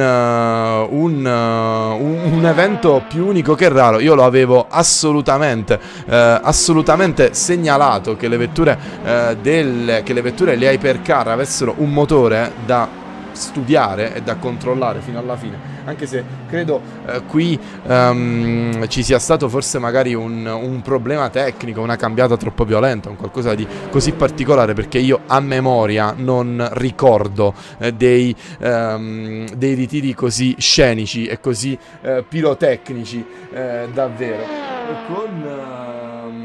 Con l'ultimo ritiro in ordine di tempo, quello che dovrebbe essere, se non vado errato, l'11° ritiro di questa gara, se non il 12°, ho perso effettivamente una scommessa, perché alla soglia delle 12 ore avevo detto che sarebbe finita con quelle macchine. Purtroppo non è così, e credo che adesso una sorta di patema d'animo sia un po' intervenuto anche sulla vettura numero 41, perché ecco, il motore di questa vettura non si è reso, si è dimostrato non indistruttibile. Io sono in attesa ovviamente di capire che cosa sia effettivamente accaduto, però ecco, è chiaro che qualcosa di strano è avvenuto. Non so se effettivamente il motore è arrivato a fine vita, oppure se c'è stato magari una doppia cambiata, oppure un passaggio in folle, come dire, che ha causato tutto quello che è successo. Aspetto magari il feedback da parte del team ARMS. Di sicuro c'è Luca Martino, c'è sicuro Andrea Martino che ci potrà informare a riguardo. Attenzione, perché magari ci chiedono, e questa potrebbe essere una buona idea, ci chiedono un onboard possibilmente della vettura di Paolo Pennimpede. Noi ce lo andiamo a vedere immediatamente, perché potrebbe essere una buona idea. Andiamo a vedere se succede qualcosa di strano sul suo cambio. Siamo in sesta, intorno ai 290 320 km all'ora. Vediamo se il motore è stato colpito improvvisamente. La velocità in questo punto mi sembra assolutamente tranquilla. Si scala in terza, via su in seconda. Forse quella scalata in seconda è stata un po' problematica. Motore che inizia già a fare le bizze, sale un po' più lentamente probabilmente di quello che avrebbe dovuto. Macchina che poi in sesta perde completamente la potenza. Questo è un motore che esaurisce la sua macchina, perde completamente di potenza, e credo che questo sia chiaramente un motore che arriva a fine vita. Pertanto forse una temperatura non perfetta di esercizio, forse qualsiasi altro problema non dovrebbe causare granché, a meno che non dovessero finire nel 90% dei giri completati dal leader, perché non dovrebbero sostanzialmente, anzi non andranno a perdere la quarta posizione di classe Hypercar, ma potrebbero magari andare a perdere il completo, i punti completi che venivano assegnati a quella posizione, andarsi ad accontentare dei solo 12. Non è un gran peccato, di certo sono sicuro che arrivare alla bandiera a scacchi sarebbe stato sicuramente molto importante. È molto bello da parte di Paolo Pennimpede, a cui comunque faccio i complimenti, perché quest'anno è stato davvero un gran peccato non averlo in pista sulla eSport Endurance Series. È stato davvero molto triste, ed è sicuramente bello riaverlo in pista per la 24 ore di Le Mans.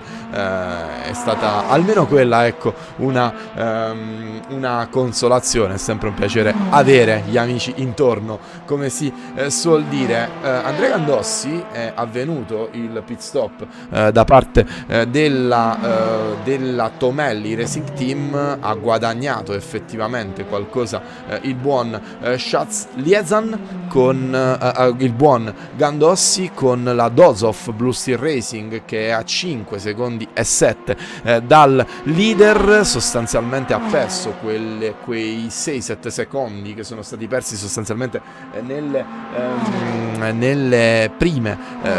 prime parti immediatamente successive al sorpasso, con anche quel doppiaggio che poi ha causato tutto il resto, mentre qui c'è il doppiaggio da parte di Mattia Panci, se non vado errato, con Nur Schatzlezian che non ha alcuna intenzione di andare a cedere la la bandiera blu, d'altronde è anche comprensibile, sta giocando, sta lottando per la prima posizione di classe, sta provando a tenere la prima posizione di classe e quindi in questo senso potrebbe ecco perdere del tempo, potrebbe perdere del tempo con questo doppiaggio.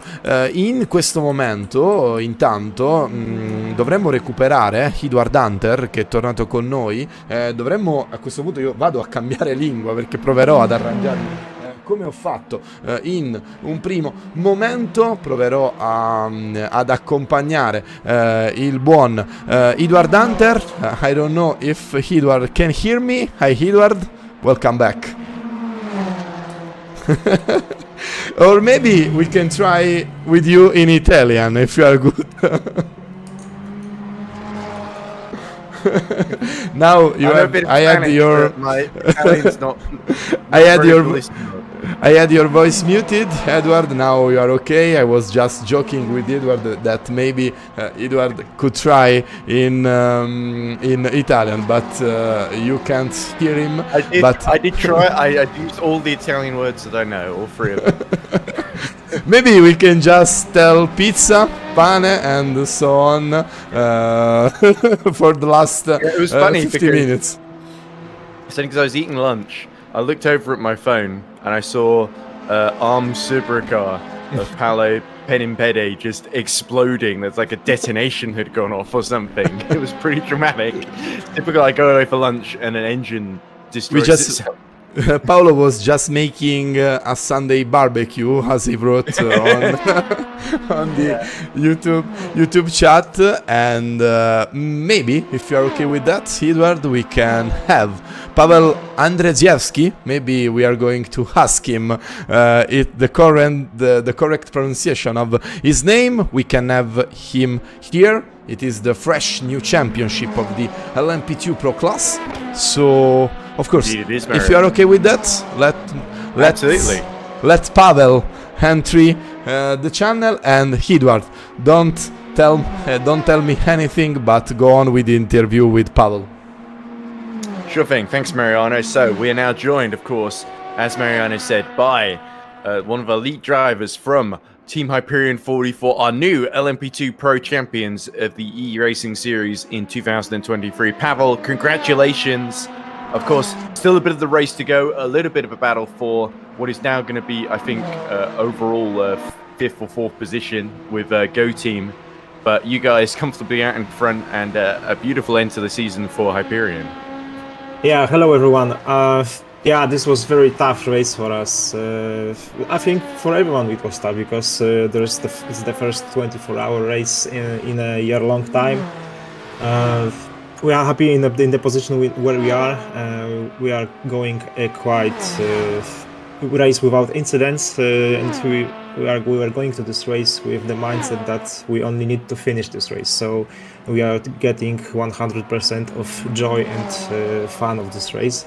And this is how it goes, because as you can see, we have quite comfortable lead over the Nick Mura from Lewon eSports, and I believe this will happen to the end.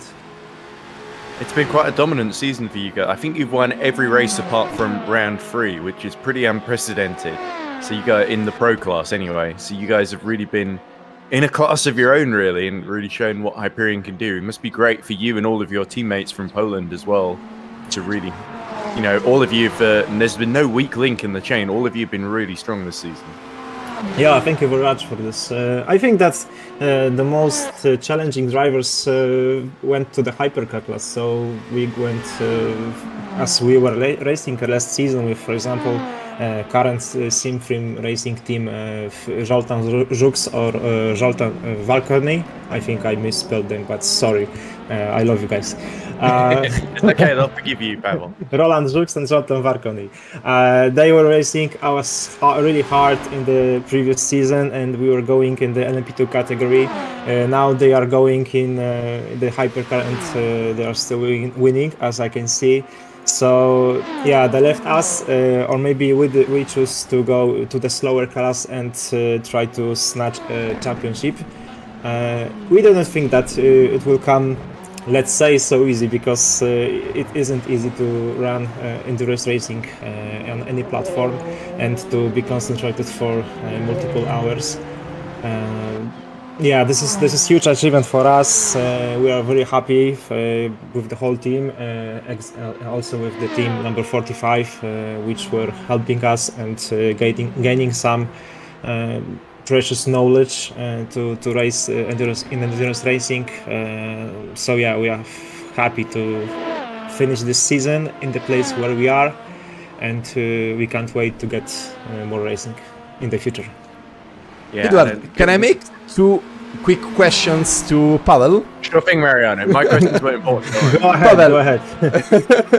Pavel, in the past few days, after the first 2 or 3 races, I saw that your team used to send a GIF on the Discord. I am excusing myself. I don't know if I'm pronouncing it right. Can you repeat, please? Polska Górom. Polska Górom! Yeah, it means just that the Poland has the upper hand and we are winning. This is the gift of the world famous strongman Mariusz Pudzianowski, who was used to tell such things before he started his competitions.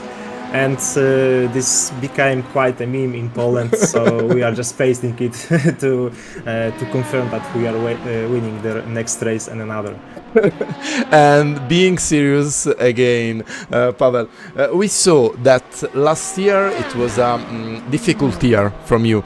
We saw, I was talking with Amir during the first stint, the first commentary stint.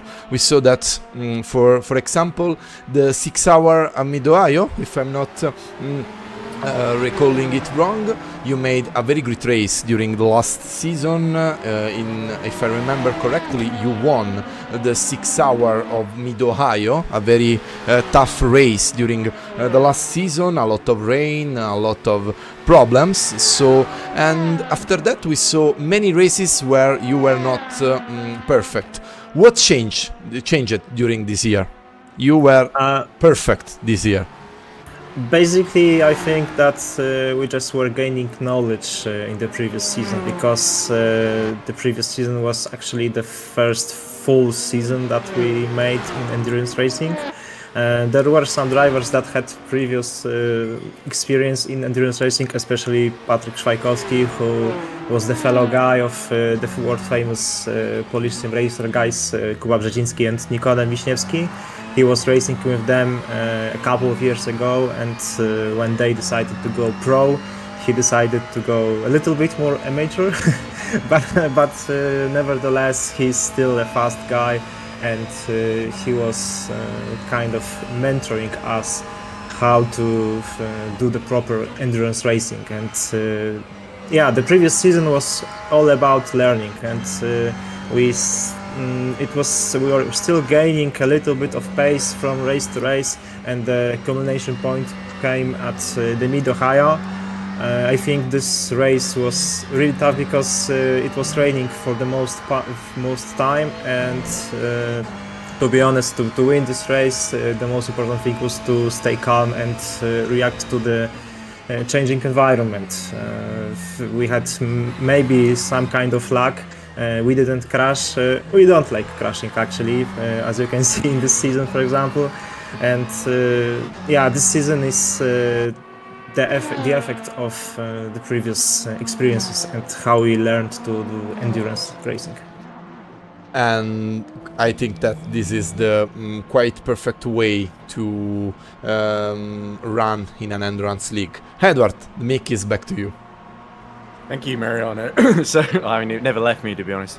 But anyway, Pavel, I just want to say as well, great brief mention of the 45. It's great to see them getting up to third in the points, because they had such a difficult start to this race, and they've carried on down in 14th and last of the LMP2 cars in this race. So, clearly, Matthias and the rest of the team have really done well to just keep going, as we see Roland Zux, our race leader, being given a penalty. Sorry, Pavel, to interrupt my own question. But Roland Zux, I think that must be for track limits or something. He's been given a penalty. He's still got a lap ahead of Borg in Milan. in second, but that is for the team that's won the last 2 races. That is pretty bad news in terms of let's hope this doesn't allow Borghi Milan to challenge them too closely in the last 42 minutes, although who am I kidding? I'd love to see that. But anyway, Pavel, I was going to say very briefly, a great mention of the 45. So it must be great to see them, as you say, like you guys were doing, getting some knowledge, some experience under their belt that they can use to great effect later on. And it's also great to see you going in other series. I saw you, Hyperion had entered a team in Formula Sim Racing Academy as well, which was great to see as well, even though I think the results haven't yet come. That Bahrain was a little bit of a tough round, but I'm sure the results will come there as well. So it seems like any discipline you put you guys in the Hyperion cars, you guys seem to be delivering. Thank you. That's really nice of you. Yeah, we try to. In the first place, we try to deliver, and we are not over rushing anything. We try to be as much calm as it is possible, and this is our, let's say, key factor in racing. We don't want to be perceived as rough guys, or the guys that are crashing, or the guys that are racing unclear and dirty racing doing. We love that, and we'll try to continue doing this. Can I ask about the Spartan helmet on the front of the Hyperion logo? Is it named after a Roman legion or something, or is it just a thing you guys thought was cool or something? To be honest, it's some kind of imagination, or some how it went with the process of creating this Hyperion brand or so. It came to our mind that Hyperion is quite close to the Romanian times, so we tried to make this a logo of us. Ah, very old school. Okay. Anyway, so we see the just on screen the Hyperion 44 with Vash at the wheel, continuing on and looking to cross the line, already knowing they've done it. You guys have done enough to be our 2023 LMP2 Pro Champions, and I think it's well deserved, Pavel. I think we're going to let you go now, but thank you very much for coming to talk to us, and enjoy the final 40 minutes of the race. Yeah, thank you very much. Good luck, guys. Have a great race for the last 40 minutes, and I hope everyone will finish this race from now. Yeah, only 26 cars still running, I believe.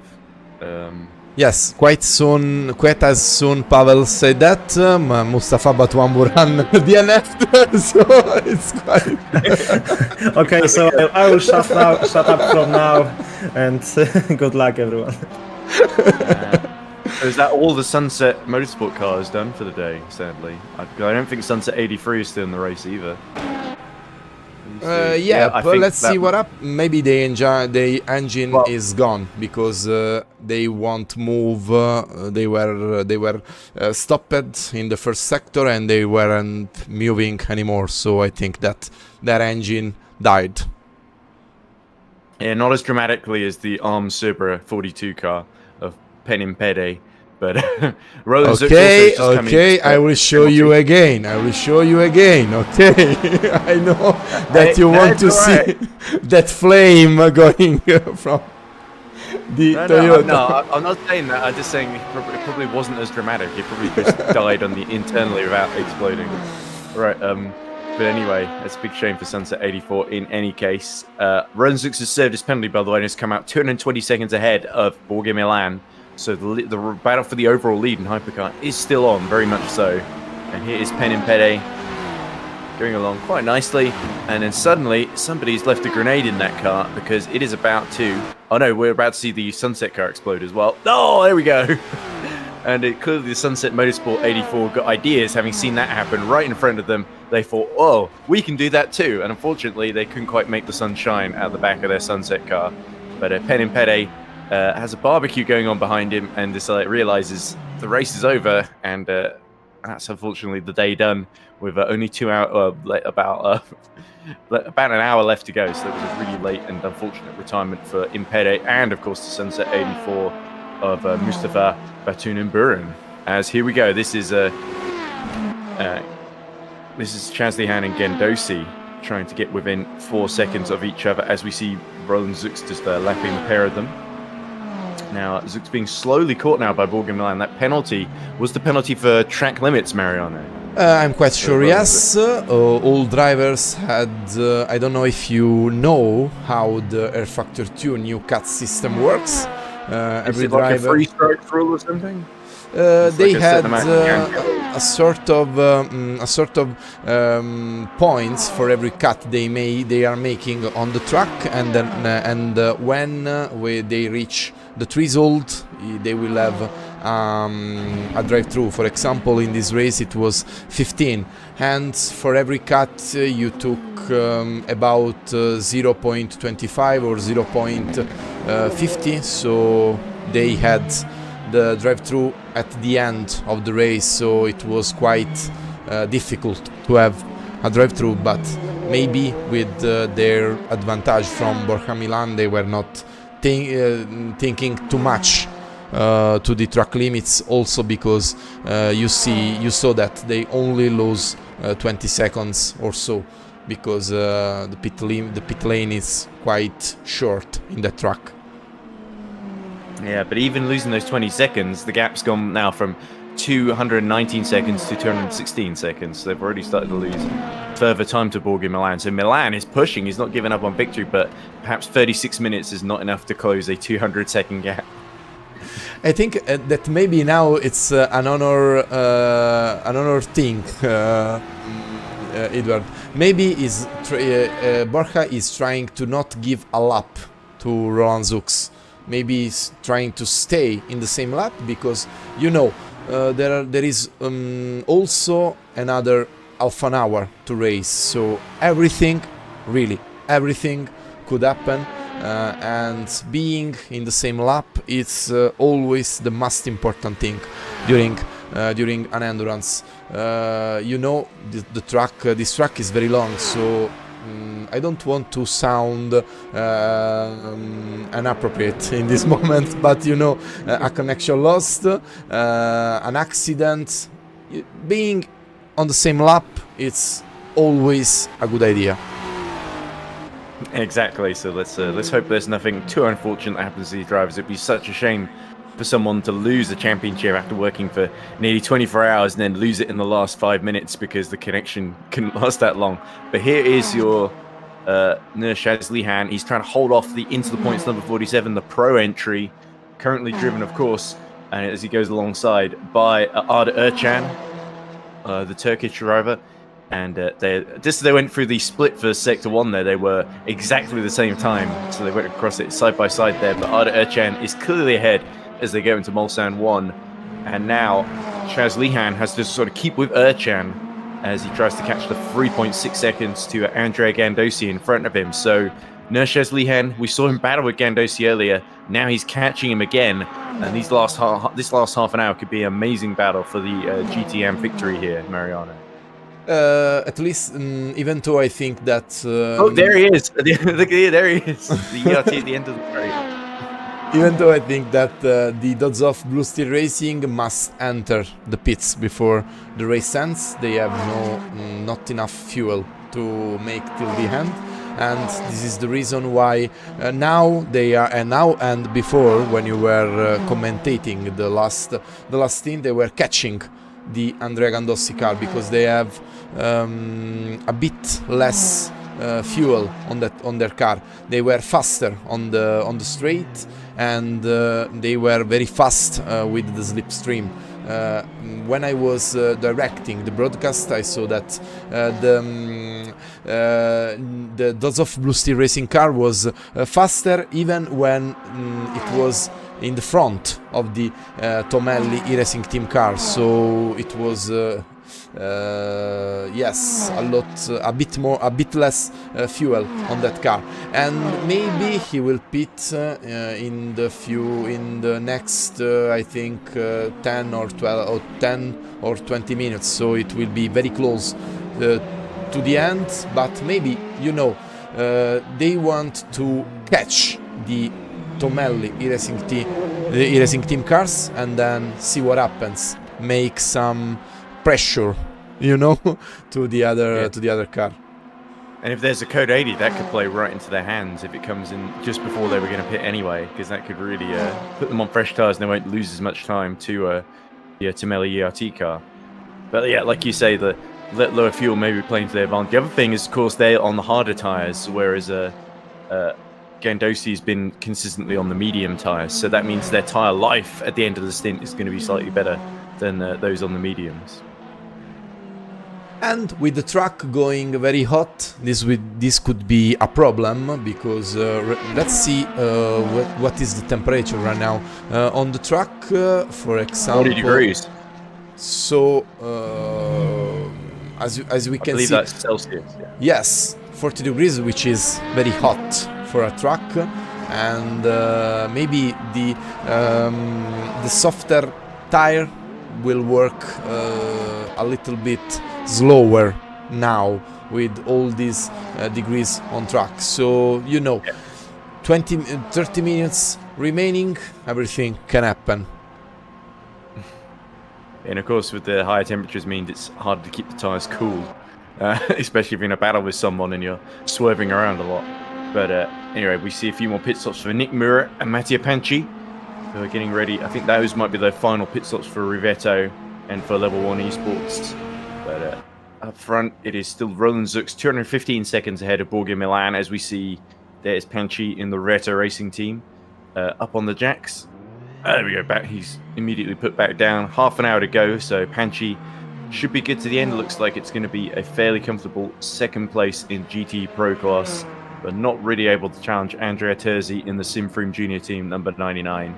Lovely livery, though, on the Rivetto racing team. I described it with Tom earlier. It looks a little bit like if you had a snake skin, but it was blue.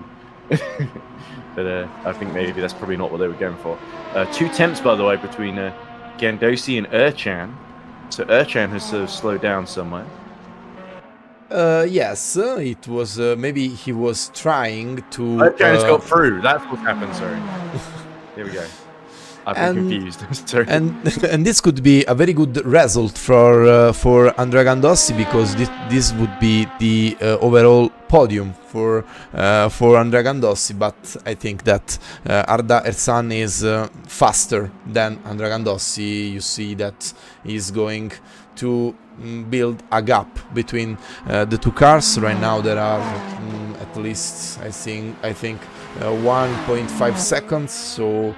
I don't really think that Andrea Gandossi will try to make an overtake, of course, because you know the Dozov Blue Steel racing car is close. So now the last thing you have to do is a mistake, and there is no need to gain an overall position. No points for that, as we reach the last 30 minutes of race, and this is quite a dream for me. I am online from about 26 hours right now, so I really need I really need to sleep and one shower. Maybe not in this order, maybe first a shower and then some sleep, and I'm quite tired, of course, quite tired. I can tell, yes, and thanks for persevering for so long and helping keep the event running smoothly, Mariano. But yeah, anyway, as you say, Arda Erchan, now he's broken free, he's got back onto the overall GT podium and into the points, obviously on fresh tyres. That's exactly where they'd want to be. And we talked to Joshua Hamilton earlier. I'm sure after his stint, he'll be delighted to see his teammate Erchan finishing the race strong.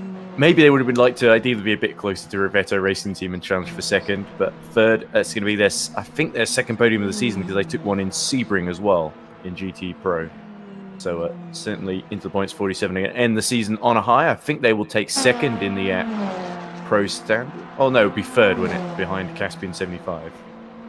Yes, because they had not a good start of the championship. For example, they had a 0 in the round 2, which is quite heavy when your opponents are going to make victory, second. As you know, as you can see, the Simfream Sport number 99, it's quite a perfect straight on this championship. They won the round 2, round 3, round 4, round 5, and they are going, but I don't want to say that. Remember what happened in round 6? Yes, they were leading until 20 minutes to go. So and what time is it now? I won't say a word about that.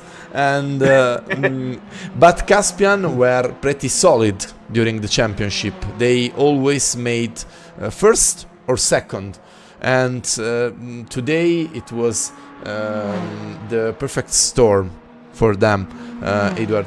They had I tried to count that they had at least 3 connection lost, if I'm not wrong. So I remember seeing 3 times they were just out of the DNF thing. So I'm amazed at him still in the race, to be honest. It's quite difficult to come back from 3 or 4 connection lost. It's very, very hard.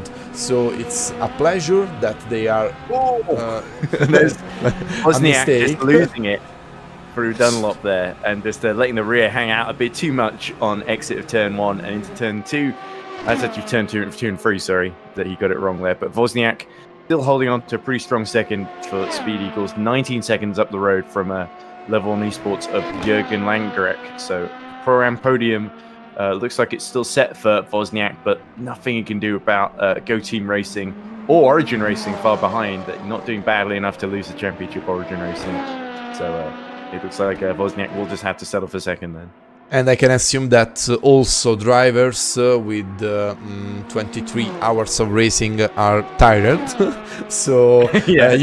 It's understandable to see some mistakes during the last hour of racing. We have about 26 minutes till the checkered flag, and in about 26 minutes we can announce the championship winner. Let's wait till the end, because Le Mans is Le Mans. I have some Vietnam flashback, if you know what I mean. Edward, thinking about the Toyota in the maybe 2016. 2016, and so let's wait to the checkered flag to say everything. And the Dodds of Blue Steel Racing, it's gone down to the 4 seconds, but their pit is getting closer, so I don't think there will be other battles on track. Cars are far away from each other. Yep, so Chaz Lejean really needs a code 80 right about now, doesn't he? Ideally. But I don't think it's quite going to happen for him unless... I can ask to the race director if he wants to make us enjoy the last 20 minutes. Well, maybe not. Maybe if he can get close enough... It's not a good idea. He might be able to overtake before he has to pit, at least with the lower fuel. But at the moment, it's looking pretty like a losing battle for Blue Steel Racing, sadly. But they are doing a lot better in a hypercar, at least in terms of the points. So that is they have got something they're gonna come away with at the end of the day, even though Morgan Milan is not going to be able to challenge realistically Roland Zuk's for victories. Roland Zuk's enters lap 405, so I believe the record for laps over a 24-hour distance at Le Mans in real life is something like 397 or something like that. Yes, it's quite the name of Studio 397. This was it was a clear reference to that record, and with this lap we will beat the last 24 hours record from the season 3 of the eSport Endurance Series, which was 406 laps from, and this is quite funny, from the same car. Edward, it was the Wave Frame in that time. This was the name of that team. And now they will make, maybe I can assume, 410 laps, maybe. We have another 20 minutes, and they could make a stronger record. And this year we were also faster with the fastest lap. Because in the last 24 hours of Le Mans, the fastest lap was 3.20 and so on. I can't recall it. And right now the fastest lap is 3.19.363. Of course, the last 24 hours had a lot of rain, Edward, because I think that even though the cars in the fastest lap is faster this year, the old DPI we used on that season were faster during the stint, because they had a lot of aerodynamical power in advance to this car. Yeah, there we go. So the hypercars sort of finally coming into their own and well into the 319s in terms of their fastest laps. But history being made then as we go into lap 406 and exceed that previous total that we set, like you say, in Season 3. We see a couple of late pit stops as well for Thomas Vash, for Jürgen Langerek, who emerges 33 seconds behind Thiago Monteiro in the Origin Racing 111. And there's Vac exiting the pit lane. I think we also saw Pedro Ramada pit as well, and we are starting to see the LMP2s finally catch up to the exploded car of Paolo Penimpede in the order. So that's great to see Hyperion, Level 1 Esports, Go Team Racing. All these guys are going to go into top 4, top 5, top 6, top 7 rather than what they were previously looking. So with only 3 hypercars left, it means that these guys are going a bit further forward in the order than they otherwise would, I think. But anyway, go on. Edward, I want to say finally hello to all the Portuguese friends we had this season, because they were a lot, and they were also always kind with us. They really loved our streaming, our work, our league, and it's quite good to see people so kind. I think that during this particular moment at the world, being kind is not too common, and they are very, very kind, and I love it, and it was a pleasure to have them during this season, during this championship. All the teams we hosted during this championship were correct, were clean on track, were fair during battles. They try to complete every race, which is, in my opinion, the most important part of the endurance racing. I think that if you start an endurance, Edward, your most important goal is to end that endurance, not the position, the final position. You have to go till the end. You still going in the Grey Racing Team number 98, 64 laps down, of course, in the GTM class, but still finishing the race, like you say. And it's great to see 26 cars, sorry, are hopefully going to make it to the Czech Flags. Borg Milan has to make a late stop in the Bruce Steel Racing, but that could be the last one they have to make now before they cross the line.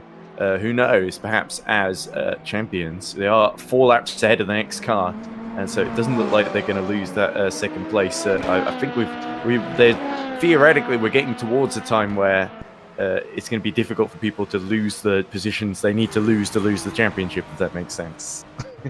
So it's a really wrong-winded way of putting it. Yes, of course, and I think that every minute that passes, it is closer the moment when we can announce our championship winner. We are with Andrea Terzi with Sim Freema Sports Junior Team, making some greetings to the leading Toyota car. They are, of course, teammates, so they are saying hello to each other, and this is quite a funny part when you are on track. I don't know, Edward, I don't know if you drive during that kind of race. When you are driving, in my case, I always drive a prototype. For example, I drive an LMP2 on the Virtual Endurance Championship. I used to drive an LMP1 in the past years. And you know, when you are going to see your relative, you are always, oh my God, the next car. Maybe let's hope that everything is going good. Let's hope that that car won't make anything strange. Let's hope the lap will be good. And you have only one moment. You are calm and you are relaxed when you see your teammates going by. So you think maybe in that case the lapping maneuver will be clean and will be easy to do. And so Andrea Terzi was saying hello to Roland Zux. This time I won't be damaged from a prototype. Yeah, and especially because Terzi is on his way to to be honest, a really shock championship with Simfreem Junior Team wresting it away from Caspian in the final round. Although arguably, after what happened the previous round, they might be saying that maybe they should be ahead already. But but anyway, yeah, I agree. It's sort of like a thing where you sort of know the other cars, they might not necessarily see you in time, but your teammate is, especially if you're in communication with them through TeamSpeak or through chat, they tend to notice, and they tend to be a little they wave you through quite literally, because it's not really in their interest to hold you up or make your race difficult, because if they win, you win, and vice versa. So as seen from now coming to the pit stops, as Chaz Laheen is forced to make his final stop as well, still emerging second by a long way in the GTM class ahead of Joseph Farouk Suto. But yeah, our race leader then put some new fuel, put some new tyres in, lap 408, so we should make it to 410 then, Mariano, you're right. But probably not too many laps beyond that. Maybe 411 if we're lucky. Let's see what happens. And I was saying that the best moment during a 24-hour race is when you do your last service. In that moment, you know that the very hard part is closed, is done. But also Paulo Viegas told me that the best moment during that 24 hours race is the checkered flag, and I can't disagree with that. Of course, right now, you know, you add on your back 23 hours and around 50 minutes, but you have no idea how much long are all these 14 minutes. They are the longest part of the race, because you start to count every turn, every brake, every gear up, gear down. You are trying to make everything perfect. You are trying to shut down this voice on your head telling it's all okay, check everything, be sure that the car is going till the end. And it's quite a particular part of the race. I think it's the most exciting part of the race, the last 10 minutes, where your heart is going faster than you. And I really love the 24 hours of Le Mans. I think that this is quite clear. And let me say thank you to Mika Kimi for his kind words. Thank you, because this is not a very old project, the eSport Endurance Series. This is only the 5th season. We have a lot of Endurance League which reached the 10th season. For example, VEC, I think that maybe they are in the 15th season, maybe so on, 14th season. So we have a lot to learn. I don't know if we will have the chance to learn anything for the future. I don't know. Right now I just want to close this 24 Hours of Le Mans. And you know, maybe this could be also the last dance for the eSport Endurance Series, because when you close the 24 Hours of Le Mans, you think that you closed a cycle. I don't know if I'm rendering what I'm Cycle, yeah. a cycle. Okay. And thank you. A cycle is Mika. what you used to farm with. Hey, by the way, Karol Wozniak has just made a pit stop for Speed Eagles and come out 9 seconds ahead of Thiago Monteiro. So Origin Racing 111 nearly got another place on the podium, but it looks like the Speed Eagles have done enough to just hold on with that very, very late pit stop to that second position in class. And as you say earlier, Chaz Lihan 42 seconds down on Gandosi. Doesn't look like the fresh tire. He's gone for another set of hards as well. Maybe he didn't even change tires, just put some fuel in, splash and dash. But it looks like Gandosi is going to comfortably win in AM, and with it, there could be even a championship in it for him as well. So we'll keep track of who's the 4 champions that are about to cross the line, including our 5th champion who was already champion and is going to cross the line. So just extra confirmed that he is the champion. That is Hyperion Esports 44 crew in the form of Thomas Vash, who's going to take the finish in 5th overall, as well as 1st in LMP2 Pro. And of course, let me tell that this Go Team Racing, it's not an LMP2 Pro AM team. Maybe if they were on this championship from the start, I think that we might have seen a good battle between the Hyperion team and this one, because Go Team Racing is quite the fastest, one of the fastest team in the LMP2 class. This was my mistake. No problem with that. I put them in the LMP2 Pro AM class, and when I realized that they were not a P2 Pro AM team, it was too late to move them into the LMP2 Pro, because we have the last race with all the championship to be assigned, so it was not a good idea to move team for the last race. Yeah, they've certainly given the pros a lot of trouble, and like you say, missing the first 3 races this season is really what cost them. But still, to miss the first 3 races and then to finish runner-up, winning the last 4, only 35 points behind Origin Racing, who are on the way to winning the championship in the final 10 minutes to go. That is a big achievement, though. I think Go Team can feel, even though they're in the wrong class, arguably, like you say, I think they can feel very, very pleased with the job they've done this season. Of course, and we are very happy to have such important teams in our league.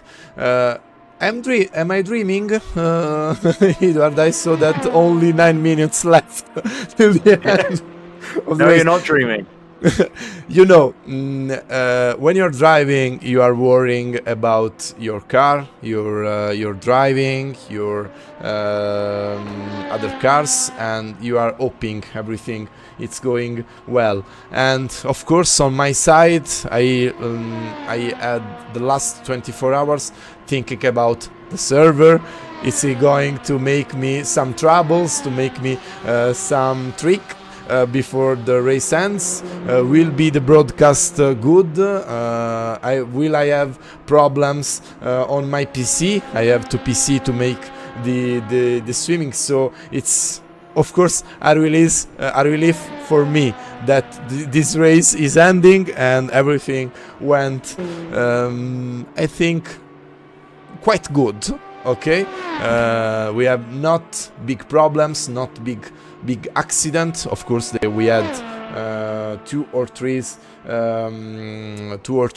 accident between cars, but I think that in a 24 hours race with a multi-class championship, it's quite normal to have some problems on track.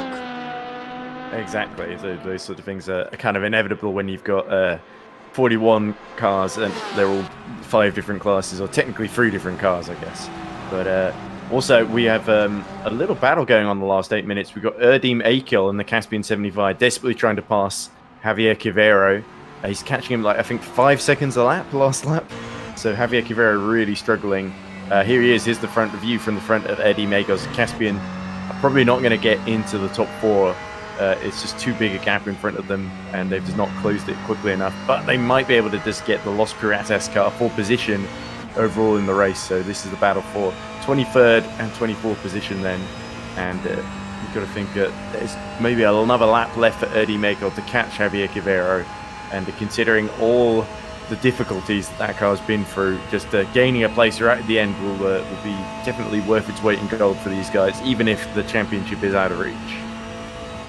And let me say that, Edward, of course, seeing a championship decided from the connection lost and the technical problems, it's not good. It's not a good thing to see, because also Caspian Motorsport, also the Sinfrima Sports made a perfect championship. They are two big teams, and right now, as you said at the start of the race, if I recall it correctly, there was some kind of revenge from the luck that or the unluck that the Sinfrima Sports had during the last 6 hours of Imola, but I'm not happy when a championship is decided by connection lost, and this is valid from both sides. Of course, it was very bad when the Sinfrima Sports disconnected during the 6 hours of Imola, and I was very unhappy when I saw the Caspian Motorsport have 3 connection lost during this race. But you know, the technical problems is part of the race. During this race we had 3 connection lost from the same driver, so I think it's quite clear that it was a problem with that particular situation and not a general problem. So congrats to both teams. I still don't know which one is winning the championship, but they both deserved it. So of course the Sinfrima Sports junior team make a great comeback with their late start on this championship, but also Caspian Motorsport, I think that was the most solid car on this championship, Edward. Yeah, they've certainly both put on an excellent display for us all season, and full marks to Caspian Motorsport for staying in the race. They didn't give up, despite starting so far behind, already 8 hours into the race when they had their issues. Garçal, right at the back, also gets a penalty, Ricardo Garçal, which he goes in to serve just before I think the final couple of laps are about to start. But there we go. Looks like Akiol is now 2 tenths behind Javier Quivero as we look at Thomas Vash powering through the Maison Blanche and into the full chicane.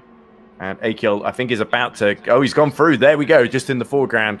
And that's Erdi Makiol up into 23rd position, ahead of Javier Quivero. So the Los Piratas does miss out on a position, but it's not really going to lose them a position in class. So they will still beat Sergio Menguel, Fabio Zabeto, and Ricardo Garçal. So I think Los Piratas won't be too upset about losing that position there. And of course they can be happy for their race. They made close to the podium of their class. They were I think 5th in their class, because the race winner right now will be Andrea Gandossi, we are particularly close to the start of the last lap. Maybe the last lap from Roland Zux will be the next lap from Roland Zux will be the last lap of the race. 112 laps then. Wow. I was quite close to the prediction. I was I said 410 maybe. I can't remember, but it is a quite good record. We had I think 6 full course yellow, but no rain, so condition was very good for drivers. You have no interruption, not long interruption, because I think the longer full course yellow we had was about 2 minutes, so it was also a chance to the drivers to make some relax, Edward, to take a breath and think about what's coming up in the next few hours. So let's see the last lap that is going to start Roland Zux in about 1 minute. Yeah, and certainly, I don't think anyone would say the race was decided by any of the Code 80s, because pretty much there were enough that everyone pit under them, so that they sort of balanced each other out. There were a couple of times where I thought Hydrotech got caught out, but I think during the night, and I wasn't awake during this, but I assume that Roland Zux was just able to get ahead and just sort of pull a gap. I think there was some sort of issue for the Blue Steel Racing. And also, sorry, Edward, also the Blue Steel Racing was particularly lucky with the full course yellow. They had a lot of luck during the full course yellow. They were always near to the pit lane, but we have to say that also the Hydratech Blue Steel Racing had a very hard connection lost during the night, so they lost one lap. That was what happened. And this is deciding the race, because as you can see, I think that these two cars were equal during this race. If we could add a normal race, I think that they would have ended very close one to each other, and they are still in the same lap after 24 hours of racing. And they are not the only one, because also the first and the second of the GT AM class are in the same lap, and this is quite good to see with such a long race. Absolutely, but as Roland Zux continues through what will be his final lap as the clock starts to run, and he just has to negotiate the traffic here. That's one of the level 1 eSports cars getting in the way a little bit, along with the Finnevond, but thankfully they're both dealt with fairly quickly for Roland Zux, and it's only about 45, over 45 seconds. He's still got to complete the lap after the time runs out then. But it could be a very, very big victory here. 3 in a row for Simfreem, and the biggest one of all, the 24 Hours of Le Mans. But unfortunately, is going to bring them just short, agonizingly short, 6 points short of the championship to Hydrotech Blue Steel Racing, which is a bit of a shame, but you've got to say it was early season that really cost them. It wasn't really the late season. This race and the previous two, they didn't put a foot wrong. So you take nothing away from Simfreem. They've put in a really excellent second half of the season and run our championship winners, or what could be our championship winners, very, very close indeed. But anyway, the clock now runs out, and Roland Zux just has to complete the lap, and the victory at the 24 Hours of Le Mans will be his. And of course, Simfreem's. Let's see. I am quite sure that I am dreaming to see that 0 on the on the top left of my PC, and I am sure that when Roland Zux will cross the line, I will see again the 24 hours mark starting to go down again. Being serious again, let me see that. I am very happy with this race. It is probably the best race I had in the eSport Endurance Series, and even if it will be the last race of this championship, the last race of this series, the last race of my admin experience, I will be very happy to see those results, because I'm quite happy from what I saw. Edward, Roland is on the Porsche. I don't blame me. I will leave to you the microphone to announce the official winner of the 24 Hours of Le Mans. Oh, by the way, Marco Mazzetti's just pit, and that means that Riccardo Di Marchi for Carlini Racing gains a place, will finish 21st position. But here we go. Roland Zux then has only got the 4 chicanes left to negotiate. And just another 2 chicanes here. And he's going to cross the line. And victory after a long, grueling 24 Hours of Le Mans will go to Simfreem number 1. And Roland Zux takes the checker there beautifully to win the race. But 200 seconds in arrears will be Borja Milan at the wheel of the Hydrotech BSR number 10. and that is the driver that's going to win the Hypercar Championship by a narrow margin of 6 points, as long as he can just keep going. In fact, I think he's already done it technically. But we've also got a little bit further back in the field, Moritz Mel, who we just saw a few seconds ago. He's going to win the LMP2 Pro-Am Championship, but crossing the line first will be Thomas Vash, already champion, but now making it official with a top 5 finish in the race overall. Another victory. It's his 6th of the season from 7 races for Hyperion eSports number 44, the top Polish team that's driven with such honor. What was the phrase? Was it Go Polski or something like that? And here we go. The two Hyperions go side by side, 45 and 44, flashing its lights because it crosses the line now to officially become 2023 e-racing series Pro LMP2 champions, and well deserved too. And just behind comes Borgia Milan to cross the line for Hydrotech BSR number 10. They are our hypercar champions of 2023, and that's great news for Blue Steel. We think the Go Team Racing across the line as well. So Moritz Mel and Go Team Racing number 17 are our LMP2 Pro-Am champions. Here come our GTE Pro champions. It is Andrea Terzi and Simfroom Junior team. It is the big team that wins Hypercar, but it is the junior team that wins not just the race, but also the championship. Congratulations to Simfroom Junior team, and ultimate glory goes to them. And a very bad luck, of course, for Caspian 75. But there's Gandosi and the Tomeli ERT. They win as well in both the championship and the race in a GTE AM. And that is your final champion then to cross the line, as the rest of the field just filtering through now. And doesn't look like there's been too many late dramas. I think Jürgen Langrick is already in the pit lane. I don't know how that happened, but he will finish 11th overall, and I think 4th in Pro-Am. So a decent day for Level 1 Esports on the podium in Pro, and also almost there in Pro-Am. But here is Borgia Milan, but I think it hasn't actually crossed the line yet. It was a different car that I called there. That must have been on the Arms Cerberus hypercars. There's only 3 hypercars in the race. I got it wrong. Here come your 2023 Hypercar champions. They're going to win it by 6 points. Here comes Borgia Milan to win for Blue Steel Racing Hydrotech. The number 10 crosses the line, and they are champions after winning runners-up here at Le Mans. So there you go. I think that's everyone covered then, Mariano. I haven't missed anyone, have I?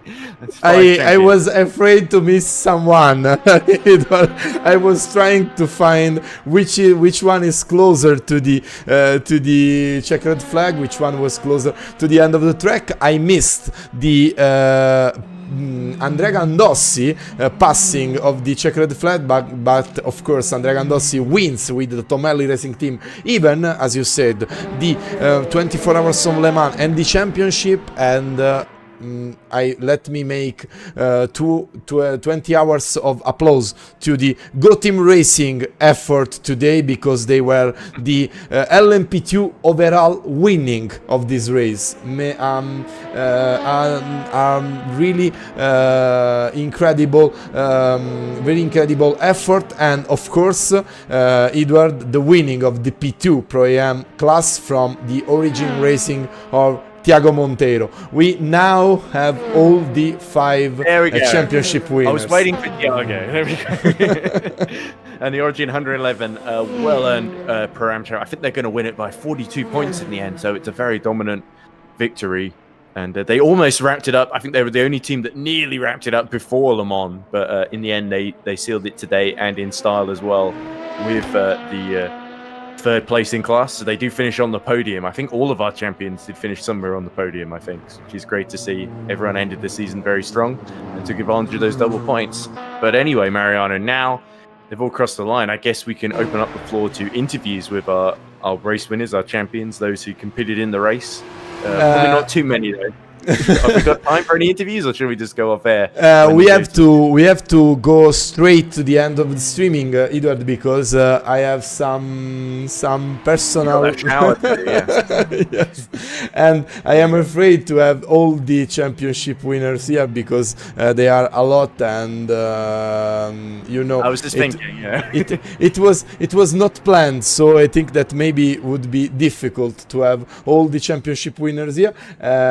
Winner here, and of course maybe we can make some interviews after the race with our website admin Valerio, which will make, of course, try to have their words with his article on the website. Edward, really thank you for the this 24 hours of Le Mans, because your was one of the most important part during a race. Your commentary was perfect, and I really enjoyed to hear your voice during your commentary stint. And of course, fun with you, Mario. all the voices from Amir Azik, from Brian Chua, from Tom Dillon, and I am excusing to everyone I forgot now, thanks to Valerio Ferraris, Francesco Geniale, thanks to all the drivers, all the teams, and all the people that made the eSport Endurance Series possible during these past 5 years. And thanks, of course, to the over 60 people watching our stream as well, Mariano, who are tuned in for the finish. That was great to see. So much support for all of these teams. All of our champions are very, very worthy winners. I'm sure you agree. And let's announce for the very last time our intros. We are going to say to see you next year. Right now, I don't know. I just want to have a shower. Maybe we will be here next year, or maybe this was the perfect conclusion of a 8-year experience of being an admin of this league. Yeah, thank you very much. There we go.